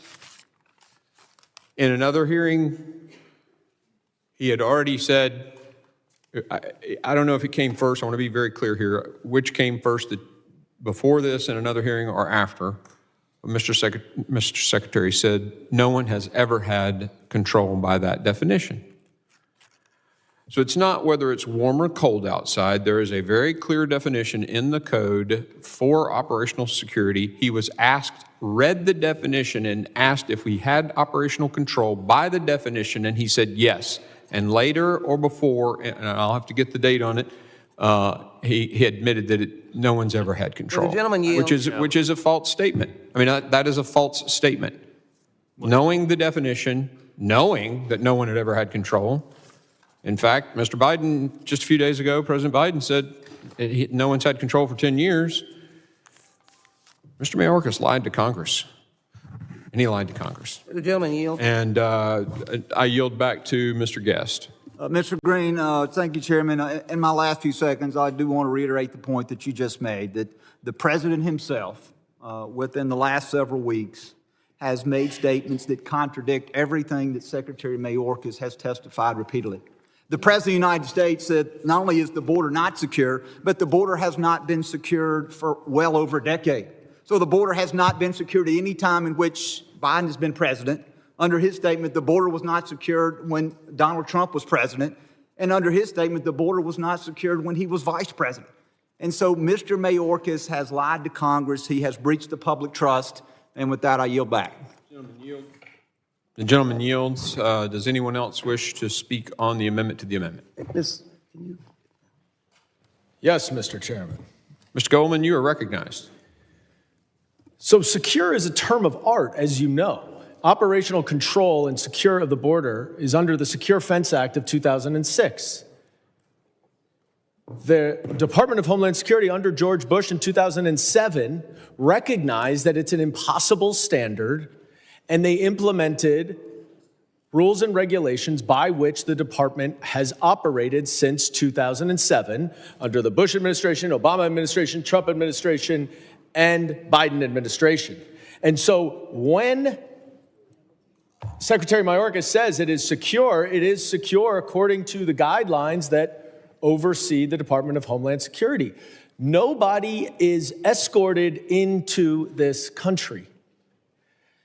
But I want to talk about Ms. Jackson Lee's amendment because it is one that I fully support, and I want to focus on a reason that we haven't talked about very much, which is the complete lawlessness of this impeachment process. This was referred to this committee for impeachment, but that does not mean that prior impeachments are irrelevant as precedent. Prior impeachments have always allowed for due process to the individual who is being impeached. Right. President Trump got it in 2019, and every single individual judge, president, or otherwise has gotten heightened due process standards where they were permitted to provide evidence, provide testimony, call witnesses, cross-examine the witnesses. What we had in this impeachment process was one hearing where the Republican witnesses were all state attorneys general who are suing the Biden administration. Pretty clear conflict of interest. No impeachment knowledge or expertise. And another hearing where we heard stories, tragic stories from parents of children who have died. And Ms. Green says we should stay here and talk about all of the anecdotes of individuals who have died at the hands of those who should not have come across. Well, I'll tell you what would be much, much longer than that is going through every single victim of mass shootings around this country with assault weapons that have no place in our civilian society. 2 a day. That would take a lot longer than everything else. So we're here in an impeachment process that has no due process. There is absolutely no legal analysis of any of these articles of impeachment, which are unprecedented and have been made up out of whole cloth. And then in Article 1, which is what we're talking about here, the gist of it, as my colleague from Rhode Island said, is that Secretary Mayorkas has failed to secure the border, and the specific examples generally relate to his failure to follow the law and detain everyone. Now, I would add, of course, Ms. Green is wrong in the President's supplemental appropriations request. The President did ask for more funding for ICE detention. He asked for more funding for Border Patrol agents, for asylum officers, for immigration judges, for USCIS officials to process everything, because we have such a backlog of the asylum process. But he's being impeached right now because he did not put everyone in jail. That's what we said. Now, Mr. Bishop then responded saying, no. Well, obviously there are some circumstances when not everyone can be detained, and in those circumstances, then not everybody should be detained. So I figured it out. We have the impeachment of Secretary Mayorkas because the law says that immigrants shall be detained unless it is the judgment of Representative Dan Bishop of North Carolina that they are exempt from detention. Thank you. I yield back. The gentleman yields in time. I thank the gentleman. Ladies and gentlemen, we have votes going on right now. We're going to recess and we will reconvene at 4:40.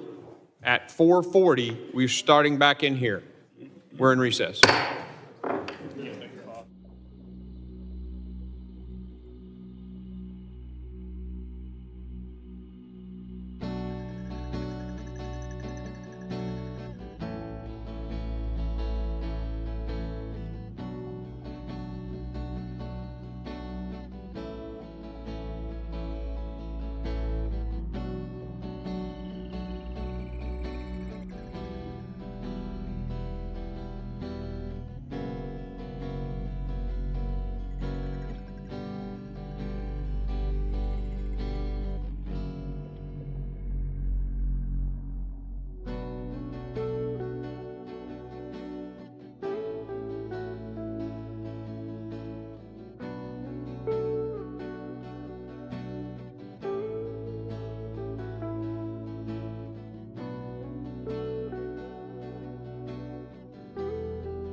Wow.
Mr. Carter in the queue, and I have no others in the queue, so communicate with me if you're interested in talking on the amendment to the amendment. Mr. Carter, you're recognized for 5 minutes. Mr. Chairman, I'll yield to, she's not ready yet. So earlier, you know, we've had this discussion and we've been talking about the significance of being able to work together. We're not doing that when we aren't looking for real solutions. Imagine if we took the level of energy that we're using now on what is tantamount to a witch hunt. No evidence, just a difference in philosophy, a difference in idea. Imagine what our democracy would begin to look like if we impeached each other just because we disagreed. It's a dangerous slope. It's a dangerous slope. To think that we would waste the taxpayers' time and money chasing windmills because we don't agree with an individual's politics, policy, or ideology. None of us would survive. I implore my colleagues, let's get back to the work of the American people. Let's talk about doing what's necessary to shore up the border. So the young ladies that came before us last week with tears in their eyes at the loss of their children never has to repeat itself. We all wept with them. We all hurt with them. We all want what's best, yet we're divided in a hoax of an inquiry where there is no substance to support an impeachment. Again, I appeal to your hearts, to your minds, to your sense of fairness. Let's get the work done for the American people. And I yield the balance of my time to the honorable lady from Texas, Ms. Jackson Lee. The gentleman has made a very valid point about, and I thank the gentleman for yielding, about this whole idea of getting to work. As I indicated earlier, we could adjourn and reconvene as an authorizing committee to provide the Secretary with the resources that he could have the billions of dollars that he says that is necessary. I'm getting more detailed information about operational control, but as I think was said at this table before, operational control is zero. And the ability to do one's job and stay measured in one's response deals with the money and the staffing that you would have. And that's why this hearing or this markup has, I don't know if we'd say deteriorated, but has gone full circle to be a full discussion of policies, that we may agree or disagree with, and facts, such as the 57,000 that died of fentanyl deaths under Donald Trump. And we heard no outcry, as I recall that number, we heard no outcry of impeaching any of the representatives of the Department of Homeland Security. So I keep trying to get my colleagues who continue to indicate under Article 1 that Secretary Mayorkas operated willfully in violating the law. I have to raise the question of what law. And again, I bring to your attention the submissions that the Secretary has made where he has steadfastly done his job. And I think it is worth, in my last moments, recounting the work that he has done. He has removed, returned, or expelled more migrants in 3 years than the prior administration did in 4 years. Since May 12, 2023, a couple of months ago, DHS has removed or returned more than 500,000 individuals, the vast majority of whom crossed the southwest border. Total removals and returns since mid-May 2023 exceed removals and returns in every full fiscal year since 2015. I think that is worth noting. So if you're saying someone is not doing their job, they did more than was done in 2015, which certainly was not the Biden administration at that time. and the majority of individuals encountered at the southwest border throughout this administration have been removed, returned, or expelled. There is no doubt that there has been a surge in the migrant movement, but I don't know if I open my remarks with that. There is a major movement of migrants across the world. There is a major movement of migrants around the world. The gentlelady's time has expired. And so I would clearly indicate The gentlelady's time has expired. support my amendment. I yield back. And I now, Mr. Senator, I think you've already spoken on this. You'll need somebody to yield to you. Mr. Ivey, I think you wanted to be, anybody on the other side want to be recognized? Okay. Mr. Ivey, you're recognized for 5 minutes on the amendment. Thank you, Mr. Chairman. I want to speak in favor of the amendment, but briefly, I wanted to also address the Adelanto point that was made. I think it was said that there's a capacity of 1,940 at that facility and only 6 people are there. I forget who raised it, but they forgot to mention that the facility is under a court order to release all of the detainees and pause on new intakes, which I think is kind of relevant to the fact that it doesn't have more people there. And that's been in place since 2000. I think the point that was made in one of the Republican documents is that apparently the view is that the Biden administration isn't fighting hard enough to get it reopened.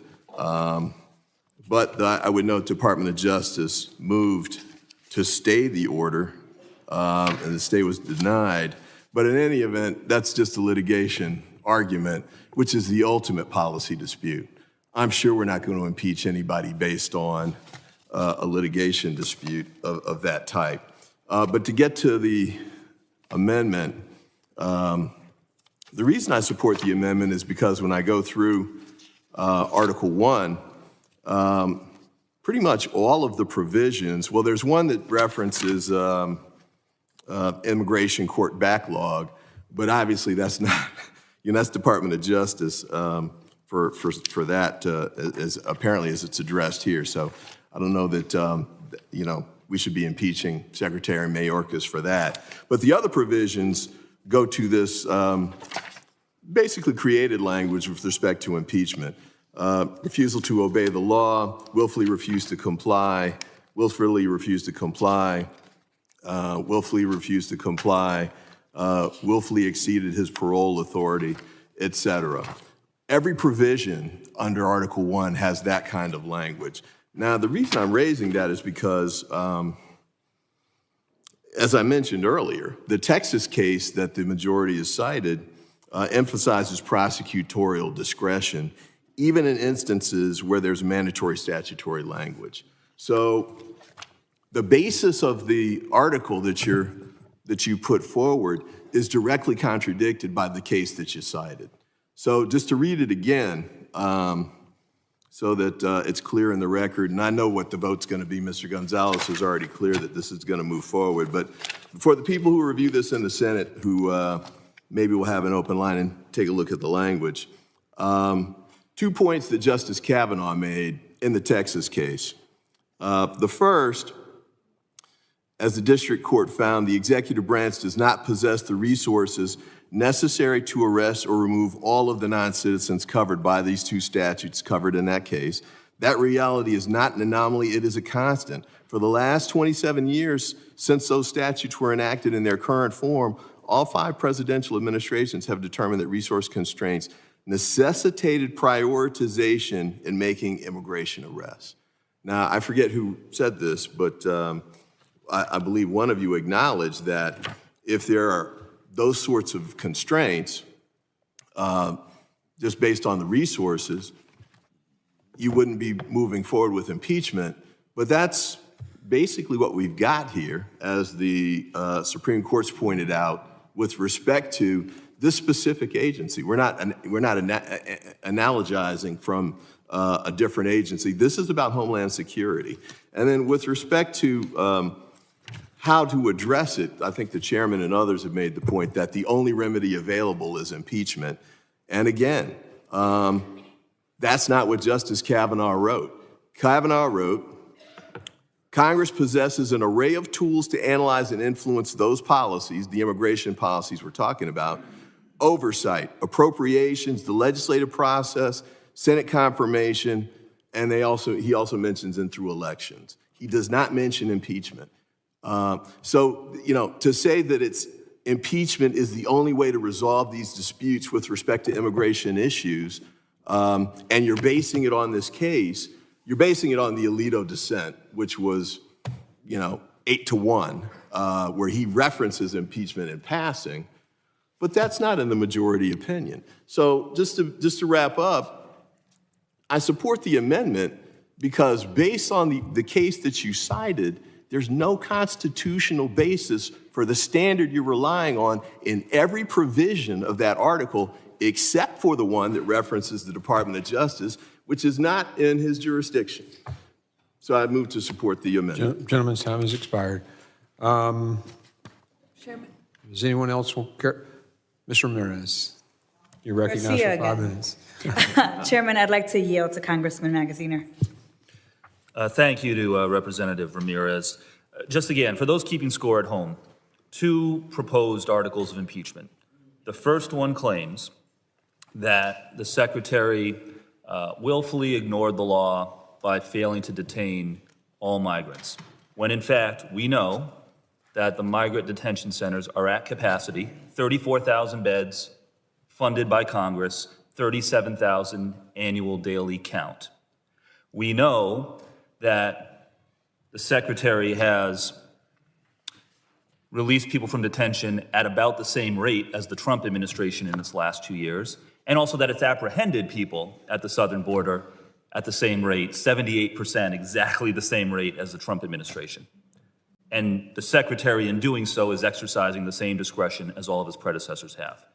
Article 2, we spoke about this earlier, that my Republican colleagues claim the Secretary lied to Congress by saying things like the border is more secure than my predecessor, clearly an opinion, not a statement of empirical fact one way or the other, and using terms like secure, closed, etc., which are open to interpretation, and even when it comes to operational control, defined as 0 people, he clarified after the fact that he meant a regulatory definition, not the statutory definition.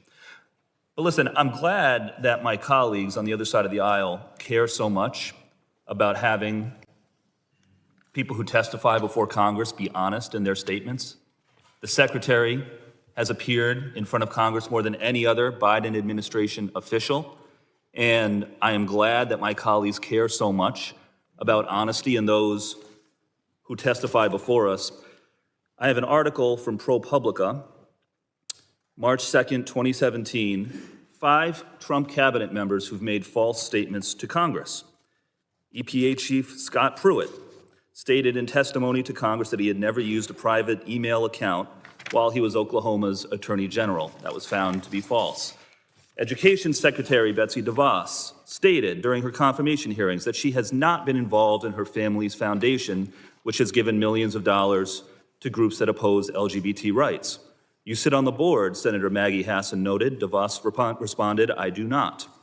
It later emerged in tax filings that for 17 years she served on that board as vice president. Secretary Mnuchin denied that his former bank had used robo-signing to improperly foreclose on homeowners. That turned out not to be true.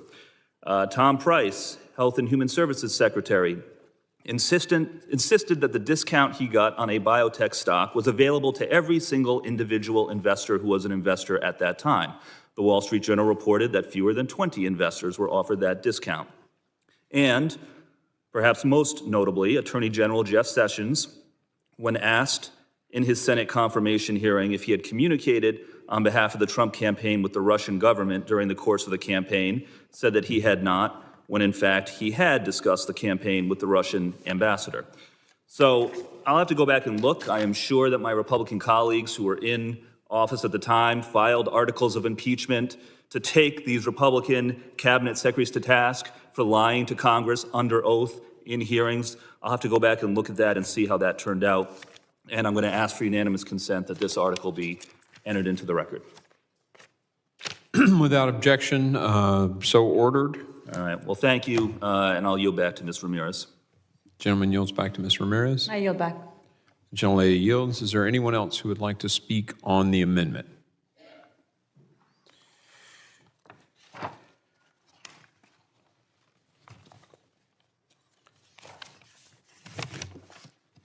There being no further discussion, the question now occurs on the amendment offered by Ms. Chairman. Sheila Jackson Lee. Mr. Chairman, The gentlelady is recognized. yeah, I'd like to put into the record, We have rolled all UCs these until are, the end. this is, well, it's to this amendment. You're amending your amendment? No, it is to this amendment statement. The Border Patrol, in the Secure Fence Act is as the ability to detect, respond, and to interdict penetration into areas deemed as Does somebody high want to yield priority to Ms. Sheila with threat Jackson Lee? potential. Mr. Menendez, you're recognized for 5 minutes. Thank you, Chair. I yield my time to Ms. Sheila Jackson Lee. I thank you. I was going to ask, but I appreciate it very much. Thank you. This bears on advocating for the amendment, Mr. Chairman, and so I guess this is part of the debate, and I thank my colleagues for their courtesies. We have gone all around and around about operational control, my friends, which might be the most glaring aspect of Article 1, where we say the willful violation of the law. And we keep using this very elusive act that I don't think anyone has been able to comply with. So it is interpreted as this: the Secure Fence Act statutorily defines operational control as preventing all unlawful entries into the United States. No administration had ever met that standard, and a secretary that is the boss of that particular agency can rely upon representations that the efforts have been made to do their jobs at the various levels, so that the Director of Customs and Border Protection, the Director of Border Patrol can make the representation that they're in the field trying to do this. In 2007, after the act passed, the Border Patrol interpreted the Secure Fence Act as the ability to detect, respond to, and interdict penetrations in areas deemed as high priority for threat potential or other national security objectives. It didn't say zero, though we've now got an interpretation that says zero. It interprets it to do their job. And so if you ask me the question as Secretary of Homeland Security, is my staff doing their job? Well, based upon the interpretation of my professional staff, my staff in the field, they are working on detecting, responding, interdicting to the various penetrations. It is beyond preposterous to take the position that Secretary Mayorkas maintained that DHS achieved operational control as would be narrowly defined by the Secure Fence Act. And that means that every aspect of interdiction, if you will, was adhered to. So my point is, again, with my concluding remarks to this, the Constitution is a very serious document, and it was a document created for the worst level of abuses and the highest level of actions against the American people, which are treason, bribery, high crimes, and misdemeanor. And I frankly question using the impeachment proceeding for acts of employees who are attempting to adhere to guidance given to them by laws that are very difficult to potentially adhere to without the billions of dollars that we were alleged to have asked for and did not get, or that we should have asked for and did not get. All of these components should be put in the category of job performance or policy disputes, but they should not be put in the context of impeachment. John Marshall indicated the Constitution intended to endure for ages to come and consequently to be adapted to the various crises of human affairs. This was a living document, or is a living document, to try to relate to the day-to-day affairs that are occurring. I don't know if our founding fathers would have ever expected this country to be this size, this large, or to have any concept of coming across the border, the land borders. But here we are. And I believe that this Constitution should not be taken lightly, and it should be addressing human crisis. and the human crisis should be done with all of us working together, Democrats and Republicans, or how best to secure this border. And what we're doing today does not in any way come up to the front door of that problem or solving that problem of working together on securing this nation. I have no doubt that Secretary Mayorkas wanted to secure this nation, wants to secure this nation, and will continue to work with this administration and all of us to ensure the safety and security of the American people. Please support the Jackson Lee amendment. With that, I yield back. The gentlelady yields. There being no further discussion, the question now occurs on the amendment offered by Ms. Sheila Jackson Lee. All those in favor say aye. Aye. All those opposed say no. No. In the opinion of the chair, the noes have it, and the amendment is not adopted. Roll call. A recorded vote is requested pursuant to Committee Rule 7C. Further proceedings on this question are postponed. Rolling the vote.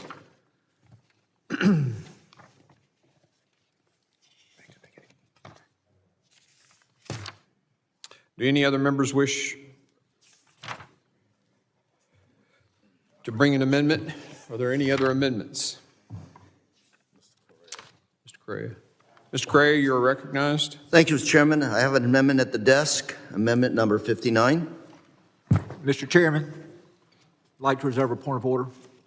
Point of order is reserved. The clerk will distribute the amendment.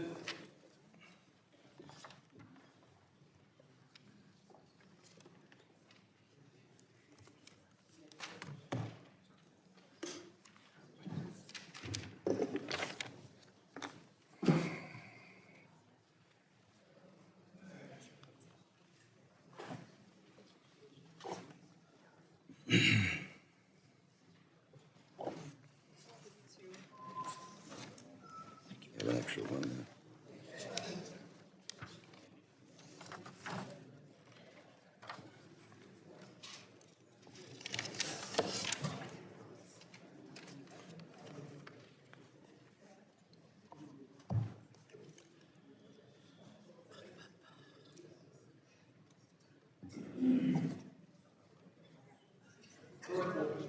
The clerk will report the amendment.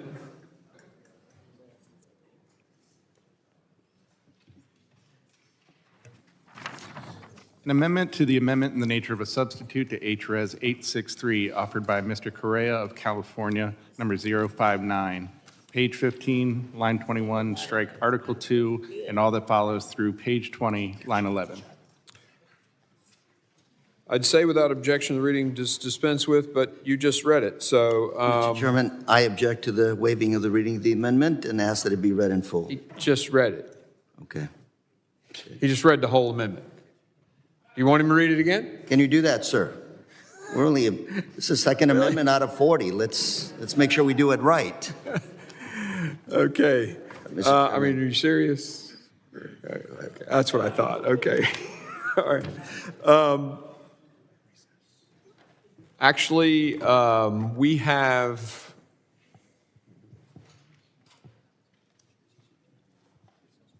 okay. All right. We will hear this amendment when we come back from a dinner recess. I want to give you guys an opportunity to go get fed and be ready because I think it's going to be a long evening. We will adjourn we will recess and return at 7 p.m. Mr. Chairman. Mr. Chairman, can I withdraw my point of order? Point of order is withdrawn, and the ranking member is recognized for what purpose? Well, first of all, Mr. Chairman, at the beginning of this markup, the committee granted the chair recess authority by unanimous consent. At the beginning of the last vote series, the chair declared the committee would reconvene at 4:40 p.m. upon conclusion of the floor vote series. The committee, in fact, did not reconvene until 5:22. What can members expect from the chair in terms of its use of the recess authority for this markup? I anticipate that following a dinner break, we shouldn't have a need to recess again. I genuinely believe that. So, I mean, unless something unforeseen comes up, but that's been the plan all along. So we reconvene at Reconvene at 7 PM, and everybody in their seats at 7 PM. We stand in recess.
Amendment number 59. Mr. Chairman, impeachment, as you know, is a grave constitutional matter. It's a process that shouldn't be taken lightly, and the constitutional standard for high crimes is a misdemeanor is very high. And policy differences have not and will never be enough to meet that standard. And that's why I'm troubled today to read that the second article of impeachment that seeks to remove a cabinet secretary is over policy differences. You want to impeach a secretary for not building a wall that we know doesn't work and is a massive waste of taxpayer funds. But that's not the whole story. In fact, Secretary Mayorkas is moving forward with building a wall construction in Texas, where it is specifically required by law. And of course, this is much to my disappointment. But let me be clear, Secretary Mayorkas is building a wall that was started by President Clinton. And again, he is building a wall in Texas today. And Mr. Chairman, according to the articles of impeachment, he also impeached the secretary for terminating the asylum cooperative agreements. And this argument, Mr. Chairman, doesn't even pass the smell test. Why? First of all, let's be clear. It's the State Department, not DHS, that handles bilateral agreements. And second of all, the termination of these agreements was announced on the day Secretary Mayorkas first took office. And so, of course, he was not part of the official conversations to end the asylum cooperative agreements. He also tried to impeach Secretary Mayorkas for a decision that he had no role in and wasn't even carried out by his department. You're also trying to impeach the secretary for not complying with congressional investigations. Yet you fail to mention that DHS has sent over 13,000 pages of documents to this committee alone, and DHS is currently working through more than 1 million pages to respond to your request, Mr. Chairman. And as you know, the Secretary has testified no less than 27 times in the past 35 months, including this past November. Clearly, DHS is not being ignored by the Secretary. Mr. Chairman, my amendment simply would strike the second article of impeachment. I urge adoption of my amendment, and furthermore, Mr. Chairman, I ask unanimous consent to include in the record a letter from the OMB Director, Shalonda Young, to Speaker Pro Tem Patrick McHenry. This letter requests that Congress provide emergency supplemental funding for the border priorities. Without objection, so ordered. And with that, Mr. Chairman, I yield. Gentleman yields. Does any other member wish to speak on the amendment? Mr. Chairman. Ranking member, you're recognized. Thank you very much, Mr. Chairman. I rise in support of the gentleman from California's amendment. It's common sense. It addresses the underlying issues of this impeachment. This sham impeachment of Secretary Mayorkas, as has already been said by a number of members, is baseless, and it's basically something that's already established. It's just a matter of going through the motion. We've had the witnesses before this committee who have been persons of note in that area. They've had excellent credentials. They've offered the constitutional theories for impeachment. They all agree that threshold hadn't been reached. But as important for Mr. Correa's amendment, there have been a couple of misstatements made relative to bed space. You know, Congress sets the bed space for people who are captured coming across the border, not DHS. So if the secretary does anything, he does something consistent with what the House of Representatives and the Senate does. And that's how we set the space, and that's how we pay for it. So I've heard my colleagues talk about it, but that's how the process works. His budget is something that's put before us as a recommendation that comes obviously from the administration, and ultimately we determine what those numbers are. By we, the House of Representatives makes that determination. That's so important because that's part of what the framers put together. And so we are criticizing our secretary in this impeachment for something Congress has a responsibility to do in its authority. So this notion that we're here today to impeach a secretary who, in my opinion, works for the President of the United States. He's not an independent person. He's recommended, confirmed by the Senate, and ultimately, because of that confirmation and the President's recommendation, he is the secretary, and he carries that out. And obviously, there are challenges in the position, but those challenges, nonetheless, in this impeachment proceedings have not risen to the level that he should be impeached.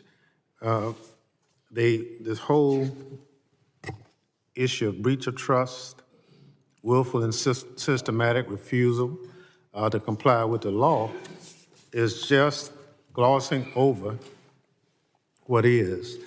So I support the gentleman from California's amendment, and I yield back my time.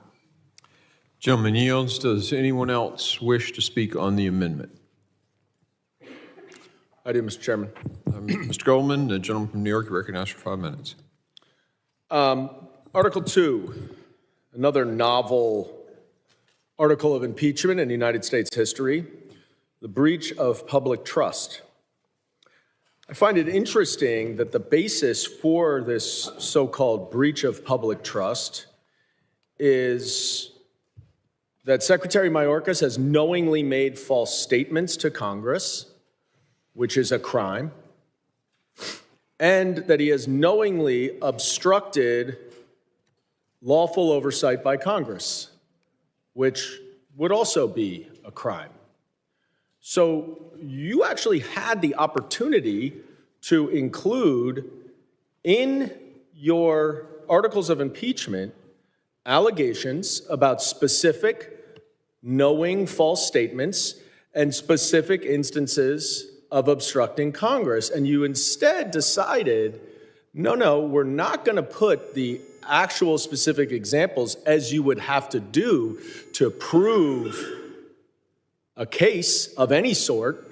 No, we're going to gloss over that with some made-up, fabricated breach of public trust.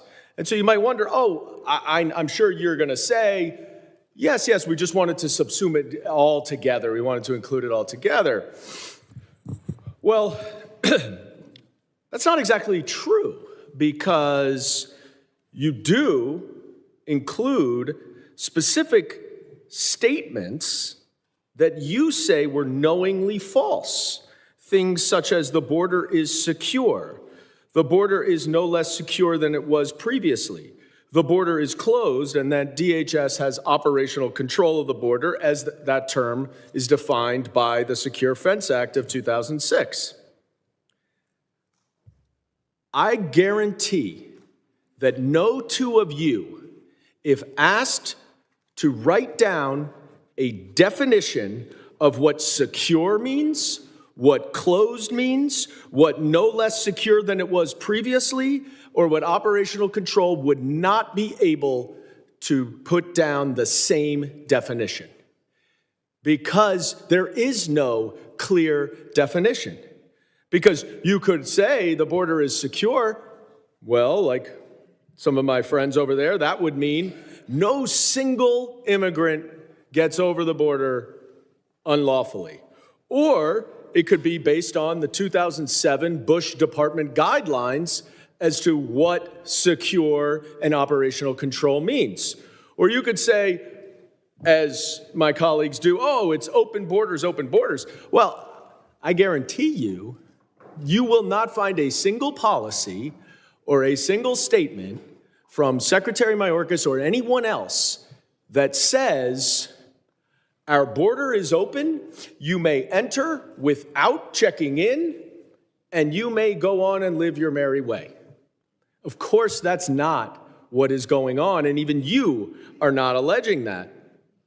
So, because if you do try to unlawfully cross in between ports of entry, you will be apprehended if you can be, if there are enough resources for the department to apprehend you. And if you come across the ports of entry, you'll be vetted. You'll go through an asylum process. You'll be vetted. There are 13 different databases that every single immigrant is run through. Well, that's closed. You're going to have a different definition of closed. You cannot prove a false statement if you do not have a clear statement that is unequivocally false. Chairman McCall and others who have been prosecutors know that you would never indict false statements without a very specific statement that you could prove was not only false, but knowingly false. Then you say, oh, we have obstruction of Congress. What obstruction? What subpoenas are you talking about that they have not complied with? He has testified more than any other cabinet secretary in this administration. They have cooperated far beyond anything any single department did in the Trump administration.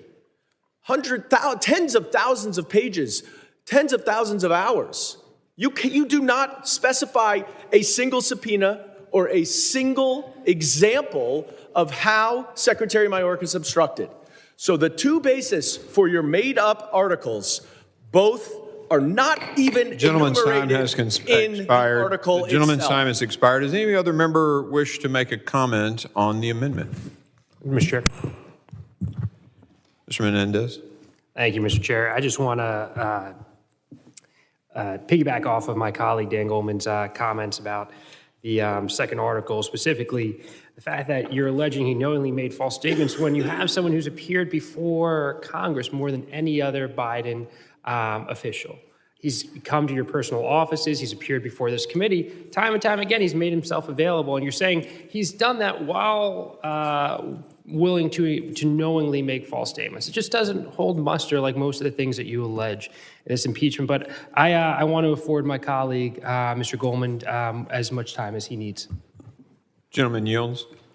I thank the gentleman from New Jersey. I just want to finish up on the bogus allegations that are in here in Article 2 and reiterate what I was cut off from saying before, which is that there is not a single example of a subpoena or a request that Secretary Mayorkas did not comply with.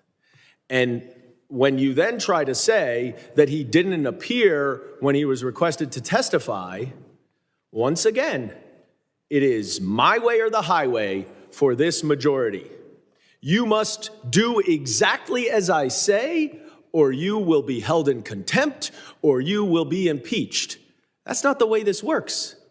He clearly offered to discuss with you when a good time to come in would be, and because this was so rushed and so urgent to get it done by the end of January, because I'm sure someone promised Ms. Green that that would happen, that here we are without any testimony from Secretary Mayorkas.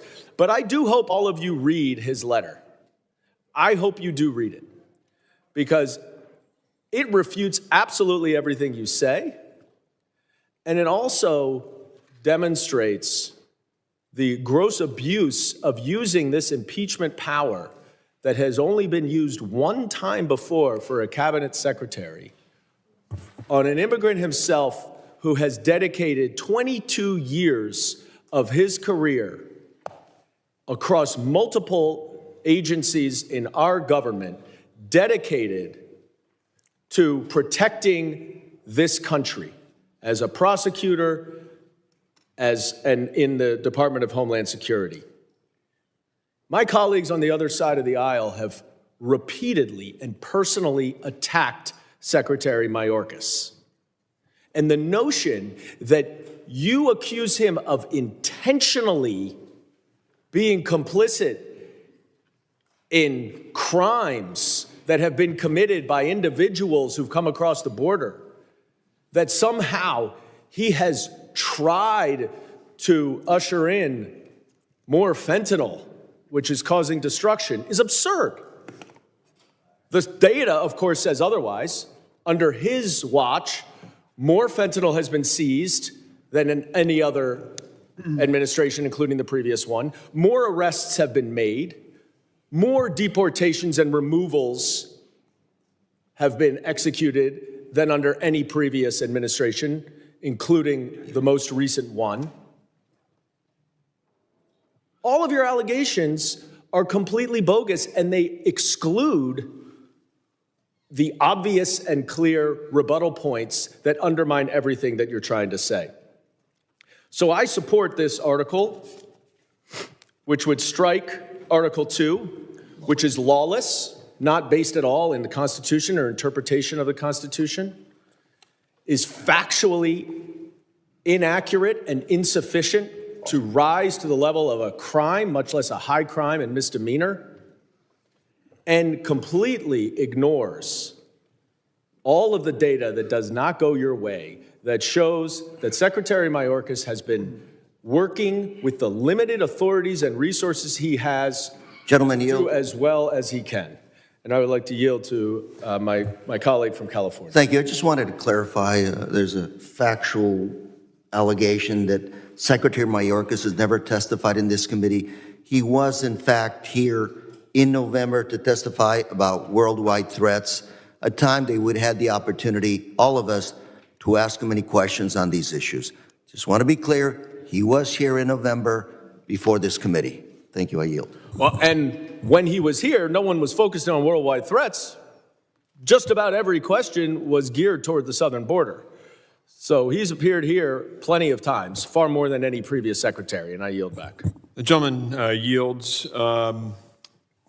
You may want to, I'll jump in here then. I recognize myself for 5 minutes. You know, again, I appreciate the recognition that Mr. Mayorkas came for the national threats brief.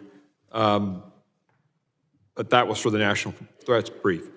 We asked him on 4 occasions to come, and every time he either said no or kept postponing and postponing and postponing, clearly stonewalling. In terms of this dishonesty, he was asked the definition, and the definition was read to him, and he said yes, he had operational control. He then admitted that later that there was never operational control. No one's ever had operational control. Meaning he always knew that that definition, nobody had control, and when he admitted or said that there was operational control under oath, that's a lie. And I'm sorry, it's intentional. There have been 170 plus requests by our office to him that have been completely ignored. I appreciate someone citing the number of pages, but for months and months we've been waiting and haven't gotten anything. In terms of the cause and effect of all this, we've said it many times. In fact, the one time I laid it out very clearly, we had 2 members on the other side admit in that hearing that there was absolutely a crisis at the southern border. So I'm going to lay it out again. In the campaign, we're going to do away with all this stuff. We're going to open the border. We're going to, okay. Then day 1, take down all the policies. People start coming. They come, they go, we're just released. And so they call home. And then hundreds and thousands came and overwhelmed. And the cartels thought, you know what, this is a great opportunity to make a whole boatload of money. So we're going to charge all these people. Remember the wristbands and the color bands? So they came up with a process to make billions of dollars, and then they controlled all the pathways. In fact, Chief Ortiz said they control 5 sectors of our 9 sectors of our southern border. So anyway, they come, They develop strategies. I mean, we went and saw them. You saw the spotters on the far hill. They're sitting there with binoculars and radios, and they call, and then they push them right where the border control people are. They tie them up, and then they bring the fentanyl and other stuff around. And then they do those mass crossings at the crossing sites where they overwhelm. They have to pull. I mean, heck, we got air marshals down there making sandwiches for the migrants now. They're not covering the aircraft. I went through customs the other day. The line was, I mean, it was like out the door. I called the chief of the customs over. I'm like, what's up, man? I mean, he's like, oh, we're down processing migrants at the crossing sites with the border completely uncovered. This notion about more fentanyl, well, yeah, it's because it's being pounded into the border. Sure, the raw numbers are up, but why has fentanyl gone from 95 bucks a hit in January of 91 to $28 a hit in Tennessee? Well, it's supply demand. It's real simple. There's a whole boatload more fentanyl coming into this country now than there was before. That's economics. So, I mean, just a few points of clarification, I thought. The gentleman, yes, I will yield. I appreciate the chairman's comments, and although I've focused frequently, and in fact almost exclusively, on the detail of the 7 separate statutory commands that have been consistently flouted by Secretary Mayorkas, I do think that, to your point, it is understandable when someone says the border is secure. You can't call this border secure. No. In any fairness. Now, you can call the border untenable, as Mr. Goldman calls it. You can call the border not secure, as President Biden calls it. But it's been a device. The Secretary of Homeland Security has come here and come to the Judiciary Committee and come to other committees on the Hill over and over and over again, and sat there and smugly defied this Congress to say, these committees, to say that this border is secure, so that he could continue a process of thoroughly undermining the Immigration and Nationalities Act, so that he could violate it in every particular, because it was purposeful.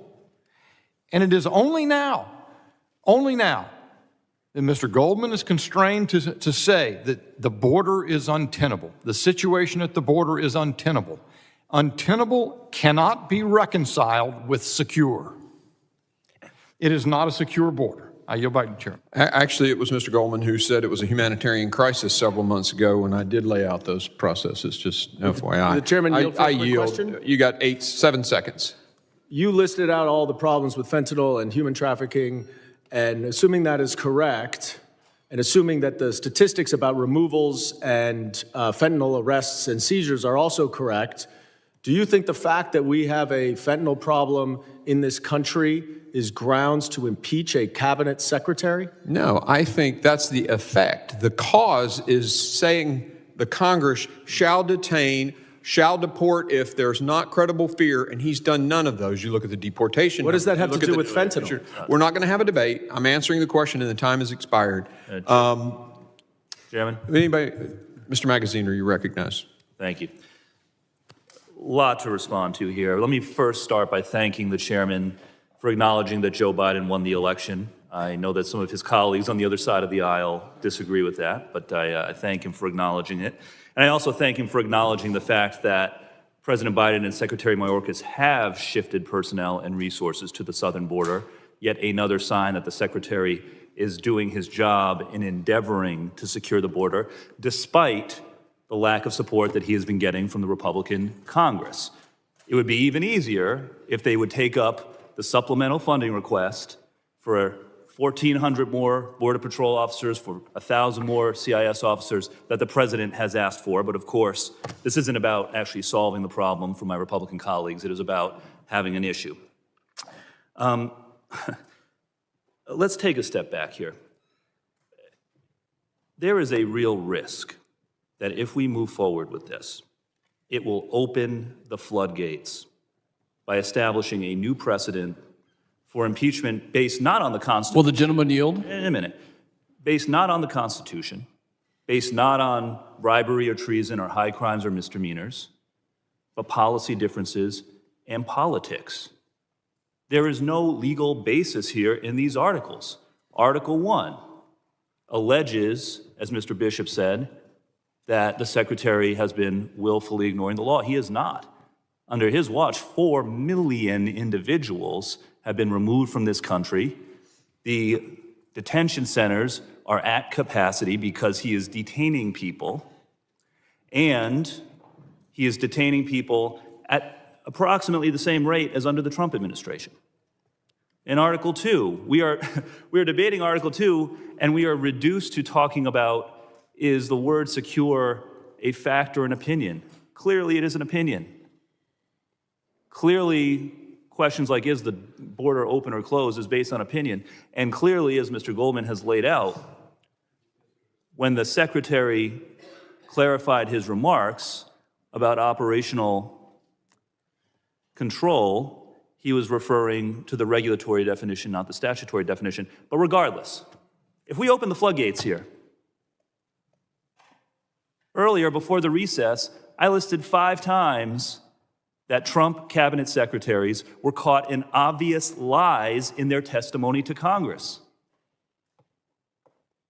Are we going to be doing baseless impeachments every time there's a game of gotcha that the opposite party is trying to play? The Secretary has, as Mr. Bishop noted, appeared here again and again and again. I believe that was his quote. And my Republican colleagues have been parsing every word, trying to find something that could be construed as a mistruth. If we are going to be playing that game and playing this gotcha every single time somebody comes to appear before Congress, we're going to be opening the floodgates to baseless impeachments that are going to bring our country to a really perilous place. So, taking a step back here, I hope that we can get back to debating policy on immigration and the border. I hope that we can get back to talking about solutions. But instead, we run the risk of opening the floodgates here to baseless impeachments based on games of gotcha that are going to damage our republic. Mr. Pfluger? Gentleman yields. Did you ask him to yield, or? I asked him earlier to yield. Okay, you're recognized. I appreciate the commentary on impeachments. I know you weren't here at the time of the last impeachment and the one previous to that, but I do appreciate the fact that you talked about baseless impeachments, and I yield back. The gentleman yields. Does anyone else want to speak on the? I'll yield to Mr. Swalwell. I have some time left. Sorry, I was going to take 5 minutes. I thought he was done. Yeah. Oh, do you want? Okay. I'll yield back then. I now recognize Mr. Swalwell for 5 minutes. When it comes to the border, you can, in Washington, admire the problem, you can weaponize the problem, you can politicize the problem, or you can do the hard work and you can try and solve the damn problem. And that offer is there. That offer was there in 2014 when 68 Republicans, some of the most conservative Republicans, worked with Democrats in the Senate to come up with a bipartisan agreement. And that offer is there now. I want to talk first about Secretary Mayorkas. Look, this guy needs a badge to come into the building. He's here so often. I mean, he's literally the most testifying member of the cabinet. And he came here for worldwide threats, and to say that the border is not a threat, I mean, that's what we're all concerned about. So if he's here for worldwide threats, of course he's going to be talking about the border. That's his job, and he did, and that's where most of the questions were about. And any shortcomings that Mayorkas may have, frankly, are your fault. He's asking for authorities to do more, to have more border agents, to have more resources.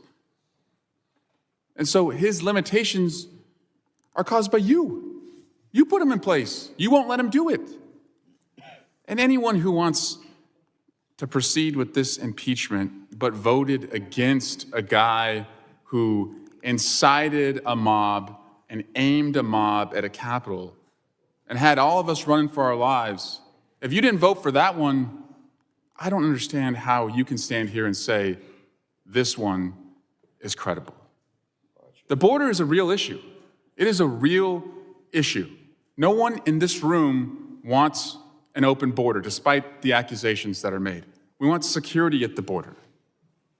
That's why Senator Lankford, the second most conservative member of the Senate, according to the American Conservative Union, has been working with Democrats and the president to immediately solve this issue.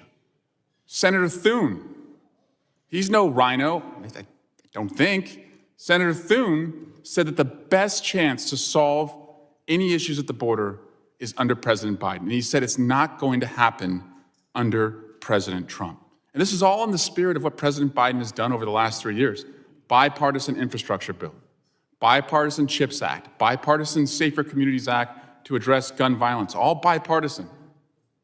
And we have an opportunity to do a bipartisan border bill and address the threats that I keep hearing here every day. But it's the difference between wanting to weaponize the problem and wanting to solve the problem. And you see so many on their side. Border Patrol agents, God bless them, they're heroes. They'll seize fentanyl, and to just own the libs, they'll say, see, this is Joe Biden's border crisis. I don't understand. Were they not supposed to seize the fentanyl? Like, they got the bad guys. They got the fentanyl. And by the way, 90% of the fentanyl is coming through ports of entry. That's a separate problem. The only high crime that is happening in this room is the fact that we are doing anything but working on a bipartisan deal that's taking place in the Senate. That's the crime. We're wasting time if we're not solving this. And I just invite my colleagues, go back, please, to your election night, the first time that you ran. I remember it. My mom, my dad were there. They were more surprised than I was that I won. Your friends, your family are there, and you give that gracious speech about what you're going to do when you're going to go to Congress. And I don't think any of you said in that speech, as you thanked your supporters, I want to go to Washington to take on small issues. You all ran for Congress to go to Washington to take on big issues. And this is a big issue. It's not an easy issue. It's a complicated issue. But there's a bipartisan path forward. So I urge my colleagues, when it comes to the border, choose the fix, not the fiction. Choose the fix, not Fox. And choose the fix and not fame. And we can live up to the promise that we made to our constituents when we made that decision to run for Congress and do big things and solve tough problems. And I yield back. The gentleman yields. I now recognize Mr. Guest, the gentleman from Mississippi, for 5 minutes on the amendment. Again, very briefly, Mr. Chairman, I know I sound like a broken record, but again, for my colleagues across the aisle to say that Republicans don't want to fix the problem, that we've offered no solutions, that we've just sat around and hoped that the crisis at the border has gotten worse, is a complete fabrication and a completely false statement. Mr. Chairman, you've mentioned H.R. 2, the legislation that we passed out of this House, that H.R. 2 would have employed 22,000 CBP officers, the highest number in history. And not only do we authorize that in H.R. 2, but in the House Appropriations package where we funded the Department of Homeland Security, we actually funded that.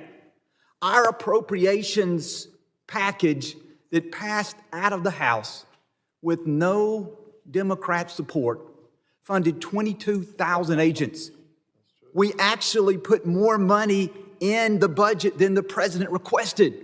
It is $3 billion more than the budget was last year. And so when Republicans are plussing up what the presidential request is, when Republicans are investing in technology, where we're investing in retention bonuses, where we're hiring more agents, to hear my colleagues across the aisle say that we're doing nothing to solve the problem. And I continue to hear about this solution in the Senate. The Senate is crafting this bipartisan legislation, which now for weeks we've been waiting on bill text. Weeks. And has the Senate engaged the House? Have they engaged members of this committee? Maybe they have on the other side of the aisle. Maybe Ranking Member Thompson or maybe other members of the committee on the Democratic aisle have been briefed on what is going to be in the bill. But we have been shut out of those talks. We are not part of that solution. We don't know what that is.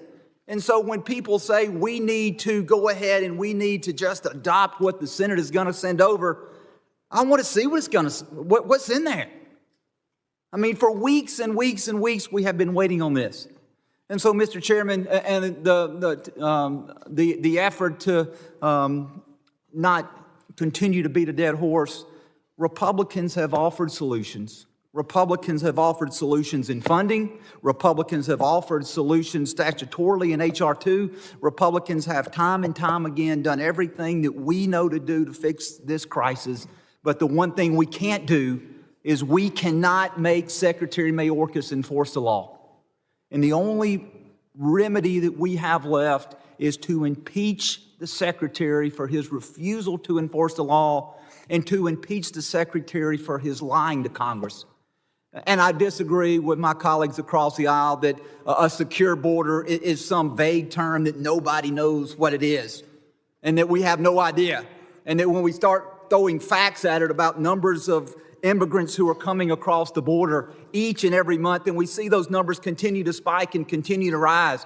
We see the number of people who are dying every day from fentanyl. Yes, we're catching more fentanyl coming across the border, but do you know that the leading cause of death for individuals 18 to 49 are drug overdoses? Most of those caused by the use of fentanyl, and that fentanyl comes across our southern border.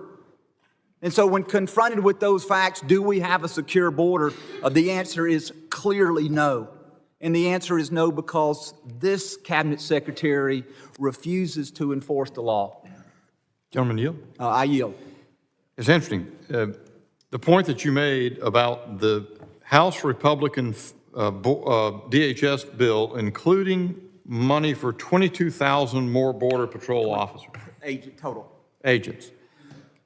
3,000 more. Thank you. 22,000. 3,000 more.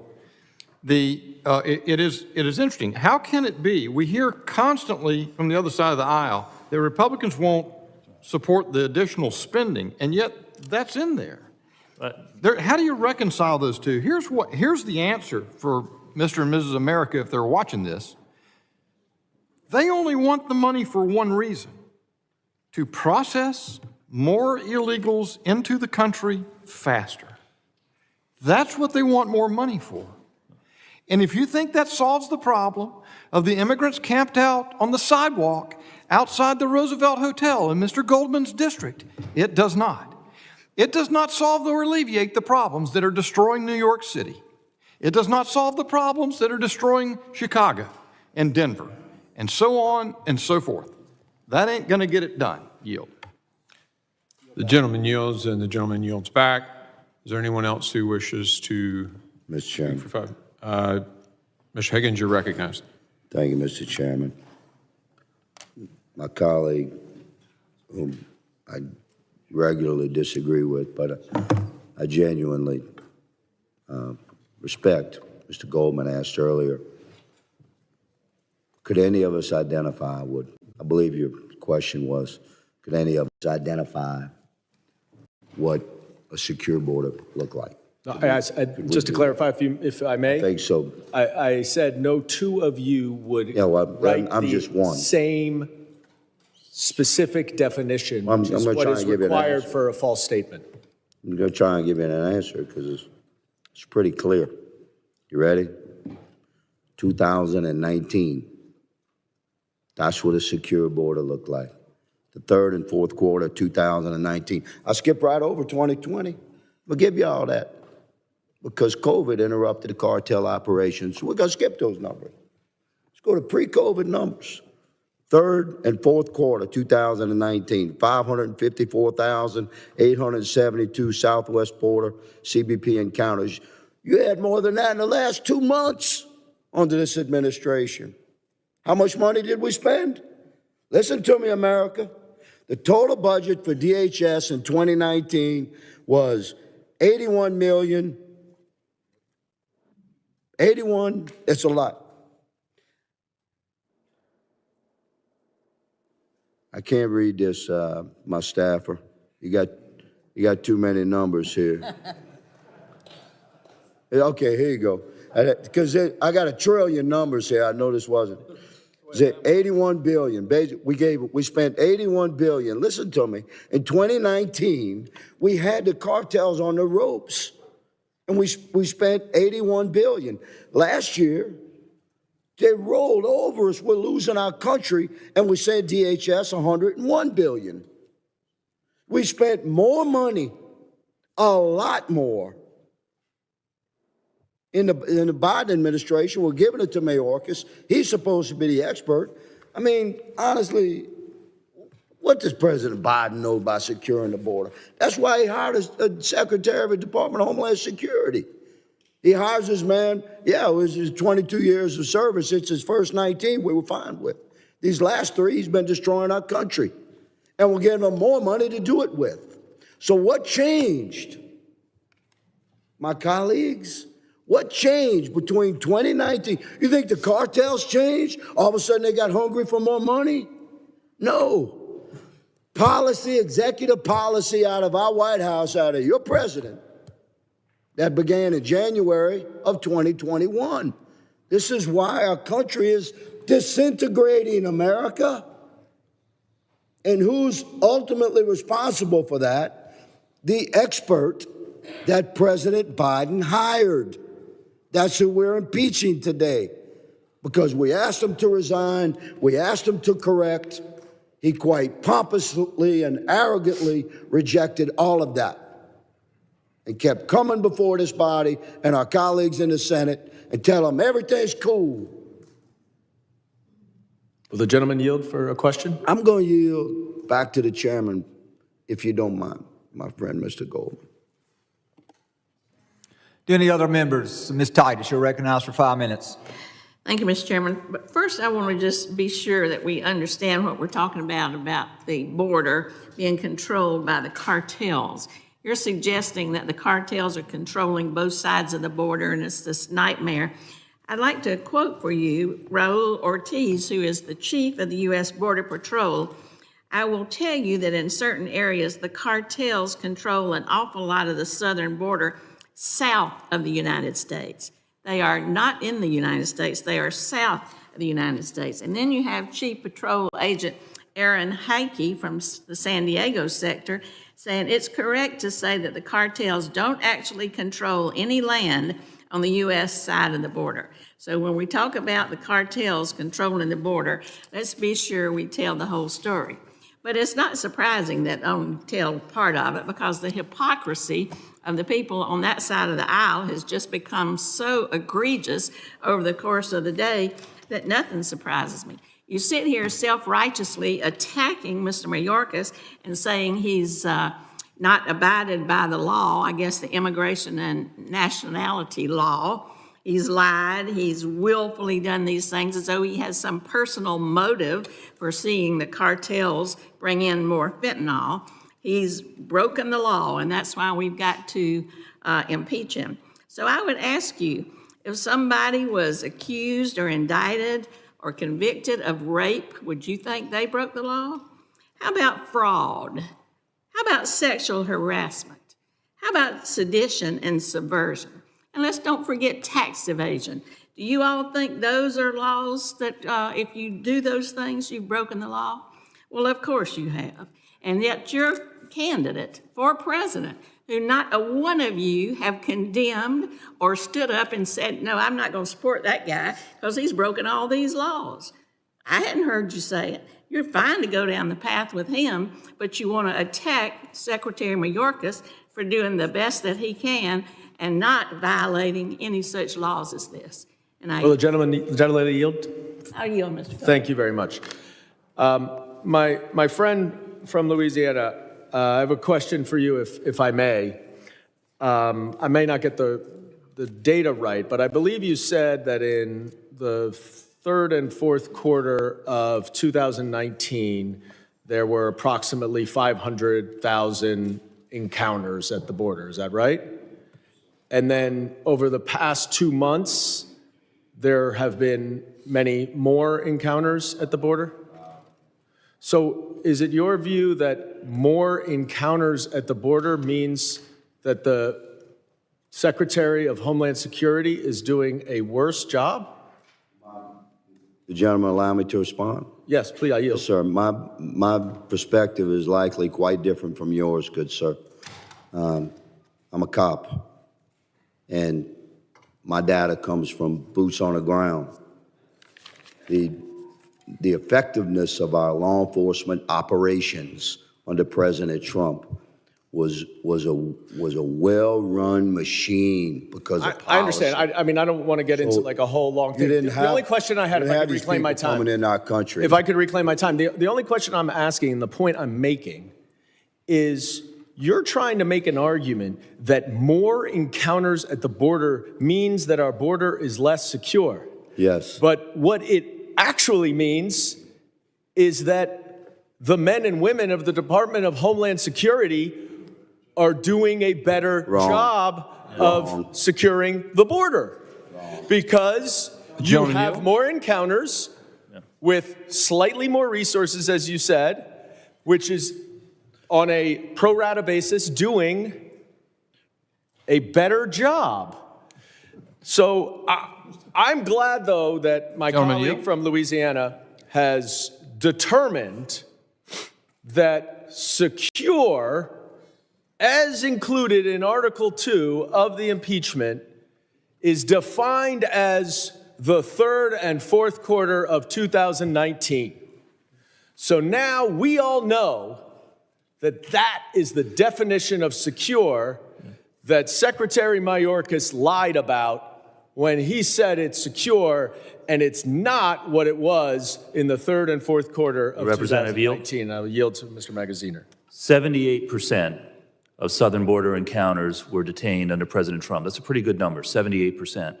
78% also during the Biden administration. It is the same percentage. Time has expired. Do any other members wish to speak on the amendment? Ms. Green, you're recognized for 5 minutes. Thank you. Secretary Mayorkas' willful refusal to comply with immigration law is the root cause of the border crisis, and it's the driving factor in the impeachment articles against him.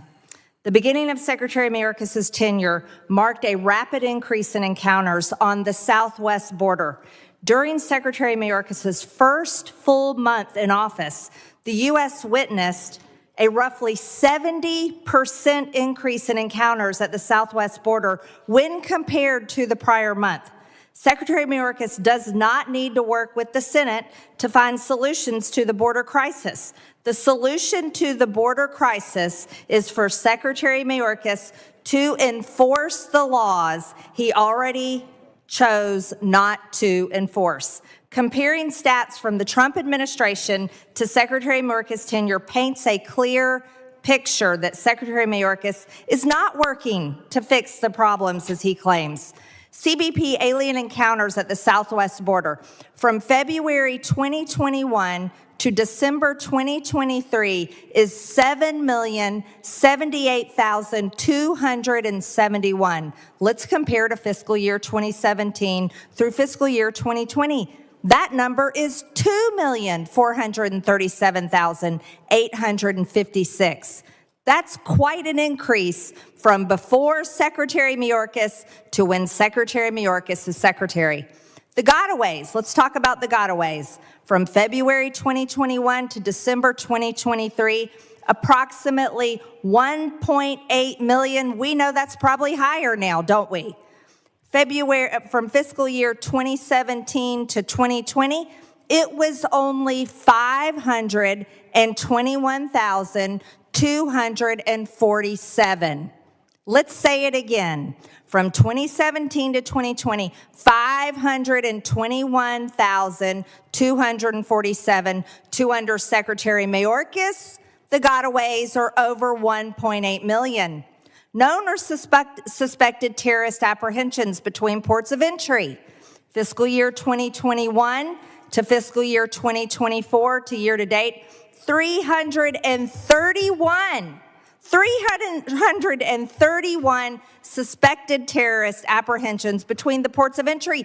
But we don't know how many terrorists are in the over 1.8 million gotaways. Now, let's compare under fiscal year 2017 to fiscal year 2020. 11. There were only 11 suspected terrorist apprehensions between ports of entry. The facts and the data and the statistics do not lie. Secretary Mayorkas is willfully breaking federal immigration laws. That's what we're talking about today. This is not a policy debate. This is proof. You can't lie about the numbers. No matter how much time you keep giving to Representative Goldman, he's not going to be able to spin it and change it for all of you. The facts are the facts. Secretary Mayorkas is breaking the law. We are going to impeach Secretary Mayorkas today on this committee. We don't care how long you go on. You can keep taking your 5 minutes and yielding back and forth and going to Goldman. Keep going. We're going to impeach him because he has broken the law. He has violated his oath of office. He is breaking federal immigration law. Americans are dying. It's the #1 issue all over the country, and it's going to hurt you. It is going to hurt you. You want to know why? The same people that vote for you are fed up with it. They're fed up with it. Enough of this. Mr. Chairman, I yield back. Do any other members wish to speak on the amendment? Mr. Payne, you're recognized for 5 minutes. Thank you, Mr. Chairman. And, this is very troubling, and I know I've kind of started to raise this issue amongst us as Americans, but I heard it mentioned a few times about supply and demand. Supply and demand. If all this fentanyl is coming to the country, there must be a demand for it. We better look at ourselves in this country and figure out why our children are using these illicit drugs. I know it's not popular, but it's a concern of mine. The supply and demand of fentanyl is increasing. We see it. We know it. We need to deal with the issue at hand with our children. And I just feel that all of these issues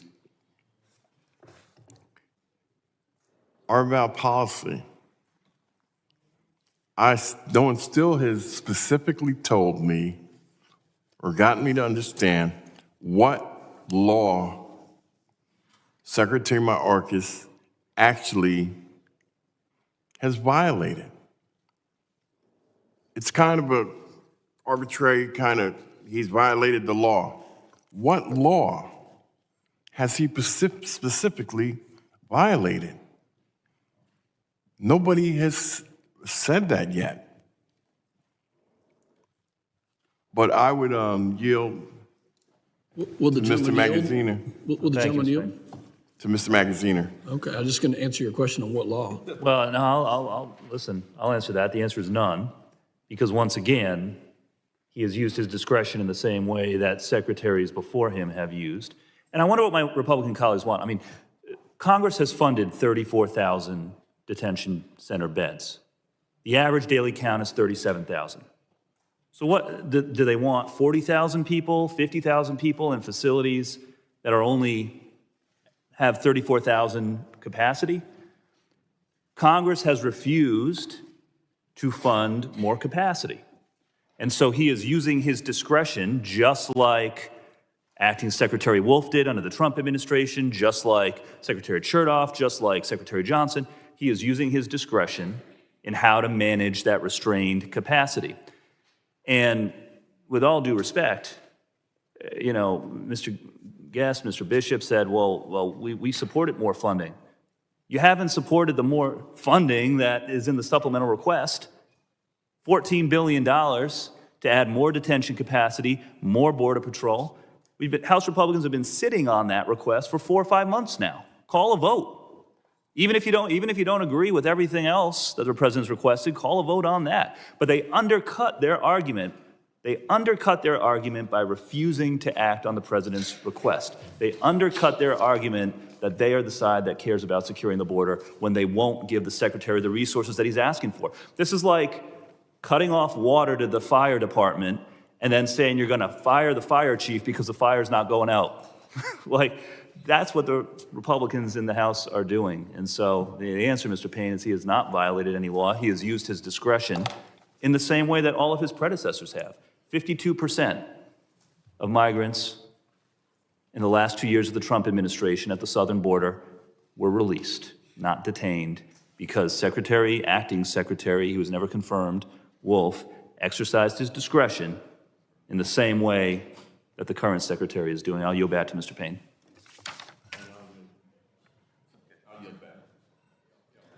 The chair recognizes Congressman D'Esposito for 5 minutes. Thank you, Mr. Chairman. I know that it's been a long day and that we've been in here since 10 a.m., but if we are going to make excuses for the failures and the broken laws of Secretary Mayorkas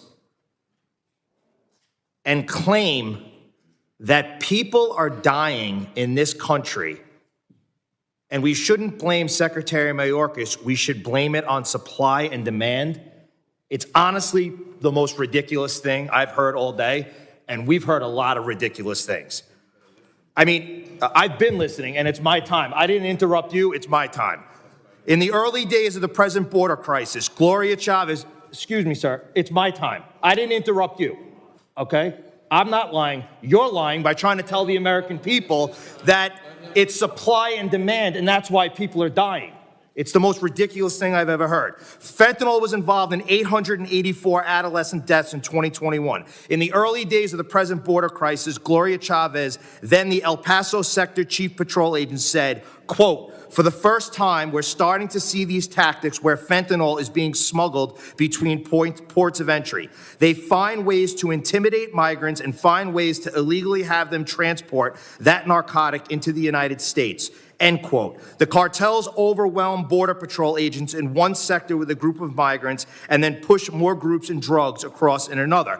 So I guess don't blame Secretary Mayorkas and the fact that he doesn't follow the law. Blame supply and demand, and that's why people are dying. That's why that the cartels are smuggling narcotics across the southern border. It's ridiculous. Sheriff Skinner, quote, "It's quite frankly a tsunami of death that is crashing into the United States over our southern border. It's killing Americans wholesale, and it's just another epic slaughter. Epic slaughter. Epic slaughter. Manufactured by the cartels. If you don't secure the border, it's going to continue." So an epic slaughter manufactured by the cartels who are allowed to come across and have operational control of the southern border because of the policies and the laws that Secretary Mayorkas are breaking, but yet we are going to blame supply and demand.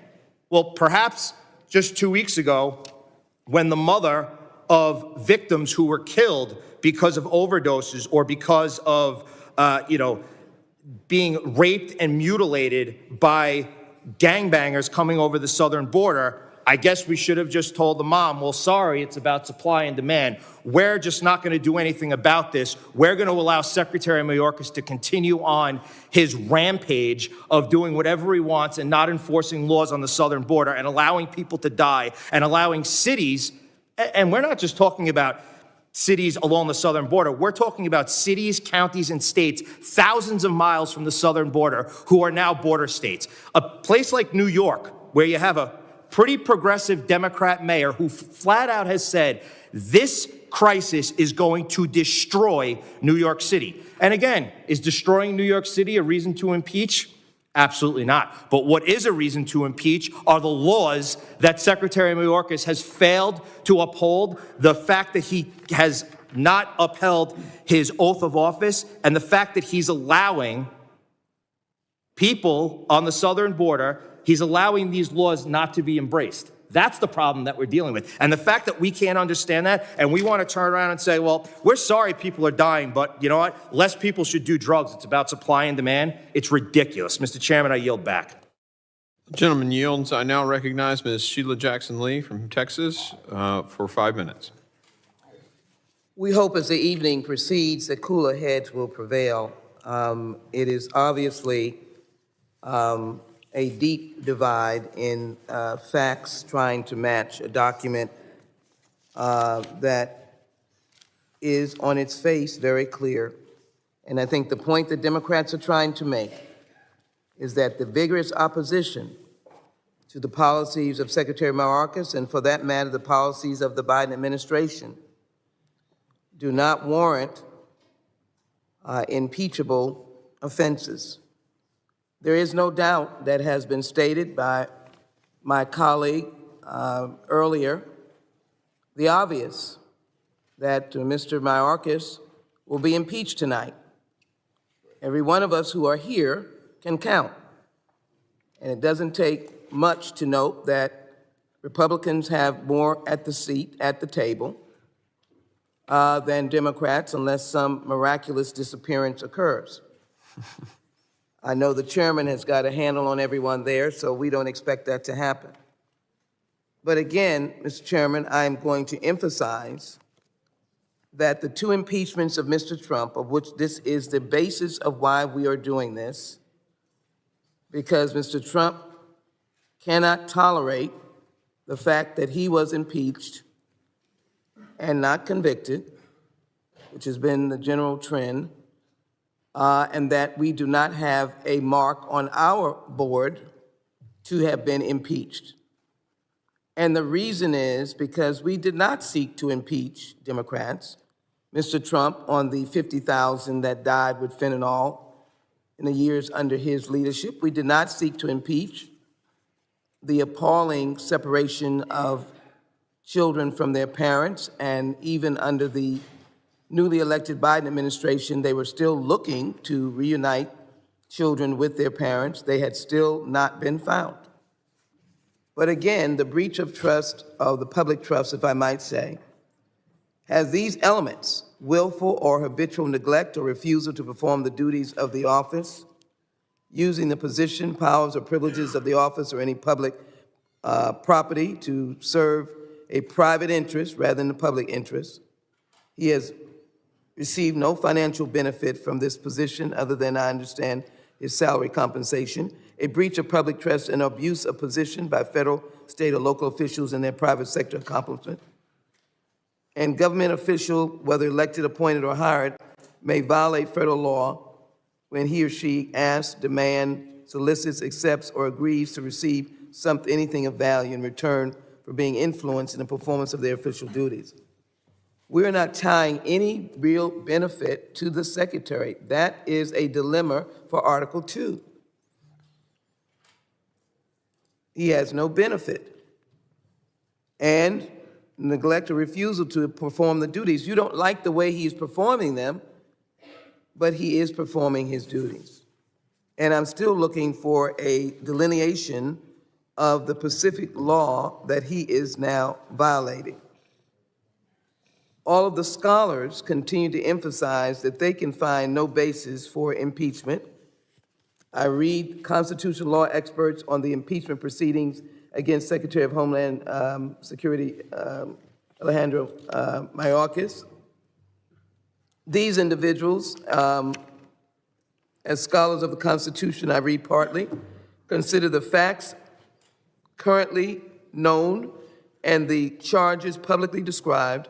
We hereby express our view that an impeachment of Secretary Mayorkas would be utterly unjustified as a matter of constitutional law. These are constitutional scholars whose political persuasion probably come from all manners. When the framers designed the Constitution's impeachment provisions, they made a conscious choice not to allow impeachment for mere maladministration. In other words, for incompetence, poor judgment, or bad policy. Indeed, they provided that impeachment could be justified only by truly extraordinary misconduct. I know it sounds like we are being repetitive and redundant, but it is very difficult when the arguments from the other side is he will be impeached. He will be impeached by the numbers that are before us. He will not be impeached by facts. And I read into the record as well, hot off the press, something that we will ultimately submit into the record, and that is an article that just came out a few minutes ago from Trump's impeachment defense lawyer, Alan Dershowitz, titled, "Republicans Who Voted Against Impeaching Trump The Should gentlelady's Not time has Vote to expired. Impeach Mayorkas The because gentlelady's he has time has not expired. committed bribery, If someone treason, would or like high to yield crimes." to Ms. Sheila I yield Jackson back Lee, you and may do ask- that. But ask for the underlying amendment. is there anyone else who seeks to speak? I don't have anybody else in the queue. Thank you, Mr. Carrera. Thank you, Mr. Chairman. I just wanted to say that I concur with our colleague from Alabama that folks in this country are sick and tired of fentanyl in our streets. As I've stated before in this committee, about 65% of the fentanyl comes through San Isidro, and as it moves north, it goes through my district into Los Angeles to the rest of the country. All of us have seen the scourge of fentanyl in our communities. But today, to again impeach Secretary of Homeland Security because we disagree with him on policy, no reason to impeach him. Former Secretary of Homeland Security, General Kelly, used to say, border security does not begin or end at the border. You may disagree with Mayorkas, but he's doing his job. Today, we've had record seizures of fentanyl, not only in this country, but in other nations around the world. Record seizures. Working hard to protect our country. Is it enough? No. A lot more left to do. So today, here we are, spending probably another few hours in here till tomorrow morning, by tomorrow late in the morning. After this impeachment, like my colleague has said, it's going to happen today. We can all count the numbers. We'll go through impeachment, we'll go to the floor, and I guess I hope that'll change the security system, the level of security we have in this country. I think what's going to change is if we add additional funding to Homeland Security. And that's not Lou speaking, but rather the message that I've gotten from the men and women in green and blue uniforms. We need help at the border. That's what we should be doing. They didn't ask us to impeach. They said we need additional resources at the border. Chairman, I yield. Gentleman yields. Does anyone else seek to speak on the amendment?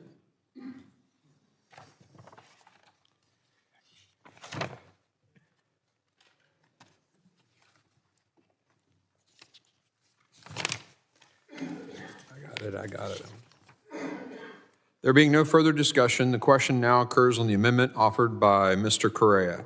All those in favor say aye. Aye. All those opposed, no. No. In the opinion of the chairs, the noes have it, and the amendment is not adopted. A recorded vote is requested pursuant to Committee Rule 7C. Further proceedings on this question are postponed. Are there any other amendments to the amendment in the nature of a substitute? Mr. Chairman, I have an amendment at the desk. Mr. Chairman, I'd like to reserve a point of order. Point of order is reserved. The clerk will distribute the amendment.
Clerk will report the amendment.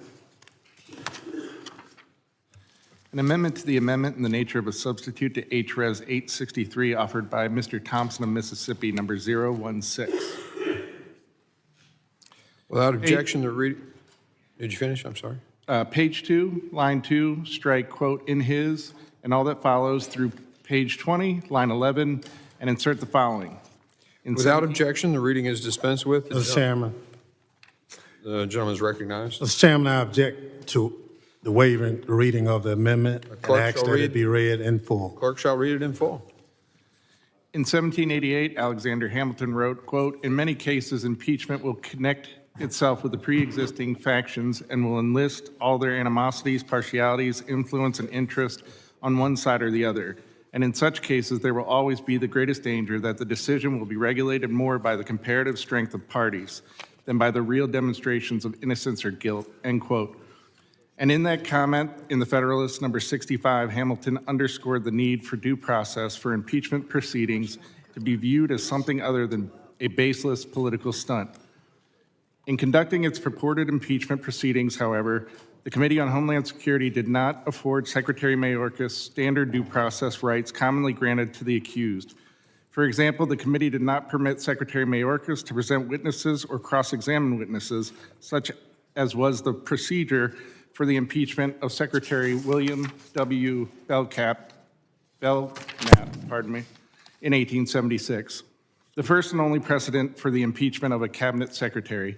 Further, due to the lack of a resolution authorizing the inquiry adopted by the full House of Representatives, there was no role for Secretary Mayorkas' counsel to represent him before the committee, which was a right afforded former President Donald J. Trump in his first impeachment.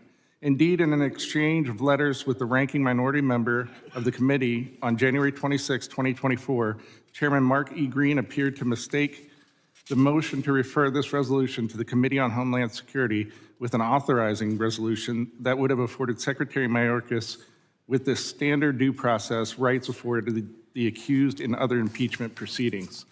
Notwithstanding the lack of procedural or substantive due process rights afforded other subjects of impeachment inquiries, Secretary Mayorkas did agree to testify before the Committee on Homeland Security in a January 11, 2024 letter to Chairman Green.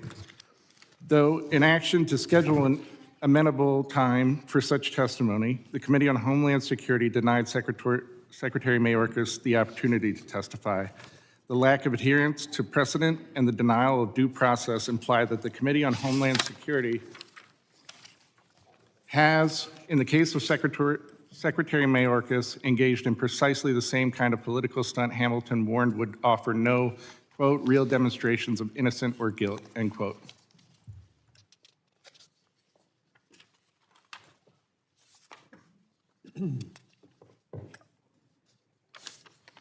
Mr. Chairman, I withdraw my point of order. Withdraw your point of order. Mr. Ranking Member, you are recognized for 5 minutes to talk on your amendment. Thank you, Mr. Chairman.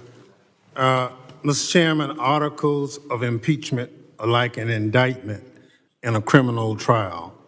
They lay out the House charges the Senate would examine like a court. Accordingly, I think this resolution would be incomplete without a full recitation of the lack of due process afforded Secretary Mayorkas. This supposed impeachment was preceded in a way totally unlike any other in recent history, unlike the other impeachment of a cabinet secretary nearly 150 years ago. It was not authorized by the House.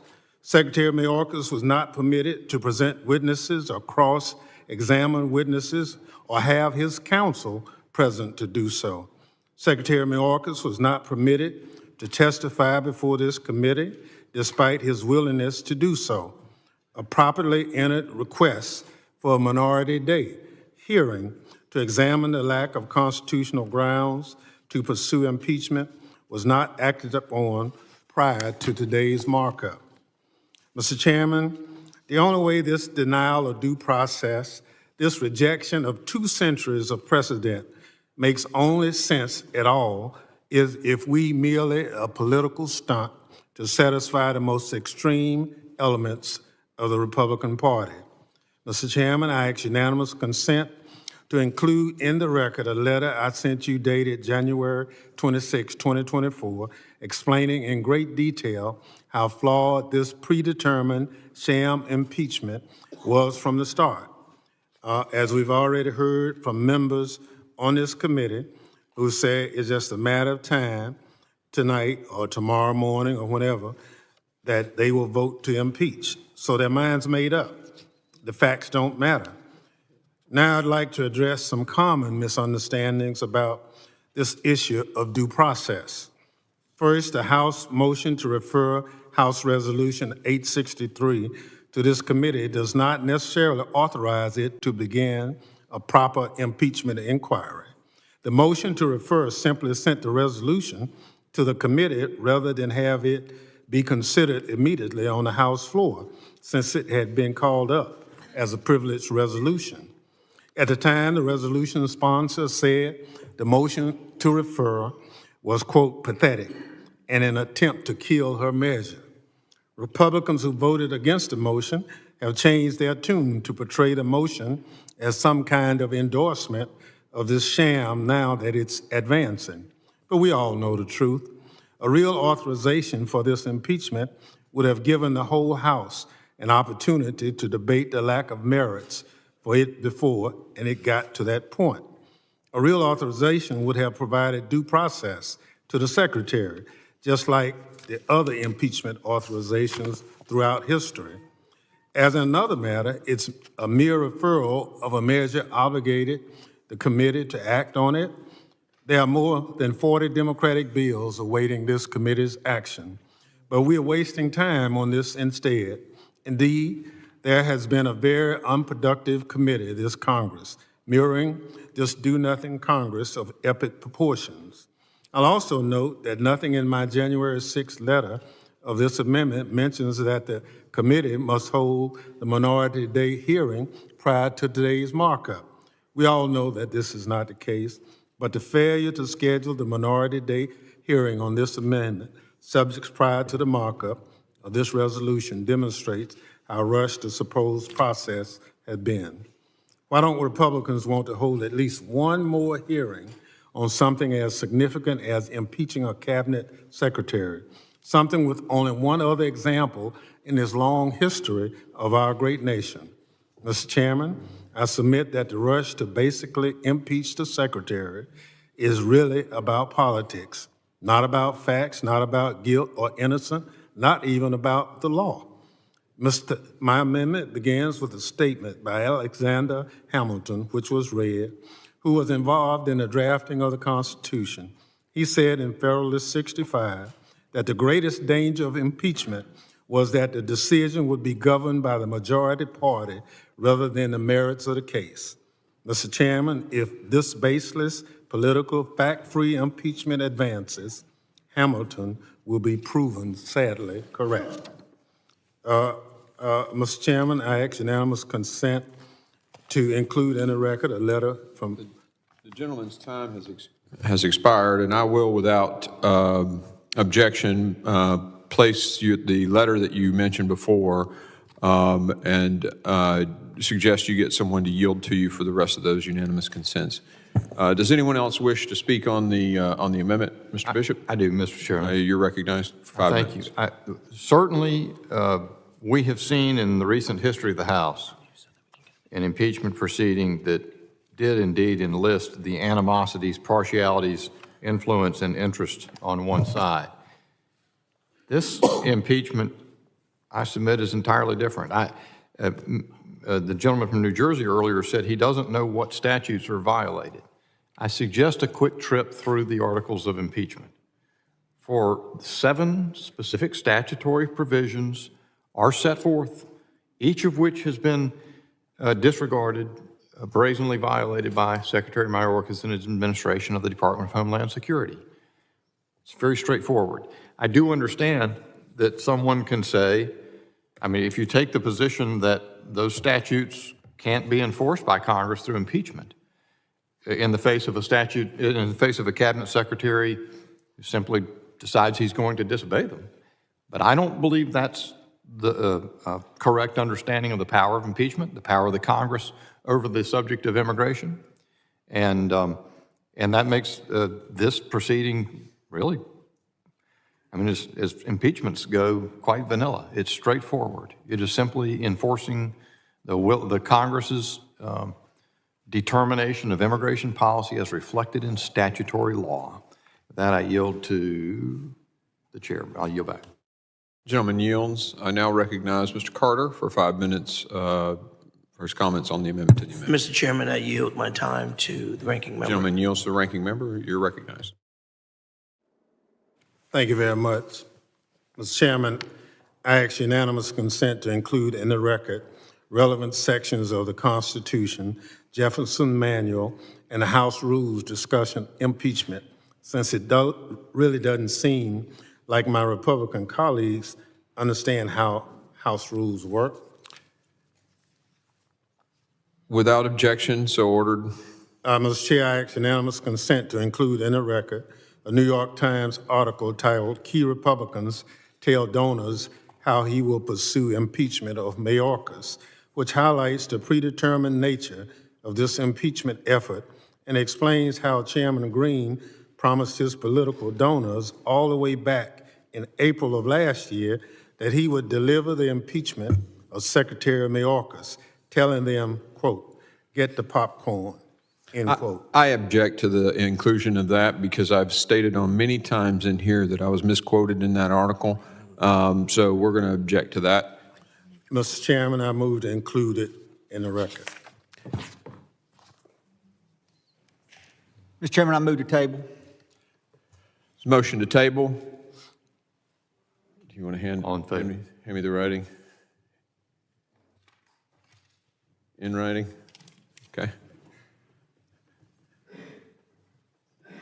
All those in favor of moving the request to the table, say aye. Aye. All those opposed, nay. Nay. In the opinion of the chair, the ayes have it. Mr. Chair. Recorded vote. Clerk, call the roll. Mr. McCall. Mr. Higgins. Mr. Chairman, can we stop the clock? Mr. Higgins votes aye. Mr. Guest. Aye. Mr. Guest votes aye. Mr. Bishop. Aye. Mr. Bishop votes aye. Mr. Jimenez. Aye. Mr. Jimenez votes aye. Mr. Pfluger. Aye. Mr. Pfluger votes aye. Mr. Garbarino. Aye. Mr. Garbarino votes aye. Ms. Green. Ms. Green votes aye. Mr. Gonzalez. Aye. Mr. Gonzalez votes aye. Mr. Lalota. Aye. Mr. Lalota votes aye. Mr. Ezell. Aye. Mr. Ezell votes aye. Mr. D'Esposito. Aye. Mr. D'Esposito votes aye. Ms. Lee. Aye. Ms. Lee votes aye. Mr. Luttrell. Aye. Mr. Luttrell votes aye. Mr. Strong. Aye. Mr. Strong votes aye. Mr. Burkeen. Aye. Mr. Burkeen votes aye. Mr. Crane. Aye. Mr. Crane votes aye. Ranking Member Thompson. Nay. Ranking Member Thompson votes no. Ms. Jackson Lee. No. Ms. Jackson Lee votes no. Mr. Payne. No. Mr. Payne votes no. Mr. Swalwell. Mr. Swalwell votes no. Mr. Correa. No. Mr. Correa votes no. Mr. Carter. No. Mr. Carter votes no. Mr. Tanadar. No. Mr. Tanadar votes no. Mr. Magaziner. No. Mr. Magaziner votes no. Mr. Ivy. No. Mr. Ivy votes no. Mr. Goldman. No. Mr. Goldman votes no. Mr. Garcia. No. Mr. Garcia votes no. Mrs. Ramirez. Mr. Menendez. No. Mr. Menendez votes no. Ms. Clark. Ms. Clark votes no. Ms. Titus. Ms. Titus votes no.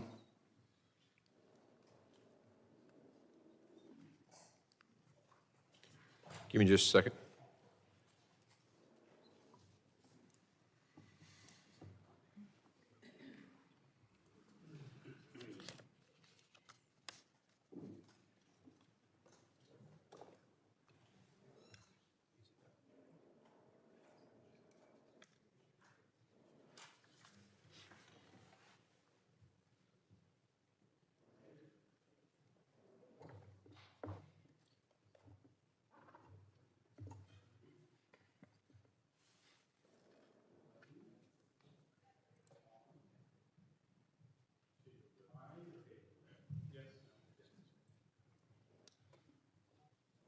Am I recorded?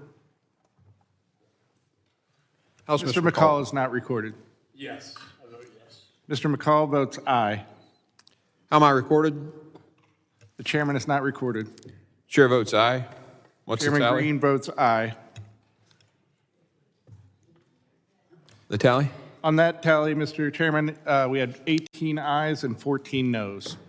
The motion is moved to the table, and I think you have 3 minutes and 4 seconds. And thank you, Mr. Goldman, for catching the clock. Mr. Chair, I ask unanimous consent to include in the record the text of House Resolution 660 from the 116th Congress, which shows how a proper impeachment process can be established as was done during the 2019 impeachment of then President Trump. Without objection, so ordered. I yield back. Gentleman yields. I now recognize Mr. LaLota for 5 minutes. I think I had 3 minutes Oh, on my you got. time. There were 3 minutes. That's true. It was less than 3 because it was 3:04 when he started. Well, but I think we stopped it. It had gone probably about 40 seconds. So 2:30. It's fine. Okay, sounds good. Put 2:30 on the clock, and it goes back. When he to the said starter. it, but it had been going for a while before it was he had gone. yielded, so it's his time. So I yield my time to the gentleman from New York. Thank you, Mr. Chairman. Yep. Thank you. I only need 2.5 minutes, thanks. Okay.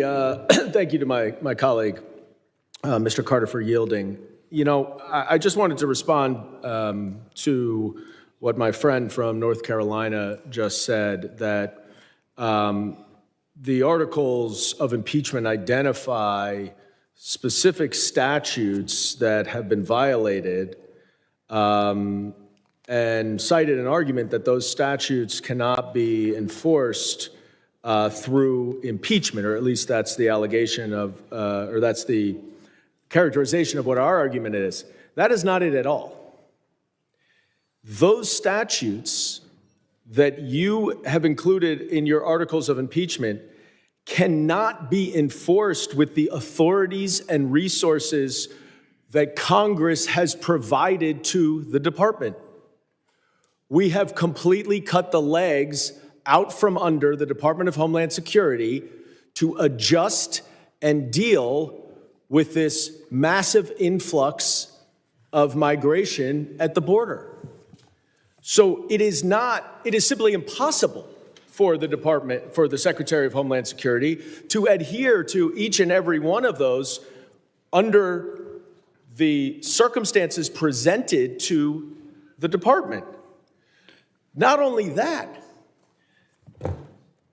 when the Secretary and the administration has tried to use their limited authority to change policy to limit the number of people coming to the border, to streamline the process, to make it go through ports of entry, Republicans filed lawsuits to stop the administration from doing it. So again, the hypocrisy of you sitting here accusing Secretary Mayorkas of failing to enforce the law when you are going to court to prevent him from enforcing the law I've used my time on this. is hypocrisy at its height.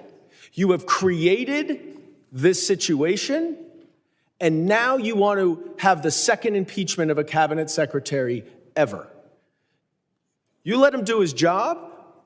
You work with the Senate, your colleagues in the Senate, on the legislation needed, and then let's figure out how to address the border. Gentleman's time has expired. I now recognize Mr. Luttrell for 5. The gentleman yields to Ms. Lee. Ms. Lee, you're recognized.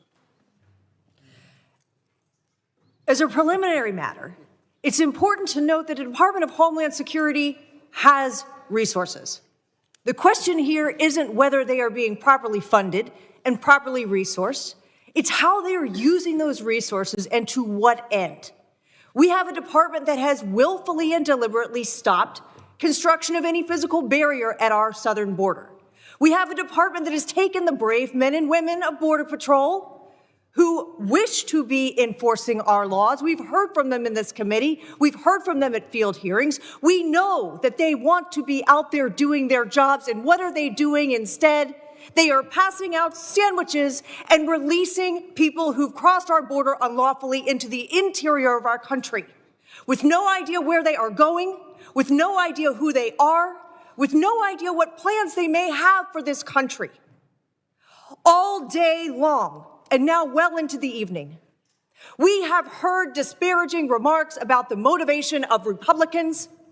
We have heard insulting verbiage and descriptions on our purpose for being here today and the value of this hearing. But that is not something that the American people are going to believe, because the American people see the very same thing that House Republicans see. And that is a wide open border, a Secretary of the Department of Homeland Security who is directly and purposefully subverting existing laws, and a country that is left safe, a country that every day is put in danger by the people unknown flooding across our southern border, the fentanyl, the human trafficking. Time and again, we've heard the heart-wrenching testimony and we've heard the staggering statistics.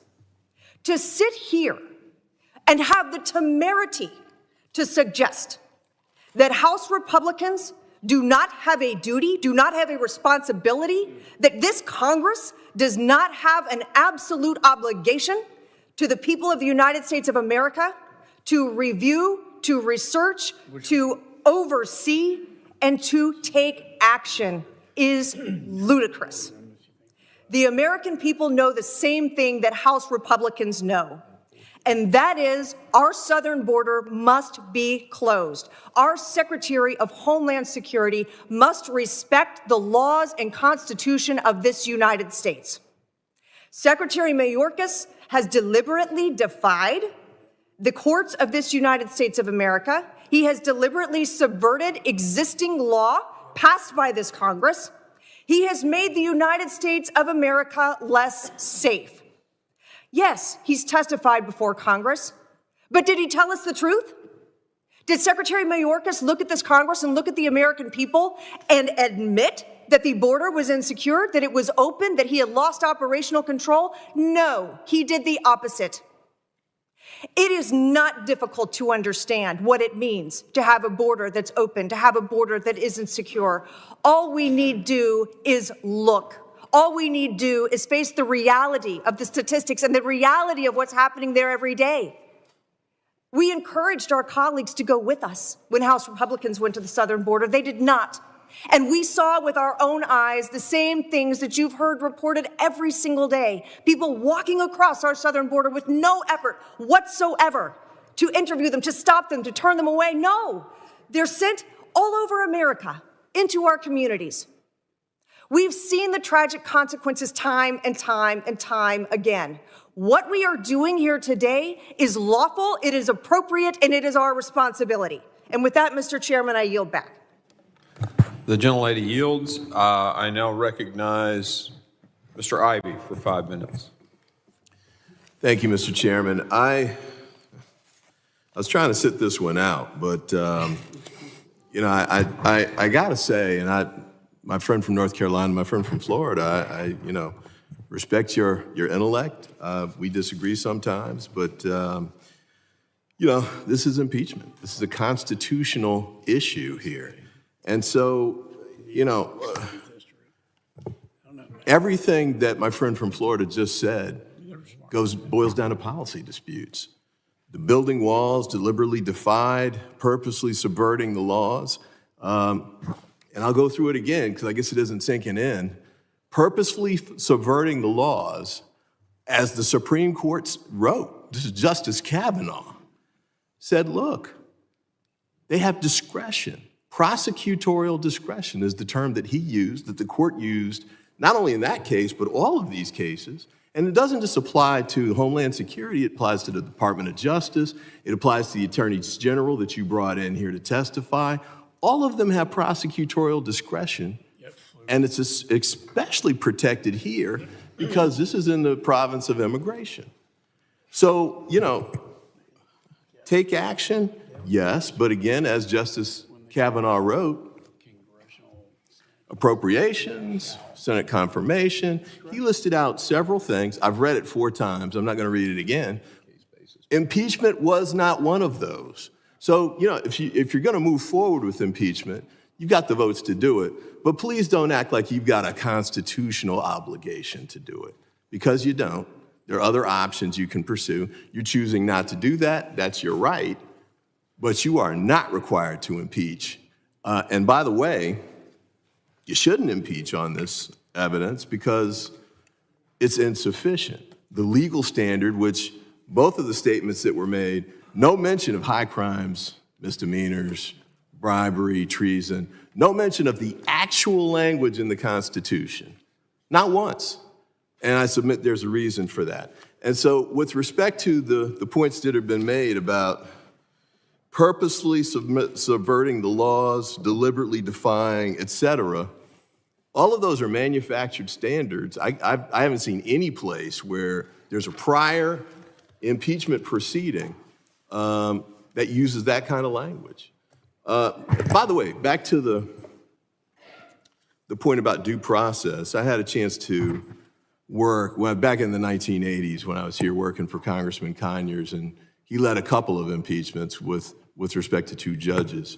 And there was a level of due process protections there that obviously aren't occurring here. And some of those were listed out in the amendment. By the way, it's the amendment, nobody's talked about the amendment really yet, but but the due process piece is important, especially for something of this magnitude. Now, I know you guys are in a rush to get this done. I don't know what the January, early February deadline is. I'm not sure. It's your call. You control the gavel and the calendar. But this is one for the ages. This is historic in what we're doing here today. And so, giving the secretary an additional opportunity for due process, I think makes sense. And the chairman has said, he didn't come testify on this particularly. He did testify 27 times already. But, if you think that it would have been important for more information to be provided or to let his counsel present evidence or cross-examine witnesses or the things that usually happen in impeachment proceedings or any proceeding of this magnitude, why can't we take the time to do that? I don't know what the rush is on that front. With respect to the process too, and I referenced this earlier, I know Congress has the ability to do this, as I mentioned a moment ago, but we did it with respect to those impeachment proceedings. We also did it on the Ethics Committee. And one of the factors that we looked at in making the decision to move forward on a bipartisan basis in a way that drew more than 2/3 of the votes in the House and ultimately led to Santos' expulsion, was we gave him due process opportunities, multiple due process opportunities, none of which have been provided by the committee in this instance. So, expulsion's constitutional, impeachment's constitutional. Both of them are very serious. These are 2 of the most significant powers that the founders have given this chamber. Can't we take the time to do it right? I see my time has expired, but with that, I yield back. I thank the gentleman for that. His time has expired. I now recognize Mr. LaLota for 5 minutes. Mr. Chairman, it's obvious the 2 parties have different approaches to how to secure the border, or if the border is secure, and things related, but we shouldn't have 2 views on what is factual. It's been offered by the other side that if you only pass more laws, you'd give the administration more of an opportunity to secure a border, that if you only trust this administration with more authorities, that somehow it would secure the border, while it hasn't done so in the last 3 years. That it needs Congress to go to the Senate to debate and discuss a bill. Well, we did that in H.R. 2 and waiting for them to do something, but let's not make a mistake and let's not confuse the facts. The president doesn't need a single thing more to secure the border, to do an executive order, to remain in Mexico, to stop the repositioning of border agents away from the border, to resume border wall construction, and to cancel mass parole of migrants. The president does not need Congress to do that. Maybe he needs an appropriation of 50 cents for a pen to sign that executive order, but he does not need us to do anything more than we have done already. The second thing that ought to be cleared up, that Secretary Mayorkas was not afforded a proper opportunity to come before this committee, despite his willingness to do so. Well, that's not so correct either, because on 3 separate occasions since August, Secretary Mayorkas was indeed invited to testify before the committee to defend his actions and his lack of actions as Secretary of Homeland Security. In response, his staff either tacitly declined our invitations or engaged in a game of cat and mouse to avoid being accountable for his actions. He never had any good faith to find a mutually agreeable day. He never offered any real times or days to testify. And most recently, on January 5th of this year, Secretary Mayorkas was invited to appear before the committee at our January 18th hearing as a part of the official impeachment proceedings. The Secretary then rejected the offer to testify, and his office failed to communicate with our committee and failed to make himself available to testify at another time. Understanding that his declinations would continue and our investigative duties would be stymied, the committee again offered the Secretary 10 days from the date of January 18th hearing to provide written testimony. The committee has yet to receive a response. And here's some background on the efforts this committee has undertaken to invite the Secretary to date. On August 16th, the committee sent a letter to Secretary Mayorkas inviting him to provide testimony about the state of the southwest border and his handling of the crisis that has been raging for nearly 3 years. Nearly a month later, on September 14th, in response to the committee's offer to appear before members and defend his decisions, DHS rejected that invitation. Subsequently, the committee sent another follow-up letter on September 18th, reiterating his request that the Secretary appear before the committee. Yet several days after the deadline, DHS again sent another letter declining the invitation, claiming that DHS has limited capacity to support such a hearing request. I think this is disappointing, Mr. Chairman, and under unanimous consent, I'd like to enter into the record the 5 invitations this committee has sent to the Secretary. Without objection, so ordered. Will the gentleman yield? No. The gentleman still has some time left. I yield to the chairman. The gentleman yields. I now recognize Chairman? Yeah. Mr. Magaziner for 5 minutes. Thank you. I want to return to Mr. Bishop's comments because, again, we're supposed to be talking about the legal basis for impeachment or lack thereof in these articles. 2 things. Mr. Bishop noted that there are 7 statutes in the article that he alleges the Secretary has not fully complied with. 6 of them, and I have read them, 6 of them have to do with detention, 1 of them has to do with parole, right? All seven are statutes that the prior Secretary also used his discretion to follow when he could with the resources that he had, but could not do it all of the time. And so he used his discretion. The former Secretary, under the Trump administration and every administration before that, released migrants into the United States. The Trump administration, over 1 million people. We didn't impeach him for that. The Trump administration used parole authority to help families from Cuba. We didn't impeach him for that, but we're going to impeach Secretary Mayorkas for doing the same thing for Ukrainians. So Cubans under Trump is okay, Ukrainians under Biden is impeachable. Mayorkas using his discretion to figure out when to hold people in detention and when to release them is impeachable, but Trump doing it, well, that's okay.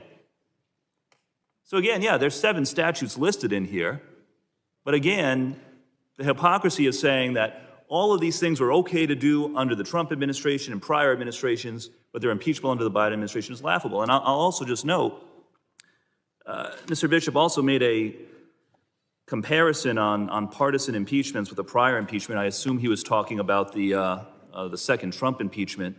I will just say once again that impeachment where President Trump was impeached for inciting a violent mob to storm the Capitol to try to stop the legal counting of votes under our Constitution, resulting in the deaths of multiple police officers, was a bipartisan impeachment. 17 House and Senate Republicans voted yes.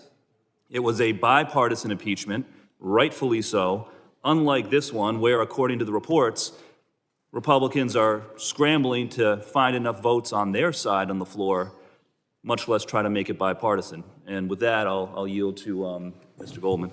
Gentleman yields. Mr. Goldman is recognized. Thank you to my friend from Rhode Island. I want to address just one of the due process argument that Mr. LaLota was talking about.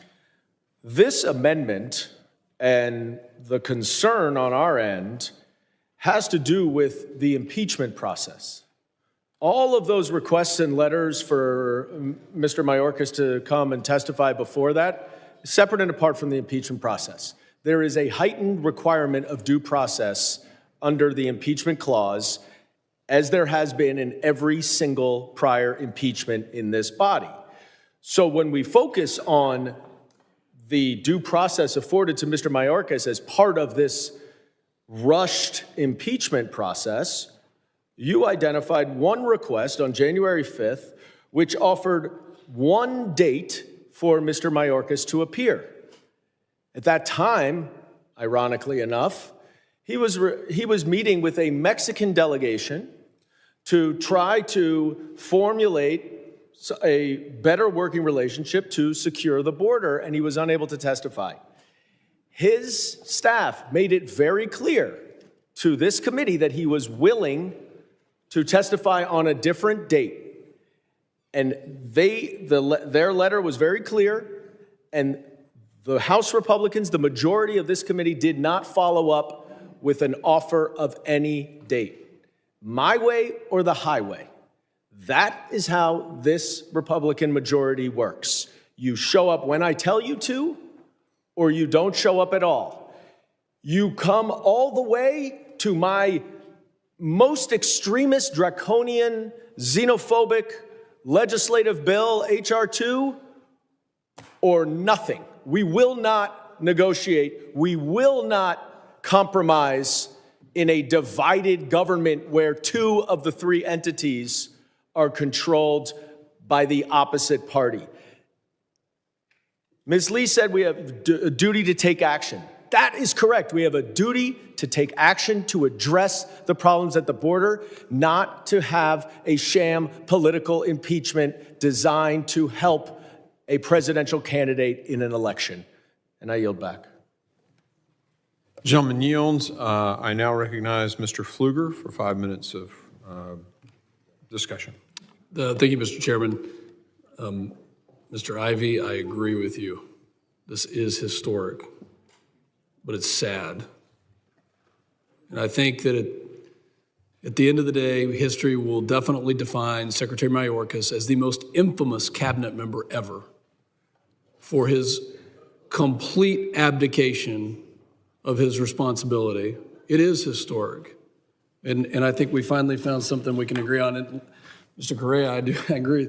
I hope you're right. I hope that at the end of this, the result is change in a positive way. And I think already in this committee, we have seen positive change just today, because for the first time in 3 years, we actually have Democrats admitting there's a crisis.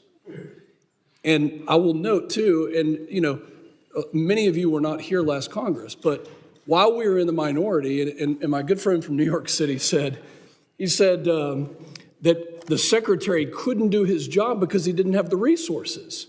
Well, that's not what the secretary said. The secretary didn't say that. Secretary Mayorkas came to our committee and he said the border is secure. So that's false. We, for 2 years, asked for a border hearing while in the minority, 2021 and 2022. And how many full committee hearings do we have on border security? 0. Not a single border security hearing for 2 straight years. So when you hear the gentleman from New York City say that the secretary doesn't have the resources, completely false. You know what's funny is This is the Gentleman yield. only group of 15 people, the only 15 people who can't define operational control are sitting in this room. Everybody else, including the Secretary, Mayorkas, could define operational control. He defined it to Chip Roy. He looked at the definition of operational control and he said, yes, we have operational control. Everyone in this country knows that we didn't have operational control. Yet we still have 15 people here who can't define it. Why the rush, Mr. Ivey? I'm going to borrow something from my friend from Georgia. Why the rush? For 3 years, we have been demanding change. For 3 years, my community has been ravaged.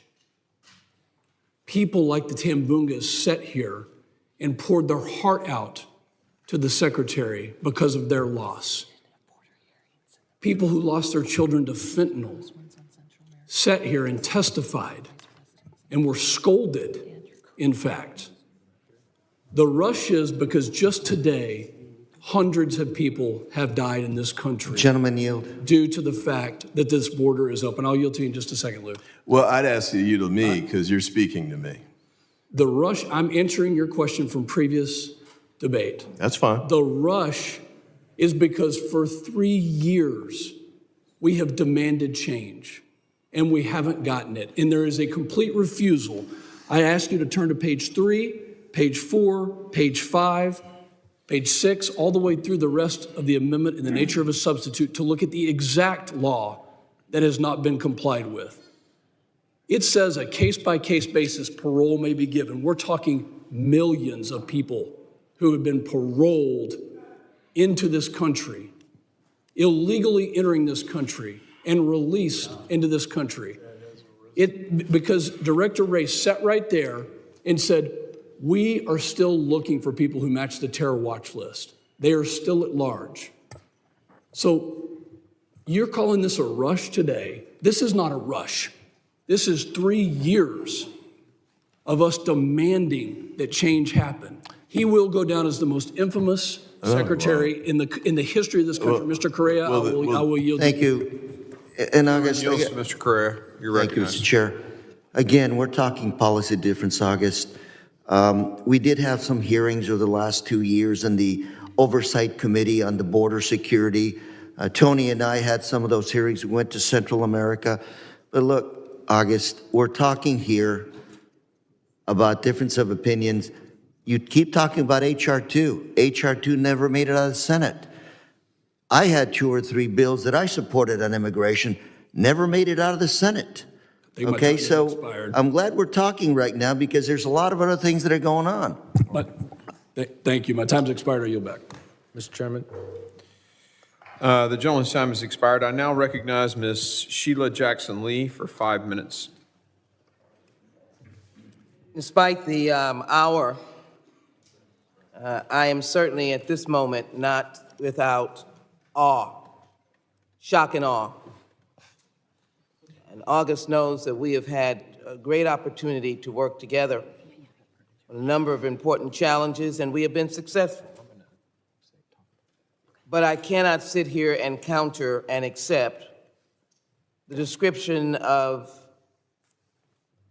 a valiant immigrant, fled Nazi Germany, family fled Nazi Germany, then had to flee Cuba, as someone who is infamous, and the most infamous, if you will, of the public servants of this nation.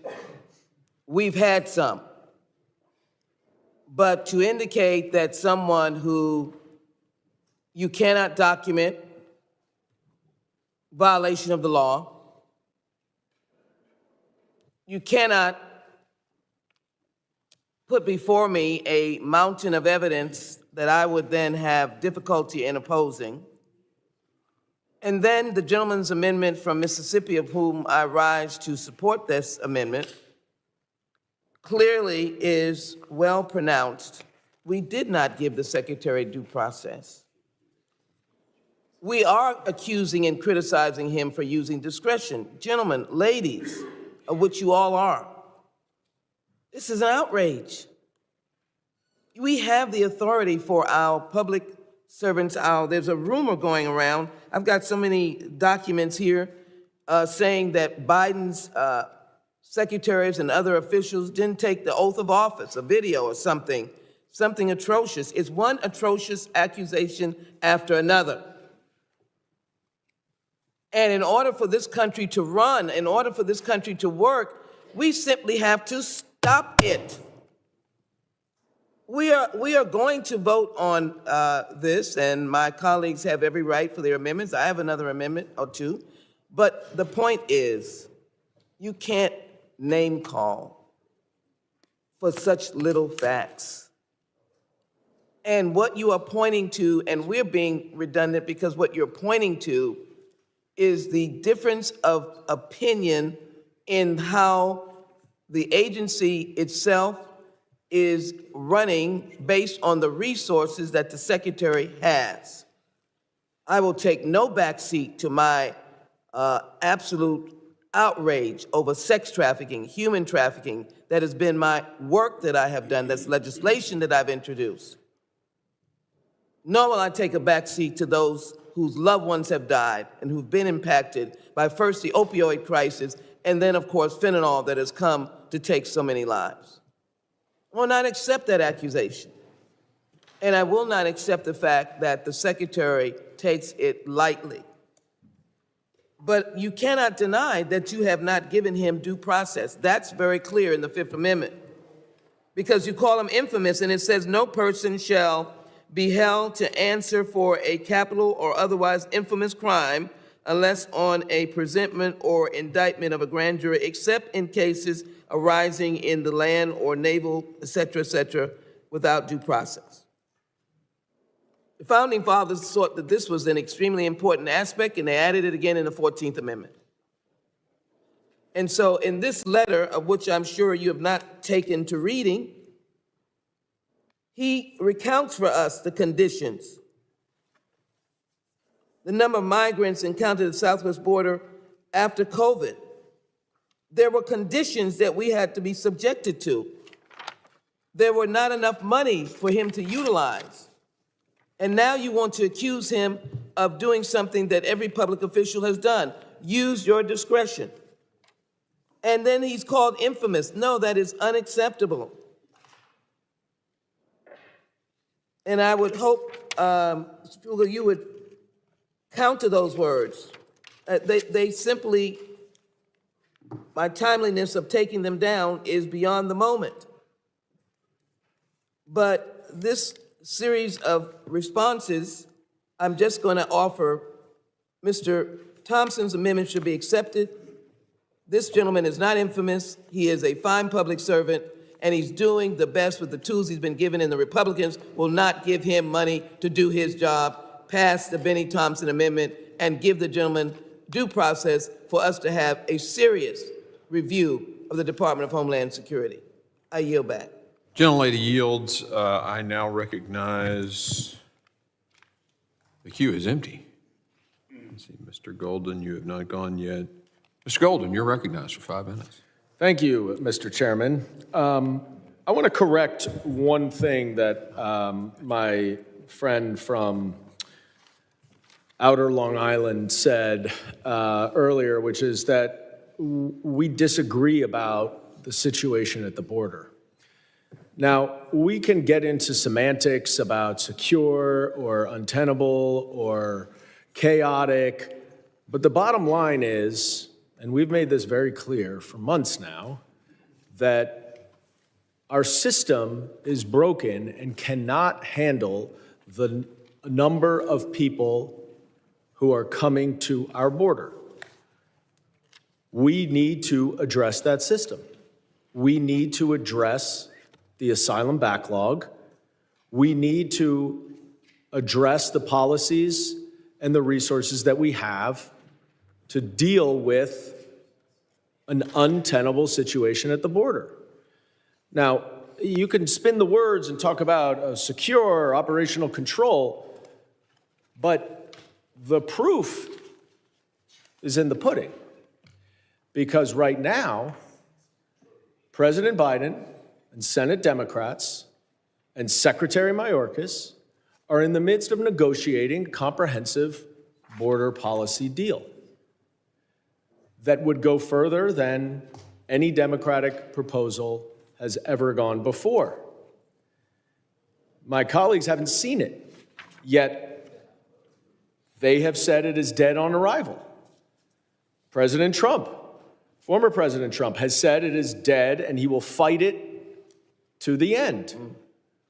He's not in government now, right? He's not one of the three entities that would actually have to pass it, but he effectively controls this body. So let's not fool ourselves to think that this is a disagreement about what's going on at the border. This is a disagreement about whether Secretary Mayorkas has committed a high crime and misdemeanor. And you don't have to take my word for it, as I know you otherwise want to do. Let's look at the Wall Street Journal editorial board. Not known to be a particularly liberal editorial board. In fact, well known to be very conservative. At 6:38 p.m. tonight, the Wall Street Journal editorial board published an editorial entitled, "Impeaching Mayorkas Achieves Nothing. A policy dispute doesn't qualify as a high crime and misdemeanor."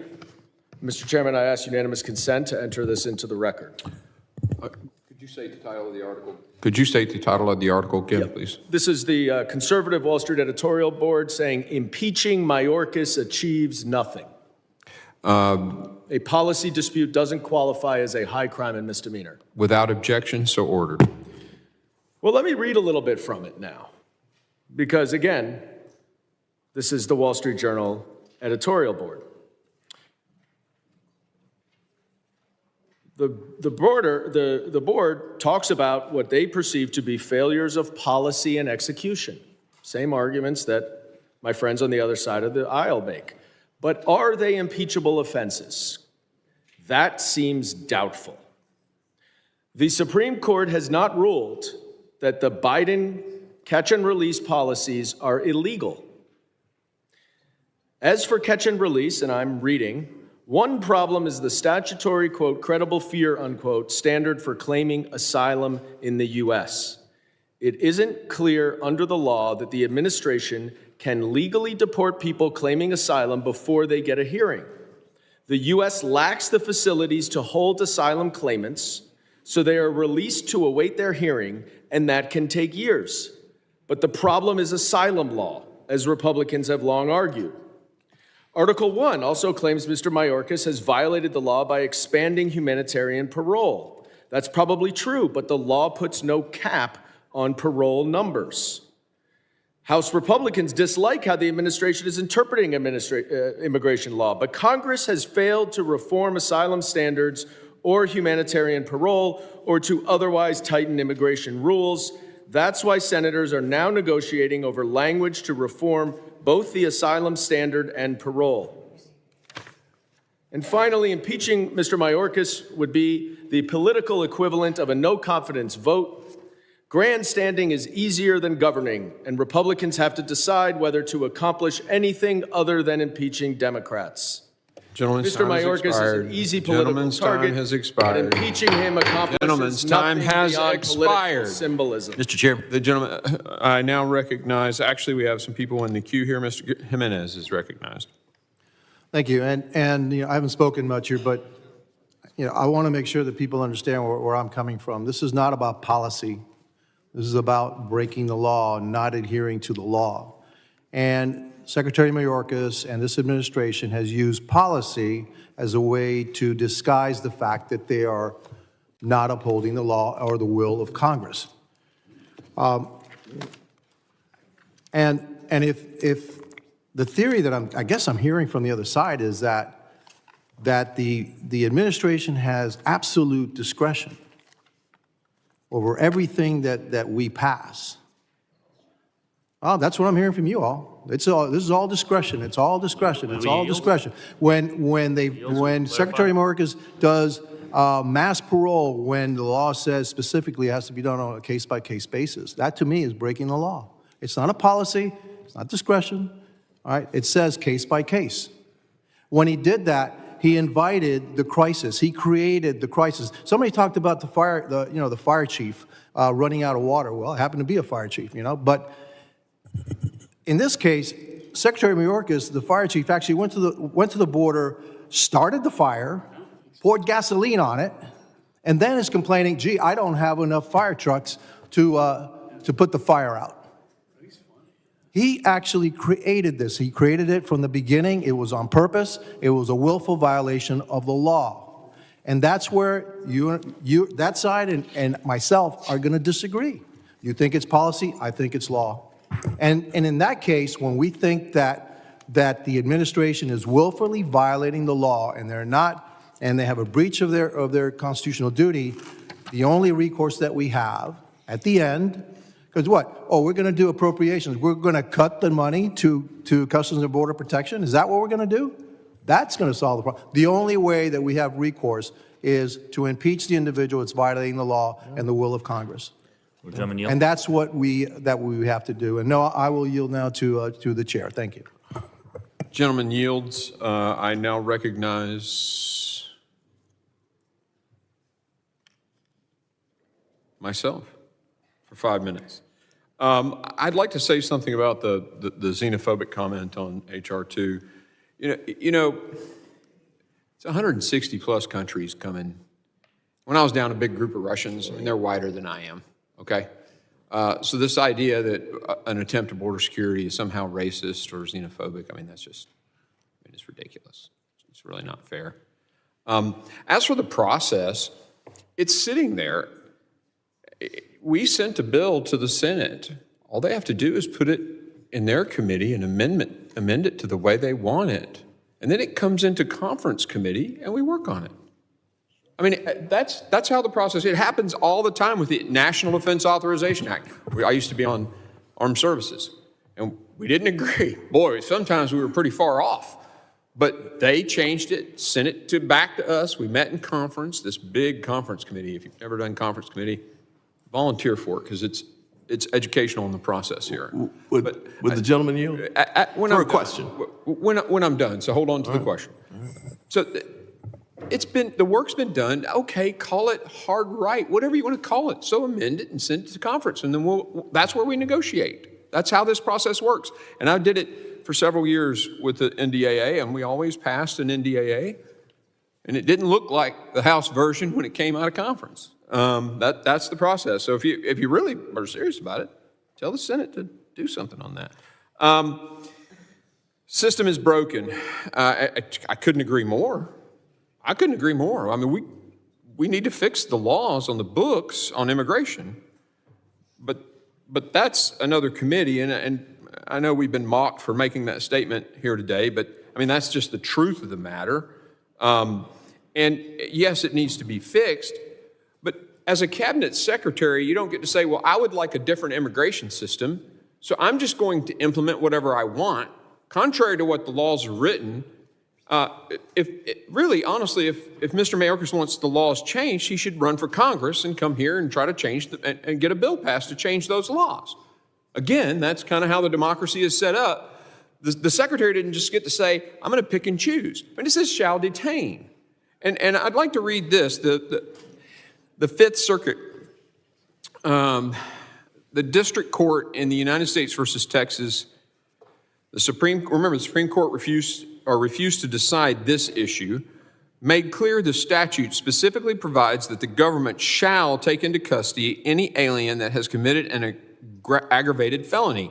Yet the final DHS memorandum directly contrary to the statute states, and this a quote from the court, quote, DHS personnel should not rely on the fact of conviction when deciding on to enforce the law. The court added, consider that under the final memorandum, an officer who has reason to believe that an alien was convicted of one of the serious crimes implicated by section 1226C can no longer detain him upon release on that basis. Perhaps most problematic is that an officer cannot, quote, rely on the fact of conviction.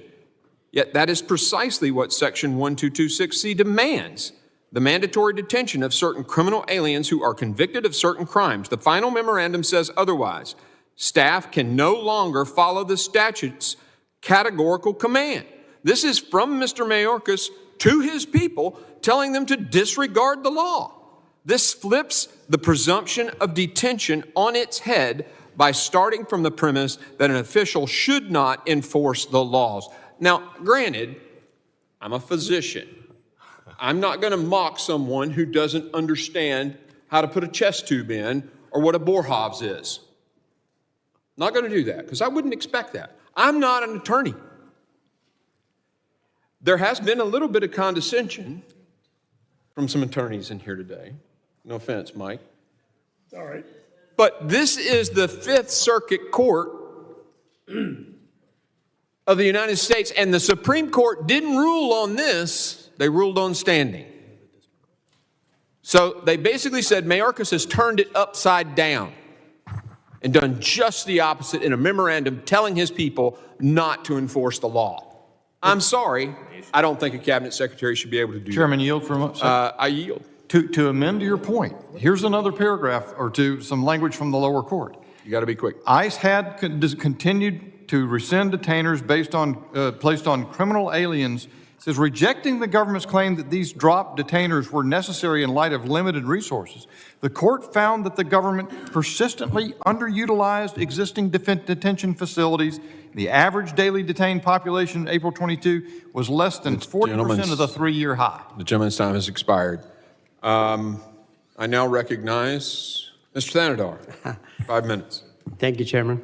I want to let my time be used by Mr. Ivey.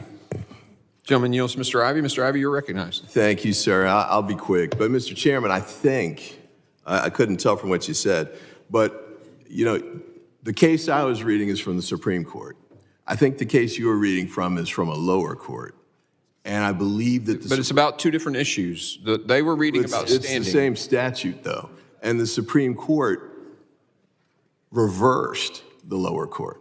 So, I'll leave it at this. I think we're talking apples and oranges, but I'll let you finish, sir. Well, they're talking on the same statute. 1226C is the statute that they're discussing here.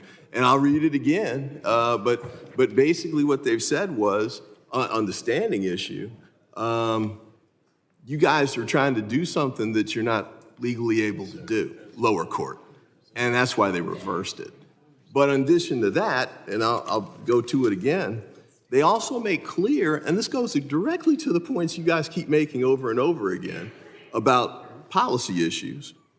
And that goes to the issue of the prosecutorial discretion and the inability to have the sufficient resources to keep everybody detained. So let me read it. As the district court found, the executive branch does not possess the resources necessary to arrest or remove all of the non-citizens covered by 1226C and 1231A2. The reality is not an anomaly, it is a constant. For the last 27 years since 1226C and 1231A2 were enacted in their current form, all 5 presidential administrations have determined that resource constraints necessitated prioritization in making immigration arrests. So I'll say it one more time. When you all talk about the catch and release and there are too many people across and you're letting too many people, all of that stuff, those are policy disputes. Now you can say that they're violating the law, they're willfully breaking the law and all that stuff, but what the court just said there is decisions have to be made and we're going to give discretion to the executive branch to do it because they don't have the resources to fulfill the statute and lock up everybody or whatever the particular provision is. That's what it says. So when you say you're impeaching for willful disregard and all of this stuff, you are directly contradicting what the Supreme Court has said has been happening for the last 27 years. Gentlemen, yield. I'm actually going to yield to Mr. Goldman, but it's because I could clear it up. Mr. Thanader's time. I yield to Mr. Goldman.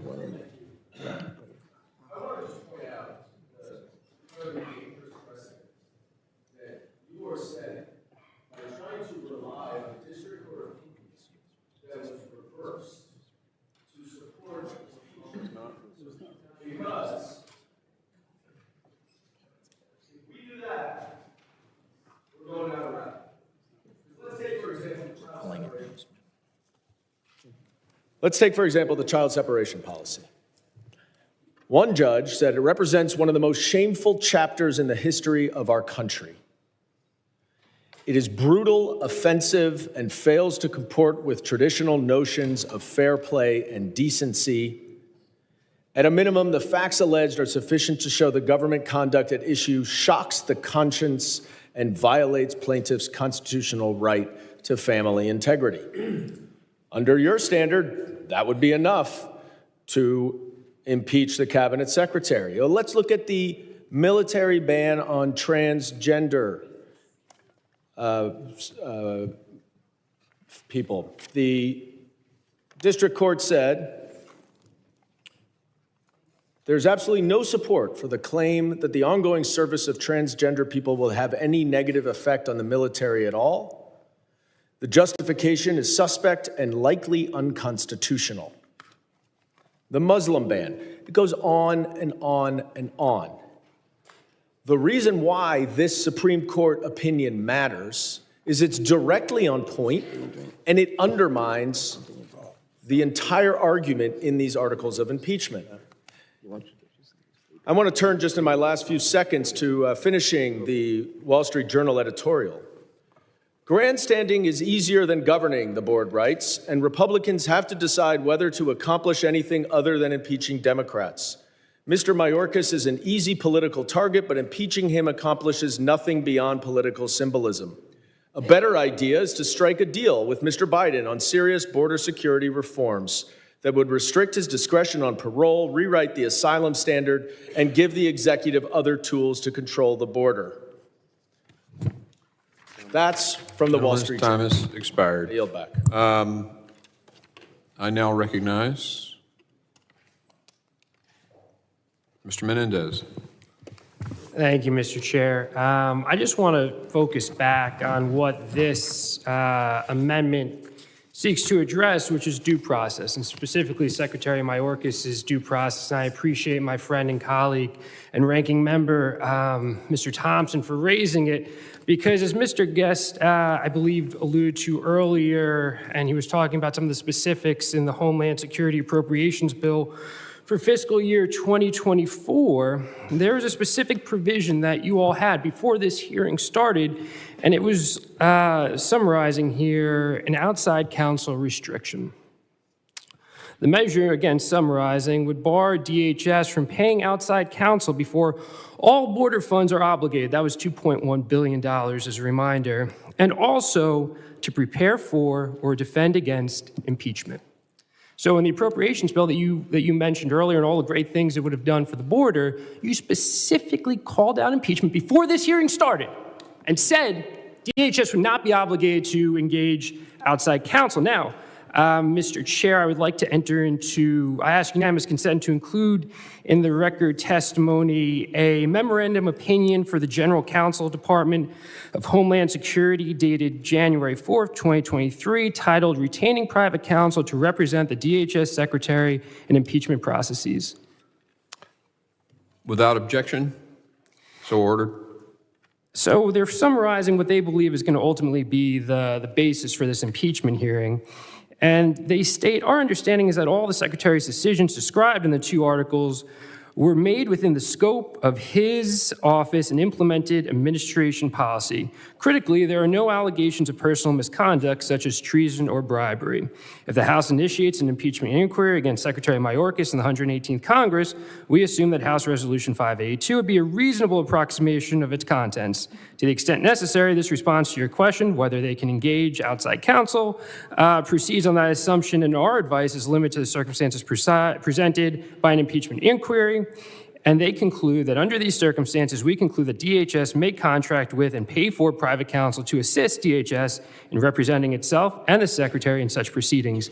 You want to limit DHS's ability to do so. Will the gentleman for a question? I will not. Just a question. Sir, there's been a lack of engagement and back and forth on both sides, and I would love to break precedent right now, but I'm going to finish this point since it's very germane to the amendment where a lot of our comments, frankly, on both sides have not been germane.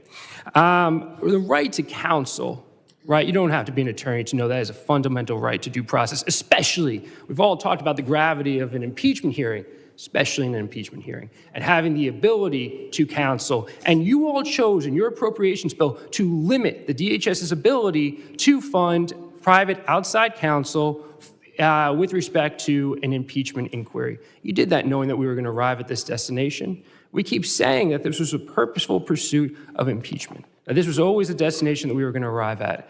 This is further proof of that case. And to the amendment that the ranking member has offered, you want to limit Mr. Mayorkas' due process. That's what's bothersome about all of this. And for all the policy differences, for all the belief that he should be impeached, he should have a right to due process. He should have a right to counsel. You all purposefully went out of your way to limit his ability to do so. With that, I yield back to the chair. Gentleman yields. I now recognize Mr. McCall for 5 minutes. No, thank you.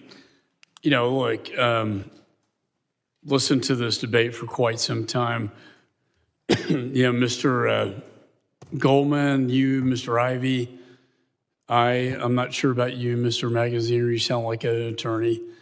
Well, whatever. Then you're a well-versed one. You play one well on TV, you know, at hearings. Yeah, at hearings, you play a good one. But, you know, we were U.S. attorneys, federal prosecutors. The statute's very clear. It talks about, from Congress, very strictly, that the statute, and this was the issue in the United States versus Texas case. Statute provides that the government shall, not discretionary, mandatory. I appreciate prosecutorial discretion, right? We all did, right? We always had to exercise, am I going to prosecute this case or not? But this law passed by Congress says shall take into custody any alien that has committed an aggravated felony. And this is like, you know, you're talking about sex trafficking, human trafficking, money laundering, firearm, offenses, drug offenses. I can't imagine a Secretary of Homeland that would allow people like that to escape the law and allow them to come into this country. I mean, I think, in fact, Ms. Green talked about a case where a man came in who was an aggravated felon, and we had 2 witnesses for this committee that killed the mother's daughter. And this, to me, is irresponsible. And so, to me, there are 2 prongs here. One, if you violate, you basically say to your agents, as he did in his DHS memorandum, you should not rely on the fact of conviction when deciding to enforce the law. And I know it's the Fifth Circuit, as Mr. Ivey said, but they determine the facts upon which the Supreme Court decides. And they said, Fifth Circuit, it's most problematic that an officer cannot rely on fact of conviction. And then when you look at the oral arguments for the United States Supreme Court, Biden's Solicitor General, right? Biden's Solicitor General says that impeachment is a remedy for abdication of the federal law. So here you have a DHS memorandum saying all aggravated felons can come on in violation of what Congress mandated. And then you have the oral arguments, which say the Biden Solicitor General says, you know what? I agree. Don't have standing here. That's what the Supreme Court said. However, Congress has a role here to play. And impeachment is brought up in the oral arguments between Kavanaugh and Biden's Solicitor General. And Biden's Solicitor General admits that, yes, impeachment is a remedy, because that's the only remedy we have left. Will the gentleman yield? Maybe. I'd be happy. I was just when you left, I was singing your praises being a federal prosecutor. We get this stuff. I admire what y'all are doing, but let's be honest. Okay, yeah, that absolutely. I was just going to point out that the Proligar Kavanaugh exchange is especially interesting because when Kavanaugh writes the opinion, he does not list impeachment as one of the remedies that's proposed. He, as I read before, oversight, appropriations, legislative process, and a confirmation through elections. So I think it's even, you're making my point even more, the fact that they discussed it, but then he actually thought about it when he was writing the opinion and left it out. Well, but what he was saying was, okay, Solicitor General, you're saying that that we, Supreme Court, don't have standing here, so Congress has the remedy. And he is punning it to Congress, right? And guess who stands up? Alito, in his dissenting opinion, echoes the oral arguments between Kavanaugh and the Biden Solicitor General. And right? it was a dissent, and it was an 8-1. I know, but it was brought up in the oral argument. Love the interchange. The gentleman's time has expired. I now recognize. Okay. Ms. Titus, you're recognized for 5 minutes. Be that long. I just want to ask unanimous consent to include in the record a section of the book entitled Constitution Translated for Children. Explains what the Constitution's impeachment clause requires for impeaching an officer of the United States, makes it very clear, and since some of my colleagues have a problem with understanding it, maybe they can look at this version, Constitution Translated for Children. Without objection, so ordered, and the gentlelady yields. There being no further discussion, the question now occurs on the amendment offered by Mr. Thompson, the ranking member. All those in favor of the amendment say aye. Aye. All those opposed, no. No. In the opinion of the chair, the noes have it, and the amendment is not adopted. For a recorded vote. A recorded vote is requested pursuant to committee rules, that Mississippi coming out again, pursuant to Committee Rule 7C. Further proceedings on this question are postponed.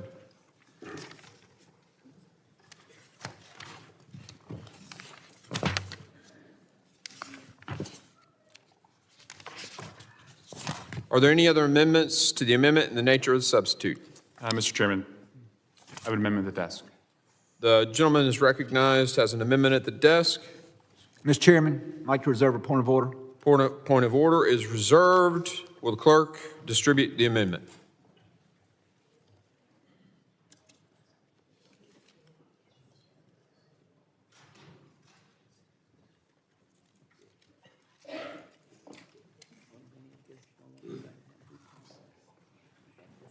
That's amazing. And Chairman, would you give us 3 hours of continuing legal education credit for listening to McCall and Goldman? I think we could probably do that. Okay.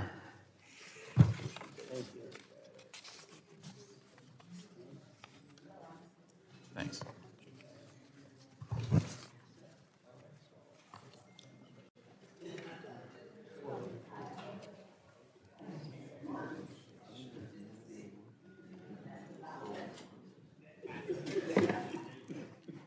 There's slip up paper. Don't make it. Yeah, can't have my name.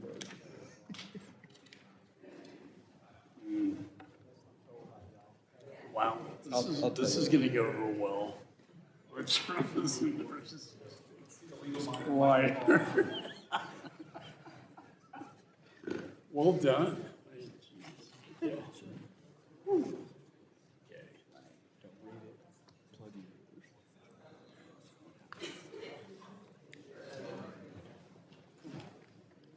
The clerk will designate or will report the amendment. Amendment to the amendment in the nature of a substitute to HRES 863 offered by Mr. Swalwell of California, number 036, page 2, line 2, strike in his and all that follows through page 20, line 11, and insert the following. Without objection, the reading is dispensed with. And respectfully, Mr. Chairman, I would object. Table. And ask for the reading. I don't think you can do that on. Not in order. Yeah, that's right. The clerk will read the amendment. Partisan Republicans are seeking to impeach Secretary Mayorkas for the following reasons. 1, later this year, United States voters will choose a president for the next 4 years. The presumptive Republican nominee, Donald Trump, is a narcissistic, hateful liar who was found by a court of law to have raped and defamed at least one woman. He is currently facing 91 criminal charges for a wide variety of alleged offenses, including a felony conspiracy to defraud the United States. He was twice impeached by the House of Representatives, including for inciting a violent insurrection. He is currently working to foment discord and perhaps a civil war, encouraging Republican governors to order National Guardsmen to take up arms against the federal government. In a fair election, he will lose because the United States people prefer decent, honest civil servants like Joe Biden.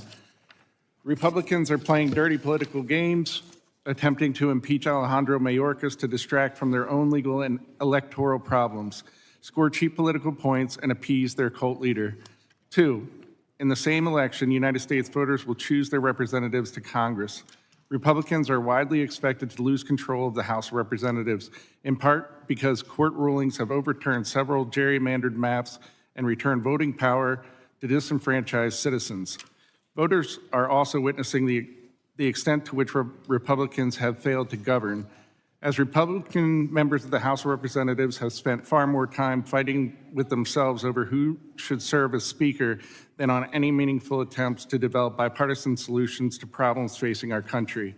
The House Republican majority has accomplished approximately nothing.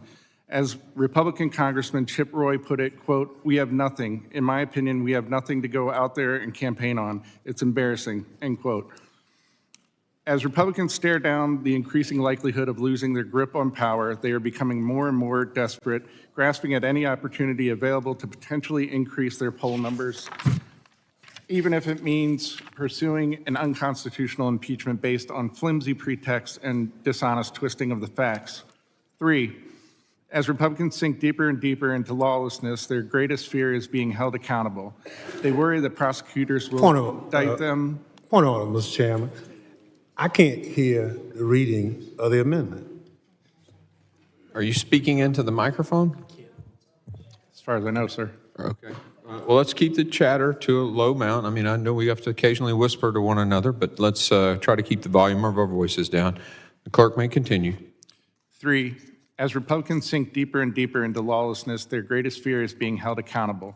They worry that prosecutors will indict them for conspiring to overturn elections, inciting violence, defying subpoenas, and otherwise breaking the law.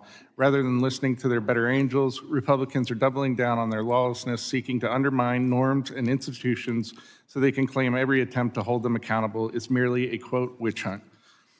They are pursuing impeachment of Secretary Mayorkas, along with President Biden and others, not because of actual evidence of high crimes and misdemeanors, but as a method of cheapening our country's tools for enforcing accountability. They want people to think impeachment is a political cudgel rather than a legal instrument. 4, Republicans have no shame. They know this is a fraudulent impeachment, but they are so caught up in their disinformation bubble that they think the United States public will not see through the charade. Unfortunately for them, they are wrong. Americans will continue to demand the representatives of both parties come together to deliver comprehensive immigration reform and border security solutions until it actually happens. Democrats will continue to stand ready and willing to negotiate real solutions as long as it takes for Republicans to wake up from their Trump-inspired fever dream. Thank the clerk for that.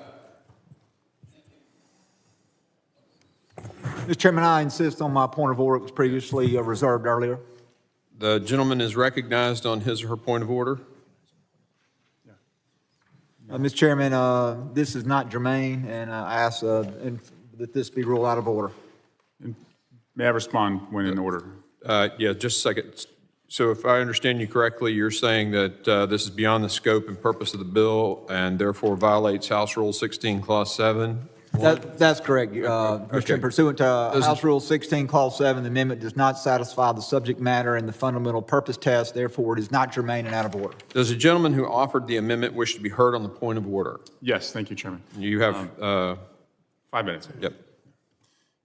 Nothing is more, quote unquote, germane than for the American people to understand what this is all about. Now, I have sat here for nearly 10 hours with the rest of my colleagues, and I think in good faith, my Democratic colleagues have responded to some of the legal arguments that are being made by Republicans, but to be honest, we're giving them way too much credit. These are not legal arguments that are being made.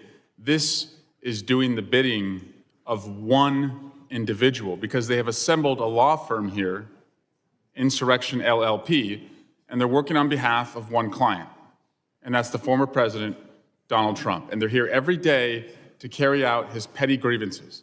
And we heard him say, this border deal helps Joe Biden. So they need to take out the Secretary of Homeland Security so that Mr. Chairman, they can reduce. Point of order. Move to strike the words Insurrection LLP. Would you like LLC? Wait, are you talking about in the, or what he just said? Yeah. Mr. Chairman. The gentleman is recognized. Are you recognizing Mr.? I'm still trying to understand what he's asking. I move to have the words taken down, Insurrection LLC or P, couldn't understand the last letter. You want to strike what he, in his testimony just now? Yes. Okay. Mr. Chair, I move. The chair suspends for just a second. Excuse me.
Yeah, you're recognized. I'll withdraw my request to Strike those words. Okay. I do want to take a moment and remind all the members that they should direct their comments to the chair. And, you know, if you disparage a group, that's getting pretty close to disparaging an individual, which we all know is against the decorum rules. So just be aware of that going forward, and the gentleman may continue. Great. Thank you, Chairman. This amendment is entirely about letting the American people know what's going on here. It's not about 6, 7, or whatever violations that are being alleged. It's that Donald Trump still does not accept that Joe Biden is the president. And this impeachment, just like the future impeachment of Joe Biden that they've got going down the track, is a continuation of the insurrection. They didn't accept the outcome of the election. The majority of them voted to overturn it. Many of them cheered on the terrorists who did that. Many of them show comfort and aid to those terrorists by going to the DC jail.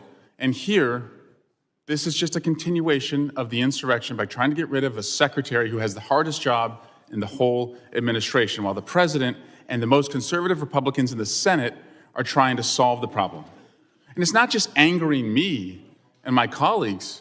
Read the Wall Street Journal editorial board that just dropped an opinion a couple hours ago that said, this is ridiculous. It's not going to solve any concern that you have. Listen to Senators Tillis and Thune and Romney and others over in the Republican Senate chamber saying this is trying to do Donald Trump's bidding and putting politics in front of people, essentially. And so we have an opportunity to do something in a bipartisan way. So again, I respect my colleagues on our side who are taking some of these allegations at their word, but let's just be real.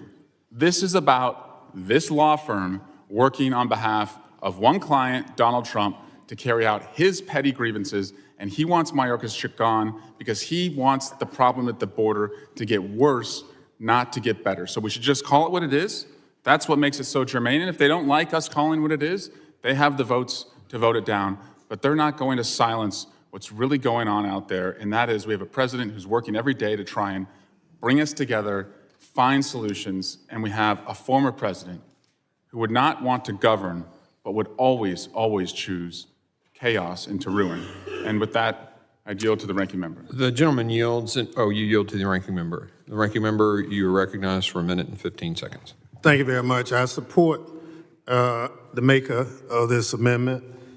Clearly, truth is the best disinfectant of any operation. I compliment the gentleman from California in his resolution amendment. Mr. Chairman, it is clear that this impeachment effort is all about making sure that Donald Trump is satisfied as the potential Republican nominee for president. He's already said The gentleman's clearly, time has expired. They're starting the clock again, and I'm not sure why, but the gentleman's time has expired. And I want to just say that I have heard both. Mr. Chair, They clock's just still going. I know they just reset it to 5 minutes and started it again, and that's not what was. I mean, the previous time he had 1 minute and 14 seconds when you started, and that time expired. I have heard the point of order, and I have heard the gentleman who offered the amendment. The chair is ready to rule. This is about an election. It has nothing to do with this impeachment. And pursuant to House Rule 16, Clause 7, the amendment does not satisfy the subject matter and the fundamental purpose test. Therefore, it is not germane and is out of order. Mr. Chair, I appeal the ruling of the chair. Gentleman appeals the ruling of the chair. Mr. Chairman, I move to table.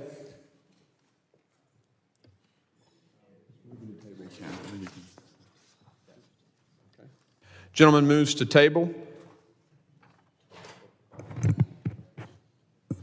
I'm assuming. All those in favor say aye. Aye. All those opposed, no? No. The ayes have it.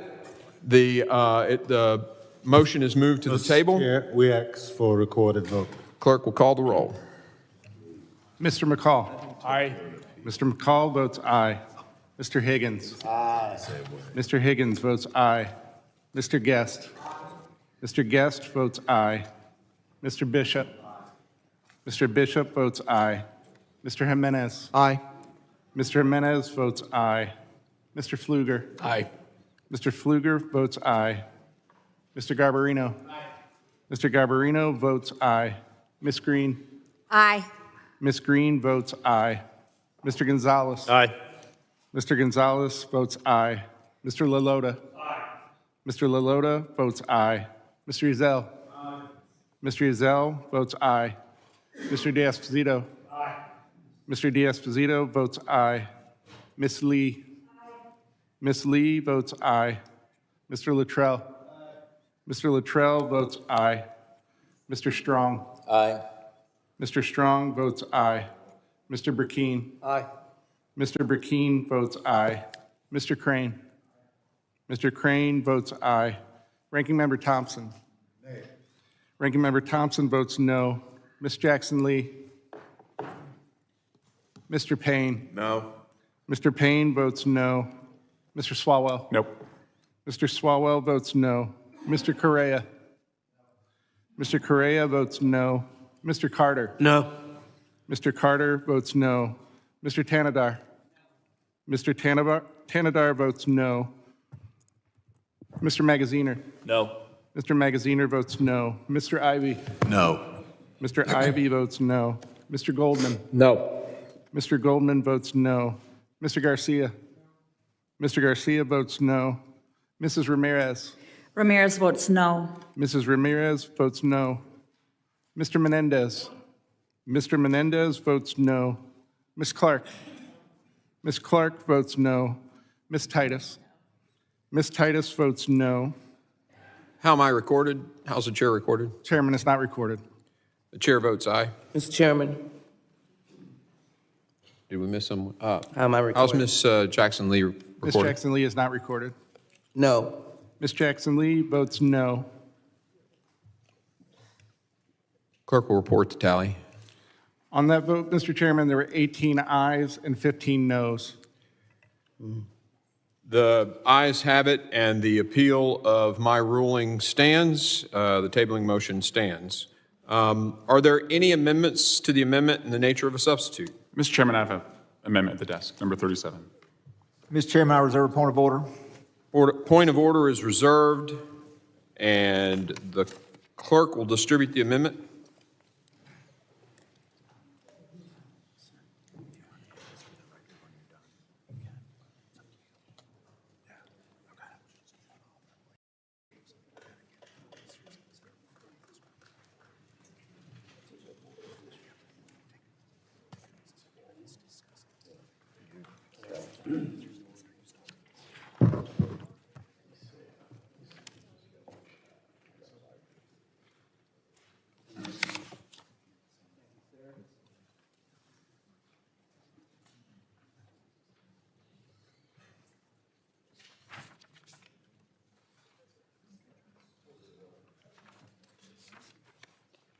This is even more not germane.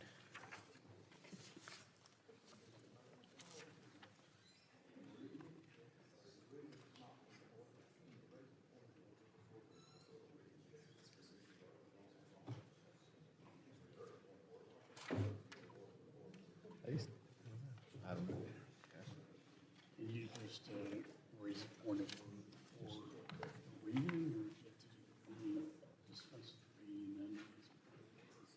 It's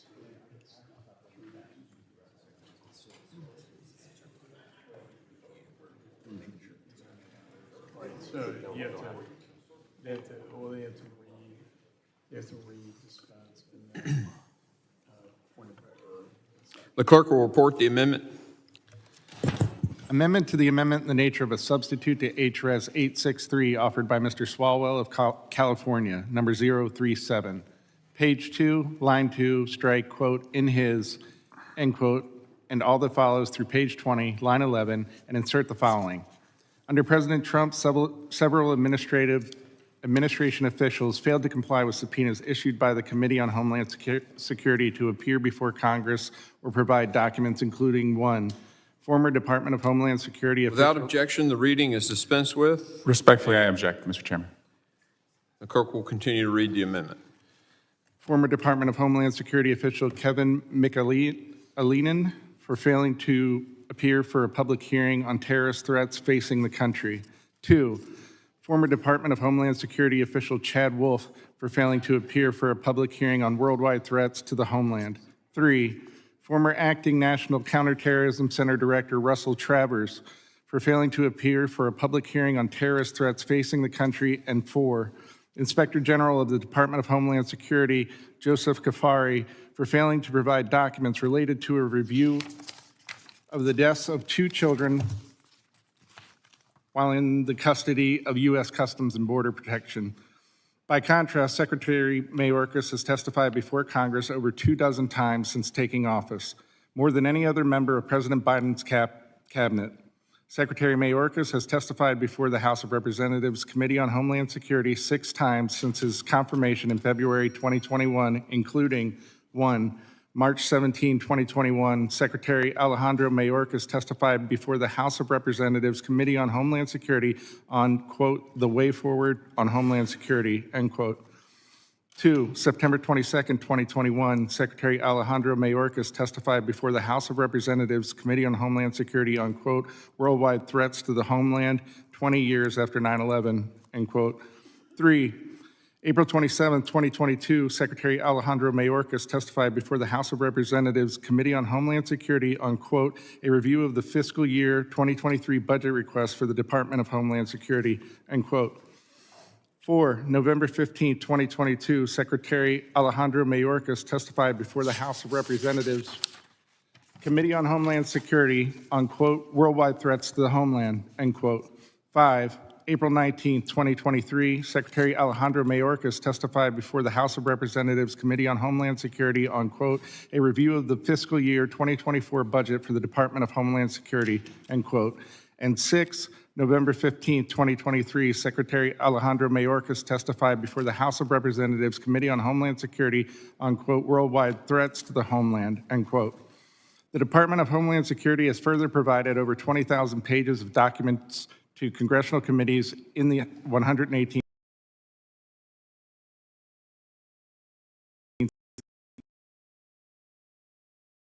Representatives Committee on Homeland Security alone.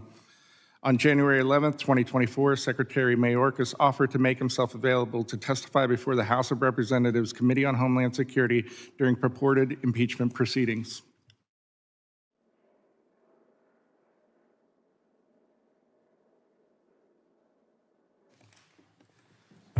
Mr. Chairman, I insist on my point of order pursuant to House Rule 16, Clause 7. The amendment does not satisfy the subject matter and the fundamental purpose test, therefore it is not germane and out of order. Does the gentleman who offered the amendment wish to be heard on the point of order? Yes, please. You have the floor. This amendment would point out the blatant hypocrisy of a side that did nothing when Trump administration officials did not respond to subpoenas, but now is taking issue with the Secretary of Homeland Security who wanted to show up but just couldn't come at the day that they wanted. And so now they want to ban this amendment, and a MAGA ban on amendments is very on brand for MAGA, who wants to ban your body, ban your books, ban your marriage, and now I guess when it comes to debate, ban your amendments. But as I look at it with the help of our very astute parliamentarian, this amendment does not violate either the subject matter or fundamental purpose tests of germaneness. It doesn't touch the fundamental purpose test, which is the baseless impeachment of Secretary Mayorkas, which remains in the resolution. The subject matter of the articles is also sufficiently broad to justify the inclusion of any additional context. So again, this is about just reminding people a number of different times, people in the Trump administration were subpoenaed to come in and they just blew off Congress. But now that is the predicate, one of the justifications that is being used by this MAGA Trump law firm to justify the impeachment of Mayorkas. And again, we just have to make it clear to the American people, these allegations are really about one man's petty grievances. He didn't win the last election. He was blown out by 70 plus electoral votes and 7 million plus popular votes. And now he has to continue the insurrection that he led on January 6th by trying to get rid of the Secretary of Homeland Security today so that he can worsen the crisis at the border and weaponize it rather than govern and solve it. And so this amendment just, again, points out the hypocrisy of his officials not showing up, didn't give any rip at all about that being the case when he was president, and neither did his supporters in Congress. But now that is a predicate for throwing out one of his political opponents. And I yield to the ranking member if he has anything.